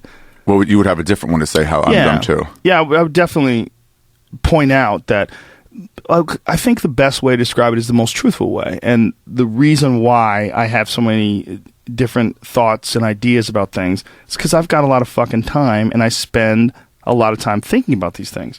A lot of people would have very similar ideas if they spent a similar amount of time and a similar amount of focus. So it's nothing special about me that I see these things. It's just that I have the time to sit down and go over this shit. That's really what I would say today. What do you mean you have time to sit down and go over it? As opposed to someone who works a long job and fucking bills and a relationship and a family, and you get home and you're beat. You're smarter than them. You have the ability to research. Yeah, especially back then. Back then, I was a comic in my early 30s, and I had plenty of time to write and to go over shit. And I would see people that were similar age, and they were trapped in some really demanding, unrewarding job that has no fun in it. And I would say, wow, it's so much easier to come up with funny shit when you're having fun all the time. And that's something that a lot of people don't have a luxury of. So I would probably figure out a way to manage the social situations going on stage in a similar way, but do it without the sort of false modesty. Right. Yeah. Because it's people want to know. That's something you work out too, where you're like, I don't have to be that false modest. I can do it in a different way. Yeah. Well, you know what helps a lot, man? Podcasts. Oh, yeah. Because people understand Ari Shaffir. You've been on my podcast a fucking 100 times. Yeah. I've been on your podcast. We've done other people's podcasts. People get to know who you are. They know who you are for real. When you're, back in the shiny Happy Jihad days, man, nobody knew who the fuck I was. Like, I had to kind of establish. And they not only didn't they know who you were, they thought they did know who you were. Based on this. Back then, I was starting to get a lot of people just coming to see me just for my stand-up. And San Francisco was a good place to do that, too, because of that. Like, you heard a lot of people yelled out DMT, and so they knew I was a weirdo already. You might get a drunk or two, but you were also getting these people who were super into you as a personality and your stand-up and all that. Yeah, which ironically happened, the DMT thing happened on Brewer's radio show. It was on Jim Brewer's radio show. In New York? Yeah. That was this thing where he actually was in LA, and we ate these pot lollipops, and we were blasted. And I went on this crazy rant about, because I had just done DMT like really recently, and just fucking blew my mind straight out of my head right into the center of the universe for 15 minutes. And I was just on this crazy rampage trying to let people know about DMT, because I couldn't believe that this was something that it wasn't everybody having it. That nobody knew about this. I couldn't believe that this was something that you're hearing about from the Fear Factor guy. I just couldn't believe that I was going to be the guy that told all these people about it. Thumbs up on this. Yeah. That you not just thumbs up, but hey, this might change the fucking world. Like, this is such an intensely powerful experience, so filled with love and knowledge and deep wisdom, and just this intense dissolving of reality itself, and introducing you to some sort of a bordering alternate universe of fucking gestures and bouncing geometric patterns and intense knowledge. Just, it's a really mind-blowing experience. So those people in the audience were yelling out DMT. So they were already starting to kind of get that I wasn't just the Fear Factor guy. Right. There was enough people that were, but not like today. So far the opposite of the Fear Factor guy too. Yeah. It's not just like, oh, you're this host, but also you like NASCAR.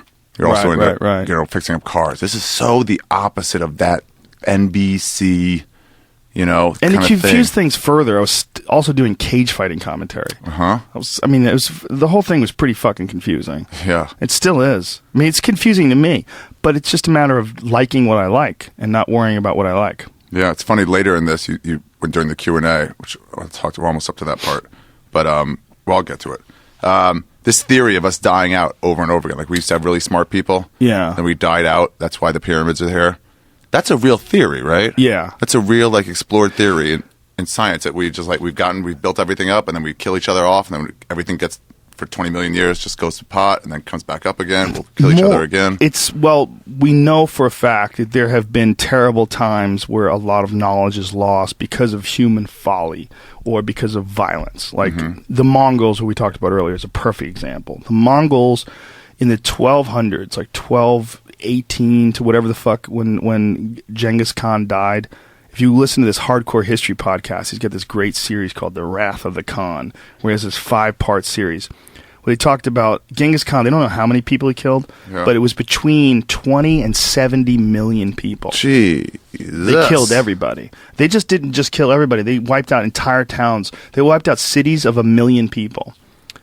There was this guy named there were cities of 1 million back then? The Jin China. They killed everyone in Jin China. They stacked the bodies on top of each other, and it was so high that the Arab explorers, they thought it was a snow-capped mountain in the distance, and as they got closer, they realized it was a mound of bones. They had abandoned the journey because the roads were so overcome with dead bodies that everything was rotten. They couldn't take their horses and their carriages. Why were they killing everybody? Because they were fucking barbarians. Right. The barbarians of the barbarians. The most gangster people that have ever walked the face of the earth. They just revered the idea of violence? They were just savages, bro. They believed that anybody who lived in a city was a pussy. They lived in tents. They only lived in tents. They were nomads. They traveled across the steppe, and they just fucked everybody up in mass numbers. And Genghis Khan was a military strategist of just beyond compare. He's a fucking unbelievable genius on top of being a ruthless fuck who has 5% of the Asian population of the world has his DNA. Because he raped so many people? Because he raped so many people.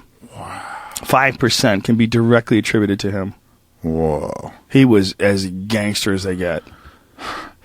So that's what that kind of shit can happen. Yeah. That happened in Iraq. In Baghdad. Baghdad was like the center for Islamic, academia. It was a center for science and philosophy. They killed everybody. They killed the whole town. There's scholars that argue that would be the dumb people outbreeding the smart people. Yeah, in a lot of ways. The violent ones. Well, they weren't dumb though. They were just fucking savage. And dumb is a nice, convenient way of saying it.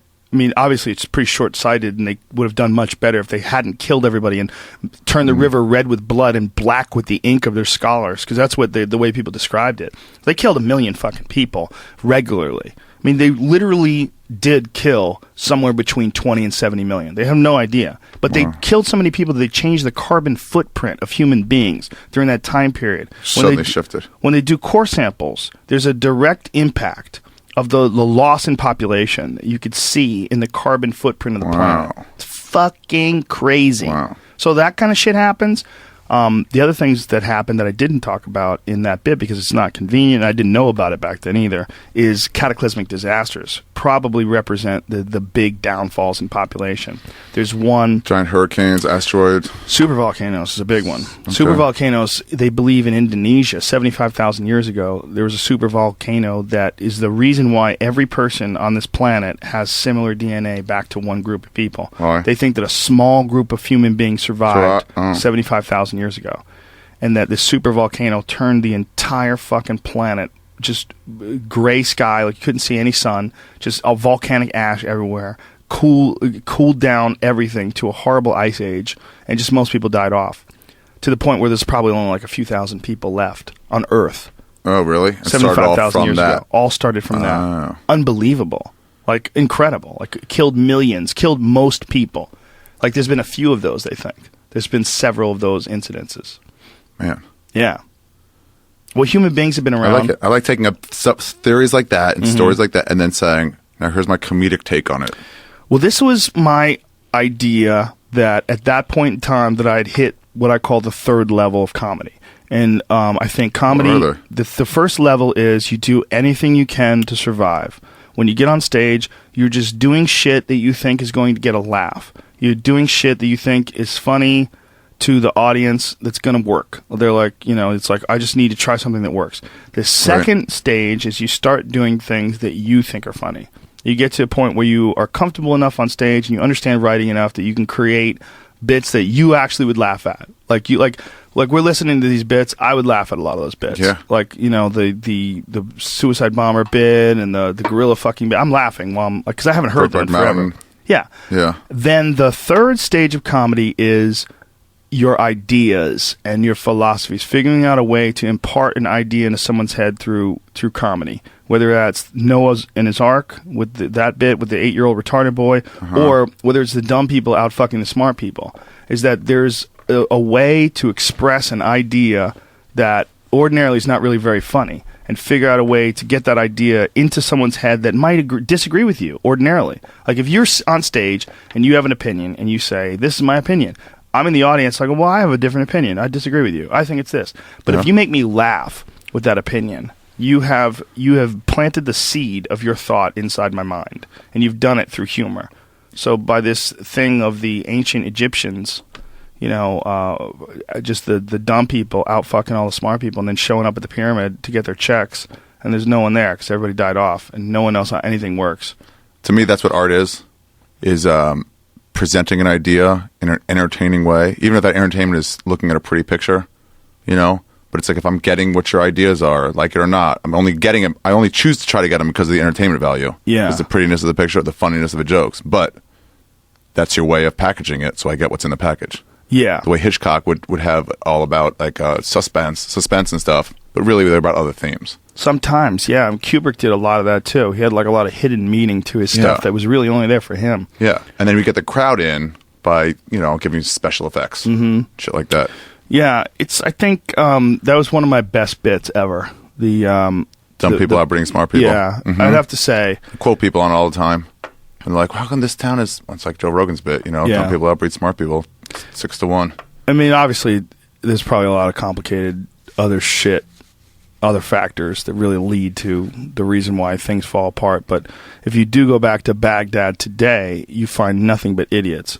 If you go back to Cairo today, Cairo is one of the most fucking disjointed, fucked up, out of control cities. It's a mess of crime and killing and violence and poverty. But that used to be the greatest culture the world had ever known at the time. Wow. By far. And the then Egyptians were so fucking far ahead. They had paper, right? It was them. They had everything, dude. They had gigantic geometric patterns carved into stone that are almost impossible to imagine. We can't even wrap our head around the amount of sophistication that it would have taken 4,000, 5,000 plus years ago to build a pyramid. And these people from like Greece and Rome and all these people would go there and just go, what the fuck? They thought they were cool with their little bitch-ass structures. Oh, look, we have the Colosseum. Pyramids. They would go to the pyramids and go, what the fuck? Because they're massive stones. It was the motherfucker of all motherfuckers. This pyramid talk killed us for about 4 years. Me and Diaz and Duncan and Brad Pitt. I was like, oh, here we go with the pyramids again. I was obsessed. You were obsessed. Yeah. It's so cool to see something like that is on your mind all the time. And then it's like, cool, well, you should do a bit about that. And it's like, yes, I do. And I did. Yeah, I was trying to figure out how to do it, but yeah, you guys had to suffer through my fucking obsession with pyramids and with my obsession with John Anthony West's series on magical Egypt, which I watched hundreds of times. I just watched it over and over. I just couldn't believe that what I was taught in school was that there was an ancient civilization and they made a pyramid and here's King Tut and da-da-da-da-da-da. Like, whoa. You guys missed out on telling me that the world used to have a totally alternative branch of human beings that were sophisticated beyond our current understanding. But they didn't share that, did they? No, they didn't understand it. They didn't know. It wasn't their specialty. But it's a slice of reality that shows you that there's a lack of real complete understanding about what people were like thousands and thousands of years ago, and that there's some sort of a disjointed history. Like the fact that civilization didn't go on to become star travelers, and you go to Egypt right now, they're not way ahead of everybody who lived in caves in Europe at the time. Right. There's fucking probably cave people back then. You know, 2500 BC, 5000 BC, whatever it was. Yeah. Who knows? I mean, there was definitely people that were living like idiots, and these people were building 2,500,000 stone structures that were perfectly placed to north, south, east, and west. I mean, they were beyond us. They Diaz were told me motherfuckers. this story of I guess everyone at a dinner once, and then like it was gonna wrap up or something, and then Ralphie's like, "Wait, what about the pyramids?" And Diaz just had to shoot him a look like, "What the fuck is wrong with you?" Starting him up on that 2 hours. Yeah, if you've never been there before, it's a fascinating subject. But if you heard me talk about it 100 times, it's not. And you do that same amalgamation of like current and past when you're like, "Oh, supposed to go to Chuck's on Friday." Yeah. You know, it's like you're talking about ancient Egyptians and you're using current terms. Yeah. In order to like show that. I just wanted to have idiots. Yeah. But that's really, the whole idea of if I left you in the woods with a hatchet, how long before you could send me an email? Like, we really are relying on people far smarter than us to live this quality of life. So we like to think we're a lot smarter than we really are. But most of us have no idea collectively how all this shit works, that we need to live this modern, in quotes, sophisticated lifestyle. Yeah. Yeah. How long would it take you to, I don't know how to make a bullet. You know how to make a bullet? Yeah. So you eventually like, "I'll kill you. I'll eat you, motherfucker. Yeah. I'll eat you." Talking trash to the bear. It's going to eat you. We moved back to the caves. Remember, we had to get out of the city because the bears were just eating people, and they found out we didn't have cars. They just took up camp in the city. Yeah, as soon as we ran out of bullets. You didn't say it in here, but you say they start in the outskirts. And Yeah. like, "Oh, they're not bothering us," and slowly move in. Get old ladies at first, and then go in from there. Yeah. Hey, were you? We got this Noah's Ark bit now, but we've already done it. But the only question I had left on that was: were you religious? Does religion play a part in your mind? I was religious when I was a little kid. When I was in first grade, they cured me by 1 year of Catholic school. Was it still going through your head at all? I mean, was religion a big thing in Boston where it was going through your head a lot? For sure, religion was something that I was always perplexed by because I in my head figured it out in air quotes by the time I was 6. Because my first grade, I was in Catholic school, and I had a fucking horrible cunt of a nun who was my teacher, Sister Mary Josephine. I don't remember anybody from 6 years Except old. her. I remember that bitch. She was just so evil, just so heartless and joyless, and just every day was just torture session. You would go to school, it was just sorrow and sadness and fear all day, and then I would run home. I remember the first day of school crying in my mother's arms, just crying, because I never went to kindergarten. So my first year of school was first grade. You didn't have to go to kindergarten back then, so I never went. So my first year of school was this fucking cunt nun taking me away from my family and fucking torturing me. I didn't even know what school was. I was so perplexed. It was so scary. Why do they force it on everybody? Well, back then also, like, everybody thought you had to be... They were children that were my parents. Like, let me think about who they were. Children raised by immigrants. Raised by people that got on a fucking boat and came over from Europe. They were savages. They might as well have been with Columbus bashing babies' heads in on the rocks. I mean, they were animals. They were just a few generations removed from the fucking Pilgrims. They were essentially barbaric people. They got on this fucking boat. They came all the way to America trying to get a better life. And they raised kids. And those kids didn't know what the fuck they were doing with kids. They had kids and they're like, put them in school. Get them to go to church. You don't want them to go to hell. So they'd bring you to church. And it took, like, my mom's generation. They started figuring shit out in the 60s and the 70s and the rebellion of the 60s. Sort of, it was like people accepting the fact that they were a part of this new generation that had an enhanced understanding of life. And that also recognizing and waking up to the fact that our parents didn't really necessarily know what the fuck they were doing. They were just raising kids, just like we're doing it now too, and we're going to perpetuate the same stupid cycle over and over again. And so, fortunate for me, my parents listened to me because I said I was going to run away from home, and they sent me back to second grade there. So they just stopped? They just stopped. Yeah, they sent me to public school from then on.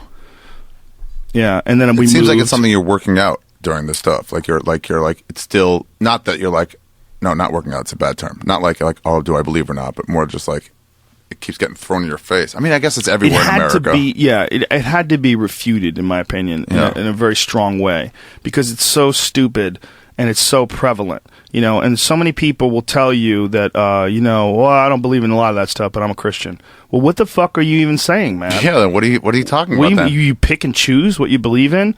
So you're telling me that an ideology that is stuffed full of unbelievably fucking dumb stories You're still gonna is do it. compelling to you because of the moral lessons that you couldn't possibly figure out without a fucking invisible man in the sky and a Jewish zombie and a guy who parts water with a stick. Yeah. A guy who separates the fucking ocean with a stick, comes down with rocks. Oh, God writes on rocks? God doesn't have a fucking iPad? How come God never figured out an iPad? Huh? Yeah. How come God because humans couldn't comprehend anything other to write on than these things, these tablets. So fucking dumb. It's so dumb, it hurts my brain to have to argue it. So that was why I chose an 8-year-old retarded boy to argue Noah for me. For you? Yeah. Wow. I just wanted to make it so fucking dumb that there's a lot of holes in that story. Like, you fucking idiot. How are we having this conversation in whatever it was at the time, 2006? Yeah. I mean, how are we still having this conversation? There was a recent Gallup poll. What? 56 or 46% of Americans still think the fucking Earth is less than 10,000 years old. Yeah. It's insane. These fucking guys in the Duck Dynasty show that did this interview recently, we were talking about the Rapture, because Nicolas Cage has a new... The Rapture movie. It's already out. It's a new movie. Nicolas Cage is in it. Yeah. Ghost Rider, bro. I have a whole bit about it. He used to be a demon. He was a demon in a movie. And now he's the guy that's going to fucking show you what's going to happen when Jesus comes back and takes away all the Christians. Wowza. Ghost Rider was a demon, huh? Fuck yeah, he was. Yeah. He's a demon comic book character. He stole souls with a fucking flaming chain. He sold his soul to the devil, rode a motorcycle, left fire behind him everywhere he went. Yeah. It's Ghost Rider. Ghost Rider. The most horrific fucking cartoon comic book character ever. He steals souls. Yeah, take your soul. Oh, that sucks. Turn you into ghost. It's worse than dying. The Ghost Rider. I was raised a Catholic. That's why I don't take religion that seriously. Okay, this brings up to the last bit in the regular part of the CD. We're on a rock flying through space. Yeah. Also, a giant thought bay for you in terms of your real life about this stuff. Yeah, a very important one for me. There was the one where the Grand Canyon bit. It was the Grand Canyon bit because people always would tell me, I remember like really clearly going to the Grand Canyon when I was a kid and looking down, thinking it was amazing, but then looking up and thinking, wait the fuck a minute. Like, you guys are looking at the dumbest shit that is in front of us. Like, you're looking down at this thing during the day, but if you just wait till it turns night, nobody talks about the fact. There's way more things. Not just way more things, but especially at those days, like especially if you go near the Grand Canyon, there's not a lot of light pollution. Like, the sky is littered with stars. It's littered with stars. It's not as impressive as, like, say, if you go to like the top of a mountain is the best because you're at high altitude and you don't have a lot of atmosphere to distort the stars. Like Keck Observatory in Hawaii is unbelievable for that. What island is that? It's on the Big Island. Oh. It's where they have one of the big super telescopes. Uh-huh. It's worth going there, but if you do go there, you have to schedule it for when you know that the moon is not going to be out. The moon ruins it. Yeah, last time I went, the moon was out. But if you go where there's no moon, it's unbelievable. It's a psychedelic experience. It's so majestic. It's so unbelievably clear. It's just incredible. Like, it just makes you just go, fuck. You just can't believe it. You can't see this all the time. And the idea that everyone's looking at this water crack in the ground, which is the Grand Canyon, and like, you can see the bottom. Like, look up. There's no end. Space is too scary most of the time. See, now you're having a good time. Did you have someone in mind when you were saying that stuff about, like, you gotta go? If you haven't been there, you have to go. Pretentious people that amalgamation of people. Yeah, just the same sort of pretentious people that I mock in that bit about vegans is that they're letting you know how awesome they are for having an experience. Like, instead of like being like, you could tell me something about something. Like, you could say, "Oh, I just got back from Iceland, dude. You got to see this. It's incredible." I'm gonna believe you 100% because you're not the type of guy that tries to pretend you're cool by an experience that you've had.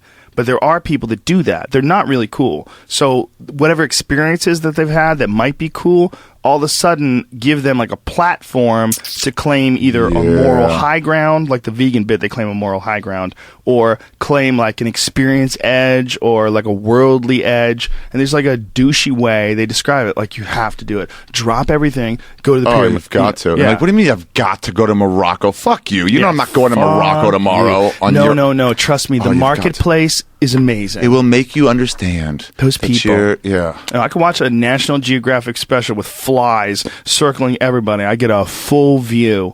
And I can do it with my air conditioning, drinking an iced tea, my feet up on the couch. Yeah. I don't have to go there and smell it. Smell your stupid fucking marketplace. That's interesting. I didn't know if this was like a thing you thought of like on like a mushroom trip one time, or if you actually like that. So you're telling me that when you were little, you had that thought already? Yeah, I had that thought a big chunk of my life. Wow. I was always fascinated by Carl Sagan documentaries, like when they had those Cosmos documentaries, those things that would air. I think it was on PBS. Some television show would show the cosmos, and you could watch these things. And I was always unbelievably attracted to this idea that we're in space and that it's rarely discussed, and that people will talk about things that aren't nearly as interesting. And that was a big one, is that I just didn't understand the Grand Canyon being such I mean, it's beautiful, no doubt, but it's also in space. Like it's a fucking tiny layer on a rock that is floating through infinity. It's a great way of looking at it, that we're just on a rock moving at all times. And then we're worried about our own little, like, can't see the forest for the trees. Yeah. You're looking at a ditch. Yeah, ditch. You're looking at a ditch. Such a shitty. If I had the Grand Canyon, I'm like, man, fuck you. You know I ain't on a ditch. Yeah, I turned it into a ditch. But that was how to, just explain in my head how it's just, we're weird with what we decide to focus on. Mm-hmm. Like the people that are focusing on the rapture. Like, my God, like you're alive right now and you're awash in confusion and mystery and information and life and just the changes that we can see in our culture from the time we were children to today are pretty goddamn radical. And the way they're going to be looked at by history is probably almost too much for us to grasp. And to have all these things going on while some people are deciding whether or not the earth is 10,000 years old, right, or deciding whether or not Jesus is going to come down from on high and steal away all the Christians to some fairy tale land where you all get Willy Wonka golden tickets, and it's not 72 it's like, get out of here. virgins, Get out of here. Yeah, it's just fucking, you're bothering us. You're ruining this space. Yeah. But they're also making you, one of the things about being older is you realize that those people are good because they make you appreciate your real friends. They make you appreciate interesting people, appreciate open-minded people, appreciate people. That's why I hate people getting fired for voicing an opinion that's not agreed with by the masses. And it's like, they'll get us talking. And I'll know who I like. You don't fire them. You don't shut them up so we don't even have conversations about it. Separate podcast. I agree with that, except for people that promote hate speech or people that are representing like a certain organization and they promote hate speech. But if it's not, I don't even mind like Klan members. Really? It's like, I get it. It's terrible. I wouldn't want them around when I'm trying to do stuff. What if you had Ari's fucking car sales and we found out one of your guys was like, fucking niggers need to die and I need to kill all the niggers? And I'd be like, you can't say that shit at work, man. You can't say that shit at work. You wouldn't get rid of the guy? No. If he was handing out pamphlets? I disagree with what you're saying, but I'll fight to the death for your right to say it. Even that's what we all believe in. That's a basis. For you. Not when a guy's working for you. Not during work. Yeah, but that's a guy that is promoting like the worst, most vile aspects of humanity. Dude, horrible, it's not illegal to be in the racism. Klan. And if you want to get off work and go put your Klan robe on and go do that, then we have as a group, we as a society have decided we're not going to make that illegal. We have made pedophilia illegal, so if you do that, the authorities will take care of it. I do see your point, but I think that if I was in a work environment, like if I hired someone and I found out they were just a hateful person that was floating around the office all day, and I just wouldn't want them around. Right. You don't want annoying people to have to work with. It's just like they don't do this shit on time or whatever. Or I'd make them work with black people only. Sure. And maybe it'd be like a movie. He'd like see the error in his ways. American History X. Yeah, like he actually heard that was a movie. Yeah, it was a movie. When he worked Guy Tori, figured it out. That's right. Yeah, actually, it's already been done. So now you have this false ending here. You have this, thank you very much, good night. Diaz comes back out and says, what I tell you, cocksuckers, you had a good time, all that stuff. Right. And then you come back out and you do these Q&As. Yeah. Where do these Q&As start from? I don't know. I don't know why I started doing it. I think I ripped it off from Jerry Seinfeld. He would do them? I saw Jerry Seinfeld do it a long time ago. This is before I paid to see comedy. Before I did comedy. Yeah. I paid to see Jerry Seinfeld. Before I ever did open mic night. Jerry Seinfeld was at the Paradise in Boston. And I was on a date with this chick that was a very pretty girl that I knew in high school. And we were probably like 19 or 20 or something like that. Yeah. Probably wasn't even 21. and went to see Jerry Seinfeld, and he did his set. It was really funny. And then after he did his set, he went out and took suggestions from the audience. Paradise is a small rock club, like maybe seats 400, 300, something like that, maybe less. I don't remember that much. But it was connected to Stitch's Comedy Club, which is like a small club that only sat like maybe 100, at the most 150. That's where I did my first open mic. So the Paradise was this place where Jerry Seinfeld and like... So you did your first open mic?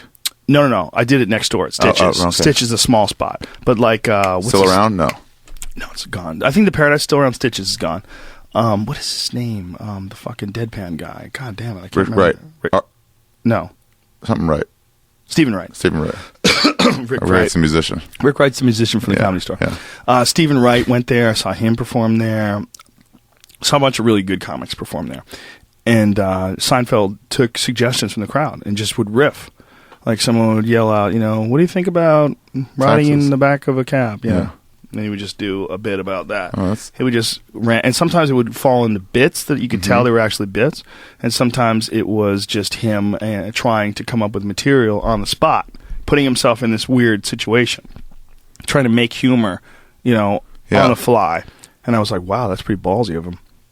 To do that. And then, but then I started doing it myself because I'm like, this is a great way to like come up with new ideas. The way you introduce it is like, you're going to ask me the same question in line, I'll just answer them right now. Yeah. For all of you at once.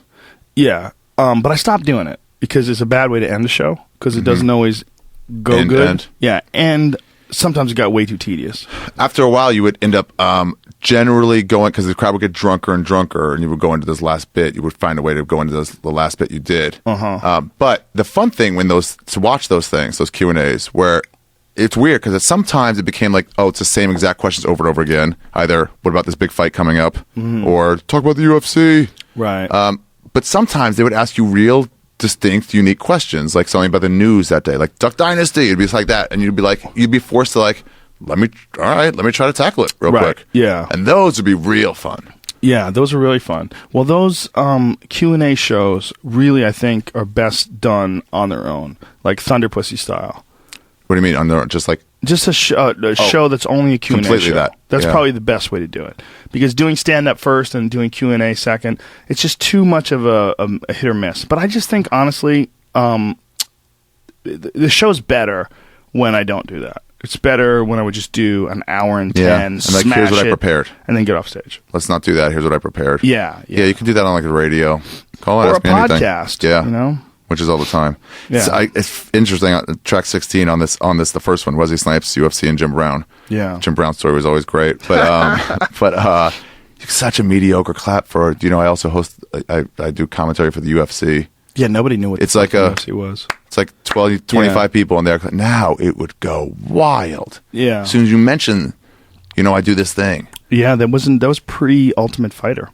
Oh, really? I think so. I think the Ultimate Fighter was actually 2005, so it was like the Ultimate Fighter had just kicked in, and people didn't really know about it yet. I think they only got to the Ultimate Fighter, 2005. the last fight of the first Ultimate Fighter, right? That's really when it got popular. Yeah, that was Forrest Griffin and Stephen Bonner. That sort of like made it a curiosity, and then the build started from there, like 2006, and then 7, and then 8. It really started catching momentum. Those were like the Chuck Liddell era days.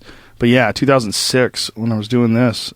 2005 when I did the Showtime thing, the Netflix thing that eventually was sold to Showtime. Actually, nobody knew what the fucking UFC was. You have to explain what it even is. Cage fighting. Yeah, and I didn't. I wouldn't even talk about it because I was like, they just look at me like they already look at me like a fucking weirdo. In Europe and in China, when I do a bit about certain things about being at the UFC, I'd be like UFC, and I'm like, mixed martial arts. I can see it on their faces, not register what I'm talking about. Right. Like some people absolutely know what it is. Other people are like, those are just letters. Wow. Yeah, in some cultures, like China, it's not really caught on yet. They've started to have some fights there in Macau. They've had a few. Oh, really? Pretty big fights, too. Oh, you guys train with Caesar?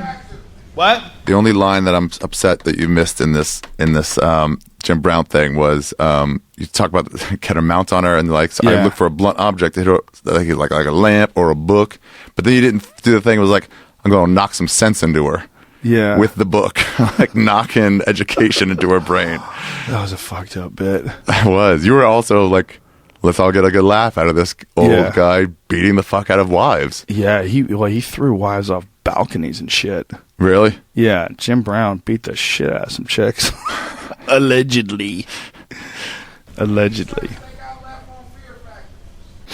there's two more. One, I didn't have any. We already talked about the benefits and negatives of waiting 6 years between CDs.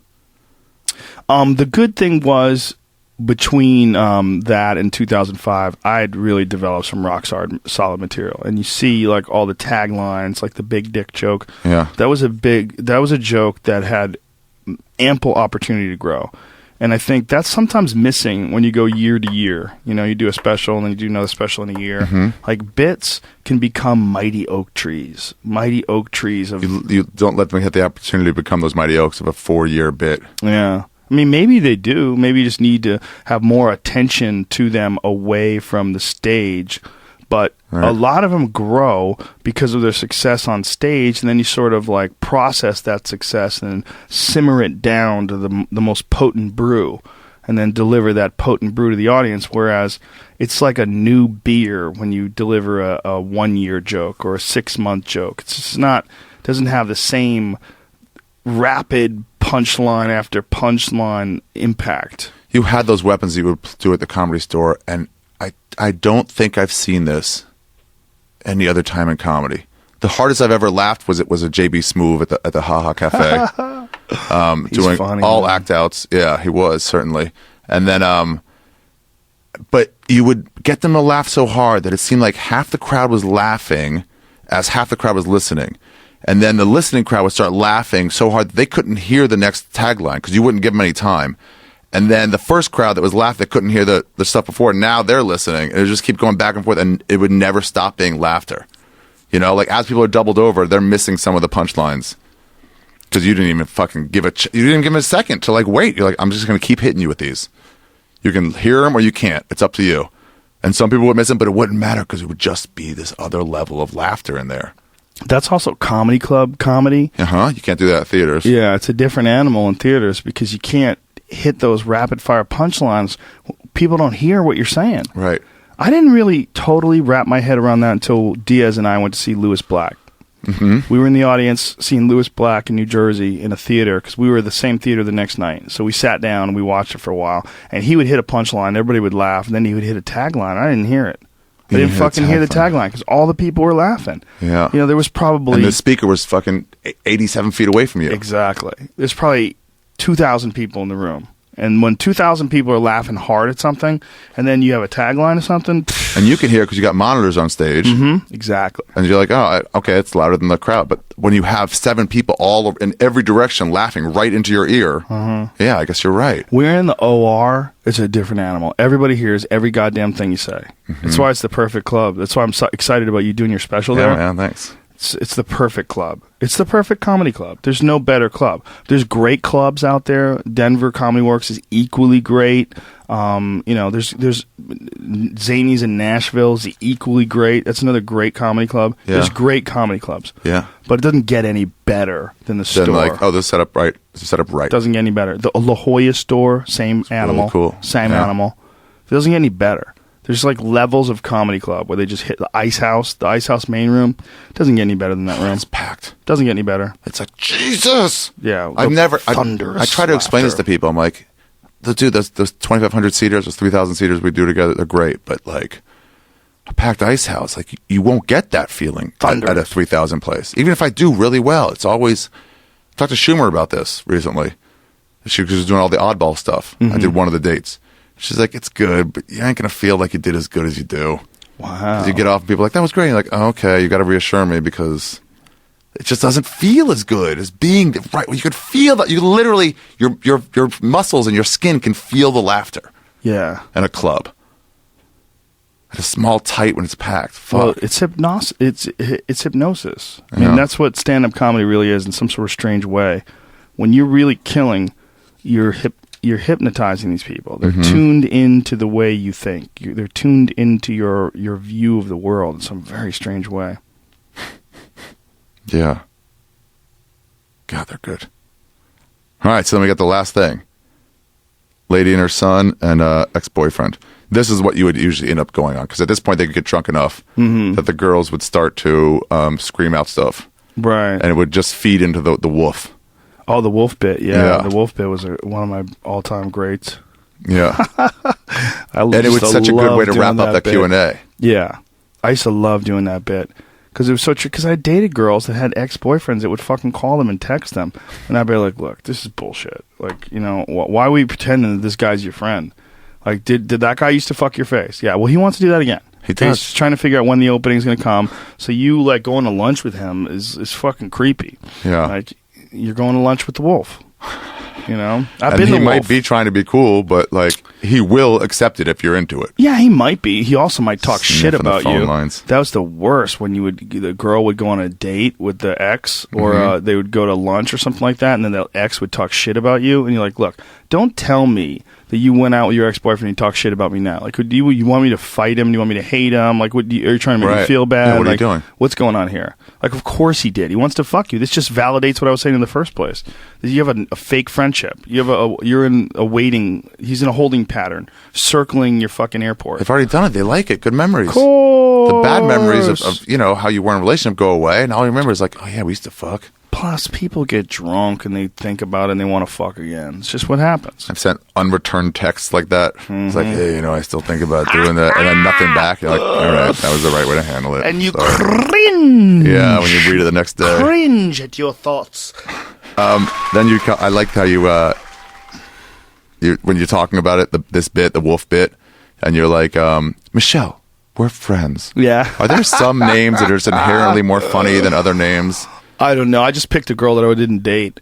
I picked a girl where there was no Michelles in your background. Background. I was like, there's none. So no one could. Yeah. You intentionally did that? Yeah. Yeah. Oh my God, it's me. He did a bit on me. The way the wolf ramps up too, his howls is like he's sniffing at it, and then he gets more, and then it's like, where are you? I'm like a mile away from you. It's like just that victory. Well, I remember having those conversations with girls, wearing them into it. No, they'll tell you things like, he doesn't have sex with me anymore. Like, oh Jesus Christ! Like, already you're being unfaithful. Yeah, it's right there. Bring that up. You're cheating. Yeah. Well, I didn't think that way. I didn't care. All I was thinking you weren't cheating. This is a green light. Yeah. Here we go. I didn't think like, oh no, she's a cheater. I thought, yeah, we're gonna get the fuck. I didn't. I was talking about from the boyfriend standpoint. That's not something you got to worry about at all. Yeah, from the boyfriend standpoint, yeah. When a girl starts talking to her ex-boyfriend about how her current boyfriend's not fucking her correctly, come on, what are you doing? God. What are you doing, dude? It happens all the time. It happens all the time, all over the world. That is like a standard opening line. Where girls, if they want to get a certain amount of attention, one of the first things they say is how they haven't had sex in 6 months. They always say that. I mean, they could be dripping 3 different dudes come into their underwear while they're talking to you. And they're like, I haven't had sex in 6 months. And you're like, oh, really? Oh, so you want it. Is that what it's supposed to do to us? It's a trick. It's a total lie. But it's, it's like, it's just like saying I won't come in your mouth. Everybody knows it's bullshit. But it's like, I would just accept it. Yeah, like if a guy could say, look, I won't even come, listen to me, I won't even come in your mouth even if you ask me to. Even if you ask me to. I should write that down. It's funny. Someone said that. Yeah, absolutely. Right? Absolutely. They try to convince them, it's like, no, I don't even want to have sex with you. Yeah. One of those things. Even if you ask me to, like, I'm choosing not to, so you don't have to worry about it. God, that's hilarious. Yeah, I'm writing that down. If you hear that in a bit, folks, you know where it came from. Where it came from. This commentary today. How was the...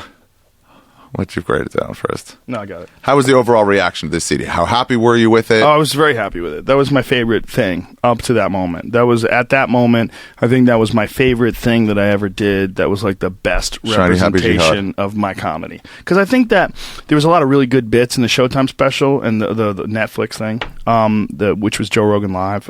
I was happy with that. That was good. This was better. I think I was more loose. I was having more fun with Shiny Happy Jihad, which has always been like a thing with me, especially with recording, where it's hard to be loose. It's hard to like to be the guy you are when you're murdering in a comedy club when you're recording something. Do you think it helped that you had just done a show Thursday and 2 shows Friday, and now you're taping a show? Yes, 100%. It helped that, and it also helped that I had did the Showtime thing just a year ago. So you're like fallback plan already? That was already your 8 o'clock set. It was a Showtime set. No. That I was used to filming. I was used to recording. Oh, right. So the nerves weren't crazy. Yeah, like if I had enough material and I could do a new special next week, it would probably be better than the one I did last month.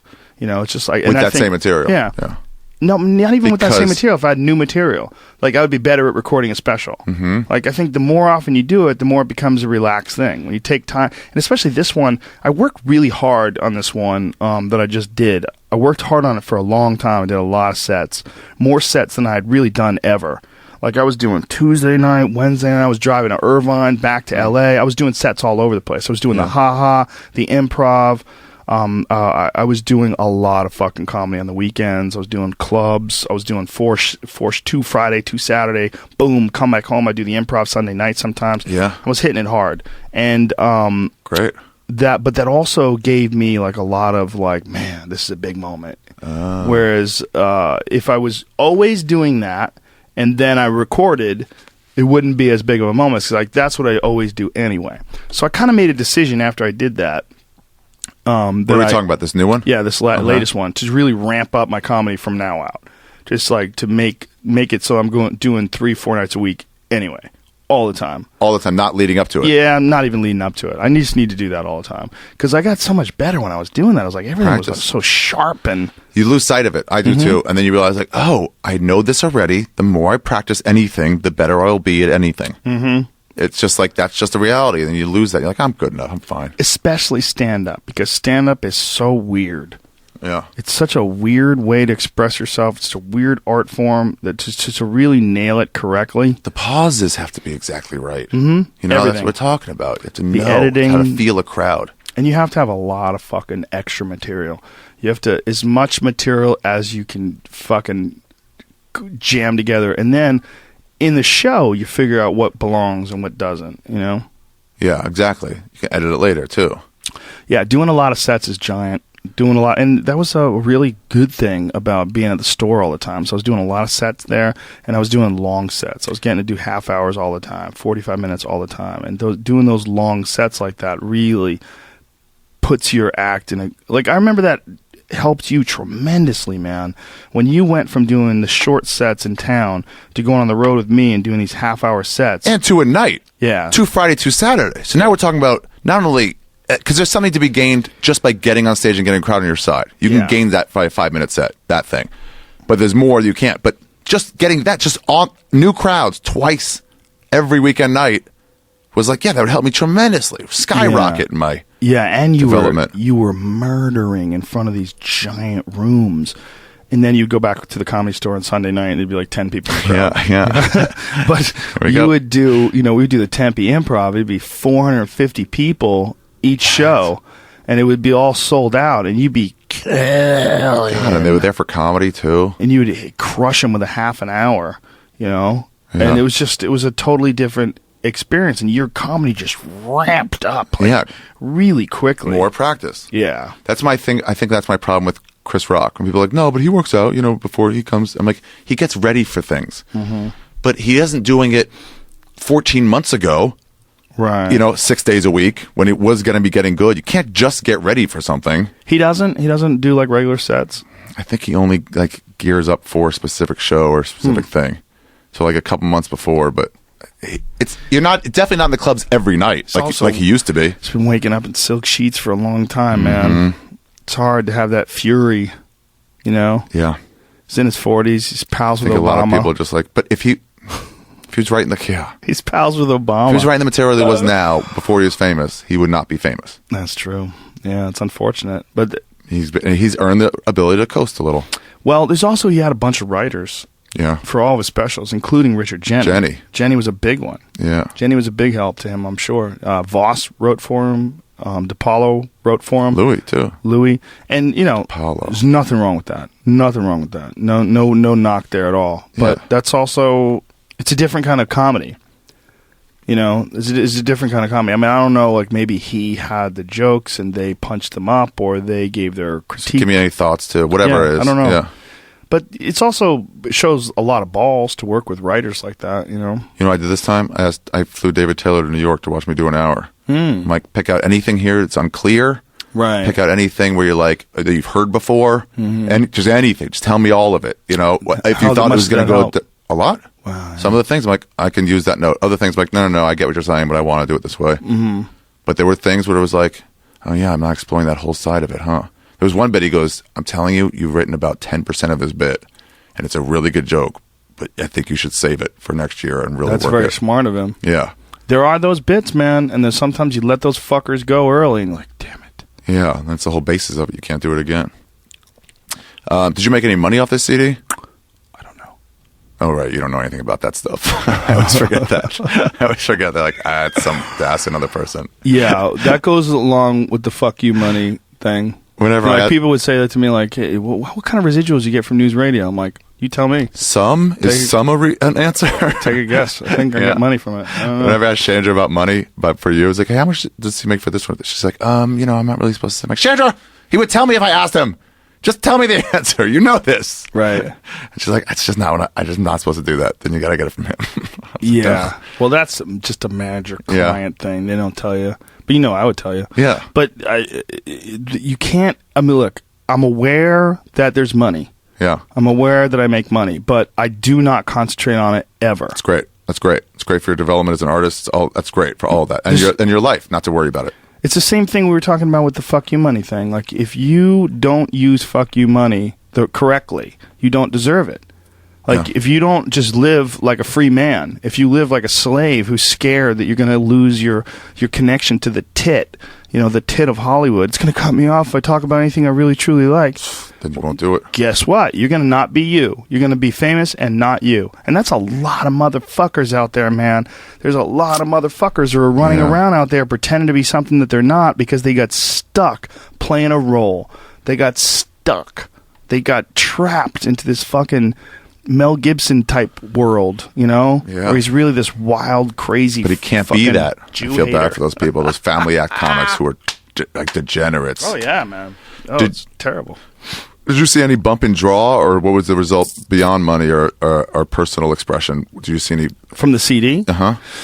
It's tough to say because you were already selling out clubs. Yeah, and that was also the post. It was not post, but it was at the end of Fear Factor. That was at the end, right? So it's tough to isolate this. Yeah, it's tough to say because there was a bump when the UFC came up. Also, when the UFC started, like as Fear Factor went away, the UFC coincidentally got way more popular during the same time, which is 2007 and 2008. So it gave you a bump there too. Yeah, there was a bump there for sure. Yeah, you can't isolate any of those. Yeah, but at least I felt like I had something. What Shiny Happy Jihad did for me is I felt like I finally had something out there that represented my potential. Boom. I like that. This is what I can actually do. Like that CD that's me. That's about as accurate a depiction of a really good set for me as I'll ever get. I mean, it might not be my best set of all time, but damn, that's I'm proud of that. Like to this day, I'm not embarrassed by that at all. No, you shouldn't be. That was a good CD. Do you ever see a CD again as a possibility, or is it only just specials from now on? Visual's better, and you can do both. I think that's the best way to do it. If you're going to be there and you're going to do it, you're going to do it. People are going to see you. Both might be the answer. Yeah, both is the answer. There's something beautiful about hearing the claps, the individual claps that you can hear, and filling in the blanks for yourself on if you had a hole in a wall this high. Yeah, it's like you just. I think I know where that is, or what that hole would look like. You just have to fill it in. It's sort of beautiful. Well, comedy has to be a little bit better too. If you don't see, your writing has to be a little bit better. Your delivery has to be a little bit better. If you don't see, you can get away with a lot with just facial expressions. Oh yeah, like JB Smooth. If he just put out an album, man, that'd be hilarious. You would miss a giant amount of what is funny about that guy. He's almost impossible to enjoy unless you see him. I called Dane before my first CD to ask him if any thoughts on CDs, and he was like, "Well, I'll just tell you, my first CD I was way too physical, so there was a 12-minute bit of me acting like Godzilla that on audio did not come out." Oh, that's true, right? That's a good point. Yeah. Yeah, you gotta take into account that people aren't going to hear you. Yeah. But it's also. I don't think you should take that into account for your writing. I think you should just develop as is, and then like we'll see what the medium is later. Yeah, there's certain bits that you just got to know they're not CD oriented bits. But or this won't work in this room because you know I use people on the side of me for this bit, and so I don't have anybody on the side of me for this room. I can't do this bit. Right. Yeah, and you got to have enough bits so that can happen. You can edit like that. Yeah. But I think there's something even like podcasts. I've thought about this many times that some conversations are better if you only hear it. And I know that a lot of people like the YouTube version of podcasts and the video versions that they can watch. Yeah. They like doing that, but there's something pretty fucking cool about just listening. Yeah.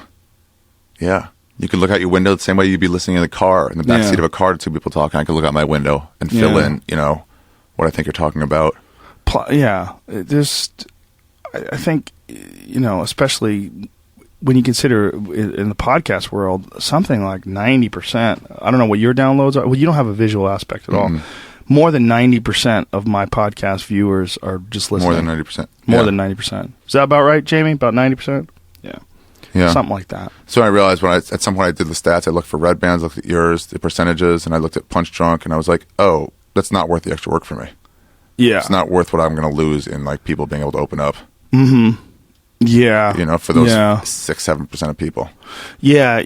For me, it was just I wanted to make it as available as possible. In every medium. Yeah. It's not like they can't just listen. Well, it's also I felt like this is all a grand experiment in access anyway. One of the things about podcasts that I think is truly remarkable is that it just didn't exist as a possibility until the last decade or two. Yeah. You couldn't just have a radio show. In fact, Christian Slater had a fucking movie about getting in trouble for saying almost nothing on his radio show. Movie. Remember? What was that? He's had pirate radio fucking station he had. Remember that crazy shit? He had a pirate radio station. Slater. And it was oh my God, he was speaking out against the man. Outlaw. And everybody was like, we gotta fucking hide his signal. And he would be on the run. They were trying to shut him down. We gotta shut you down. The things you're saying. I'm Christian Slater. I'm wearing leather. Fuck off. And you still remember me from Heathers. Let's go. Yeah, I was a fucking rebel. And he was saying nothing. In comparison to what Duncan says every week. Just like government sucks. Yeah. Like, we didn't even say why. So it was just dumb. But it shows you how much the world has changed since podcasts were introduced. And to me, it's the most spectacular opportunity ever for free expression. It's never existed like this in human history. There's never been something like this where people could just get on a microphone like Joey Diaz. Who the fuck knew who Joey Diaz was really until podcasts came along? Nobody knew who he was. Nobody. They might have heard of him, but they didn't know who he was. You might have saw him do stand-up at one of our shows. You might have seen him at the store. Naked on a crowd. Yeah. You might have seen all these things. You're just getting glimpses. You just got a piece. And now he's a giant fucking monster comedian. I mean, Joey Diaz sells out all over the country now. He's murdering it everywhere. Yeah. People go crazy when they see him on stage. And this is entirely because of the internet. Because any other medium would have never accepted him. He would have never made it. Yeah. But did I remember fucking my own agents telling me that I was making a mistake by bringing him with me? Yeah. My own agents. I heard somebody talking about some of Big J's friends, and they're like, they're losers are holding him back. And I was like, and they're like, why are you fighting me on this? Because this guy's opinion was that. And I was like, because I was the loser who was holding Joe Rogan back. I don't think you're right. No one ever said you. Well, the Amazing Racist did. There was a bunch of issues with that. There was a few people that thought the Amazing Racist was I'm sure club owners too. It's like whatever. Yeah, but anyway, also as a comic though, it was very important for me. Like we were talking about, like having fuck you money. There's also having like fuck you decision making ability. Like it doesn't matter what you think. Like this is going to be. There's 450 people here. They're here to see me. I'm going to decide who opens for me, and you have no say whatsoever. Well, we think it'd be a better match with this. Thank you for your input, but I'm going to do this instead. Remember, Tom from fucking Cobbs is always trying to bring his own openers. I really want to sculpt this. I'm like, dude, there's no way. You don't have the kind of comics in San Francisco that we have in L.A. And you're like not listening to me. I know them. They go well with me. Not only do they're my best friends, and I travel with them, and we have a great fucking time. So you're telling me I can't do that so that you can jerk off into this fucking lineup and add in your own. Like I've cultivated this lineup. Like stop. I'm almost there where I can bring somebody with me. You're there already, dude. They fight you're me. there. They fight me. You need someone to fight for you. Yeah. Look, you're a draw. As soon as you're a draw, you decide who comes with you. The whole idea behind them doing that is like they don't understand that you're trying to put on the best show possible. Right, that's the thing too. It's like I'm not going to bring somebody sucky. Some comics do. Some comics do. They ruin it for everybody. They do. They bring scrubs that they don't have to pay. They bring people that suck so that they look like heroes. Yeah. And club owners are terrified of that shit. Good people at merch sales. You're like, come on, man. That's not what comedy's about. The thing that I knew that I could do with you guys was that I could make it so that you could do whatever the fuck you wanted. I knew you guys were funny. I knew all of you were funny. I knew Duncan was funny. I knew you were funny. I knew Diaz was funny. I knew you guys were funny.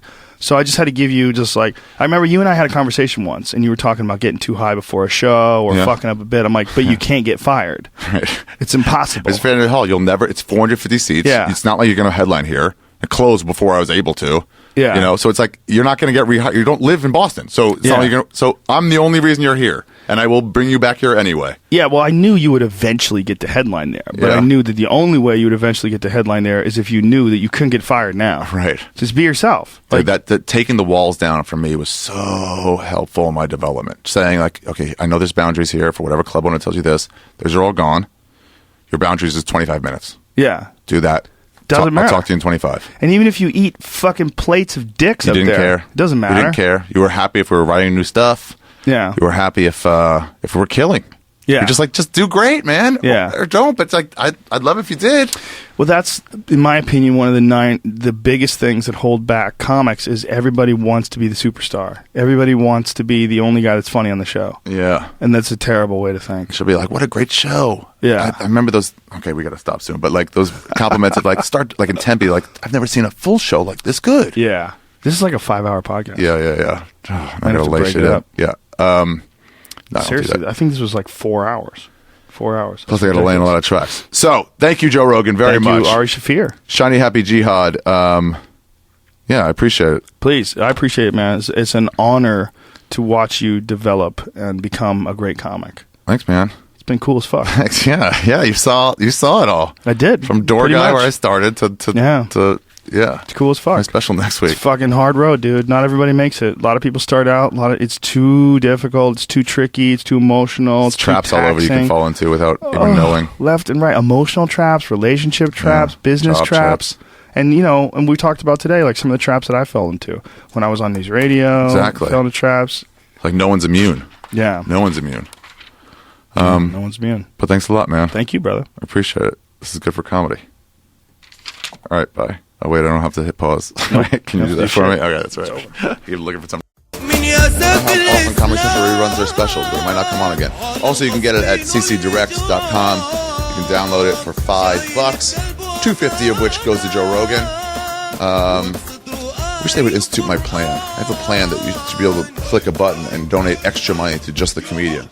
So if the comic gets $2.50 and Comedy Central gets $2.50, you should be able to put in $10.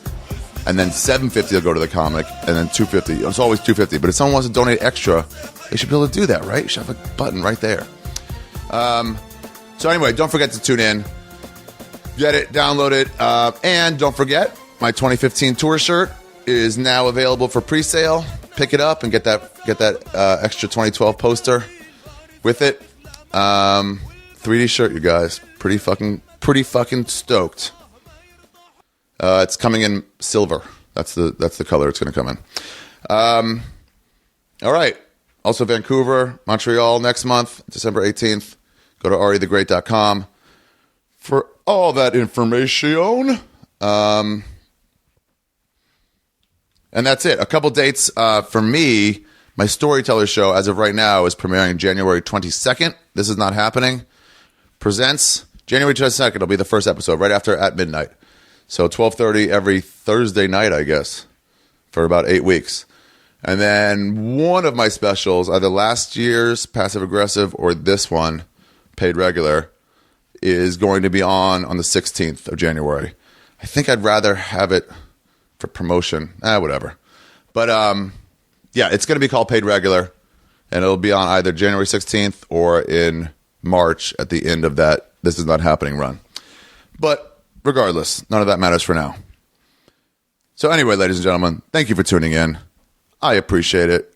Go to my website, ariathegreat.com, to check out everything. Check out Punch Drunk Sports. My other podcast I do with Sam Tripoli and Jason Tebow. It's only about 30% sports, so don't worry if you're not a sports fan. You'll still like it.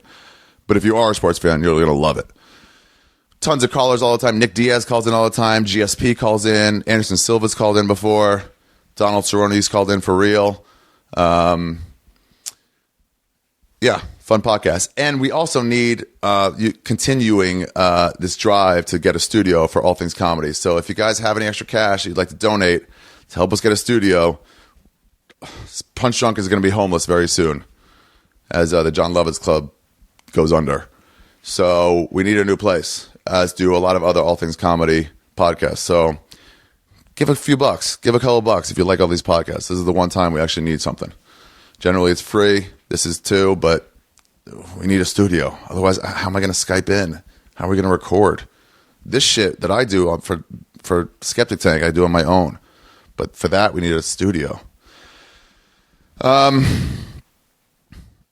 was one other thing I was going to say, but now I forget what it was. Oh, that shit with my ear, that was a hair. I pulled it out. It was about the size of, it was pretty long. Like, it was just about the size of my pinky. That's how long it was. But I went to the doctor, no insurance. Still got it taken care of. And it cost me probably about $50 more than it would have cost me with insurance. With the deductible and all that stuff and the co-pays, probably $50 more. And then I don't have to pay my insurance for the month or for the year.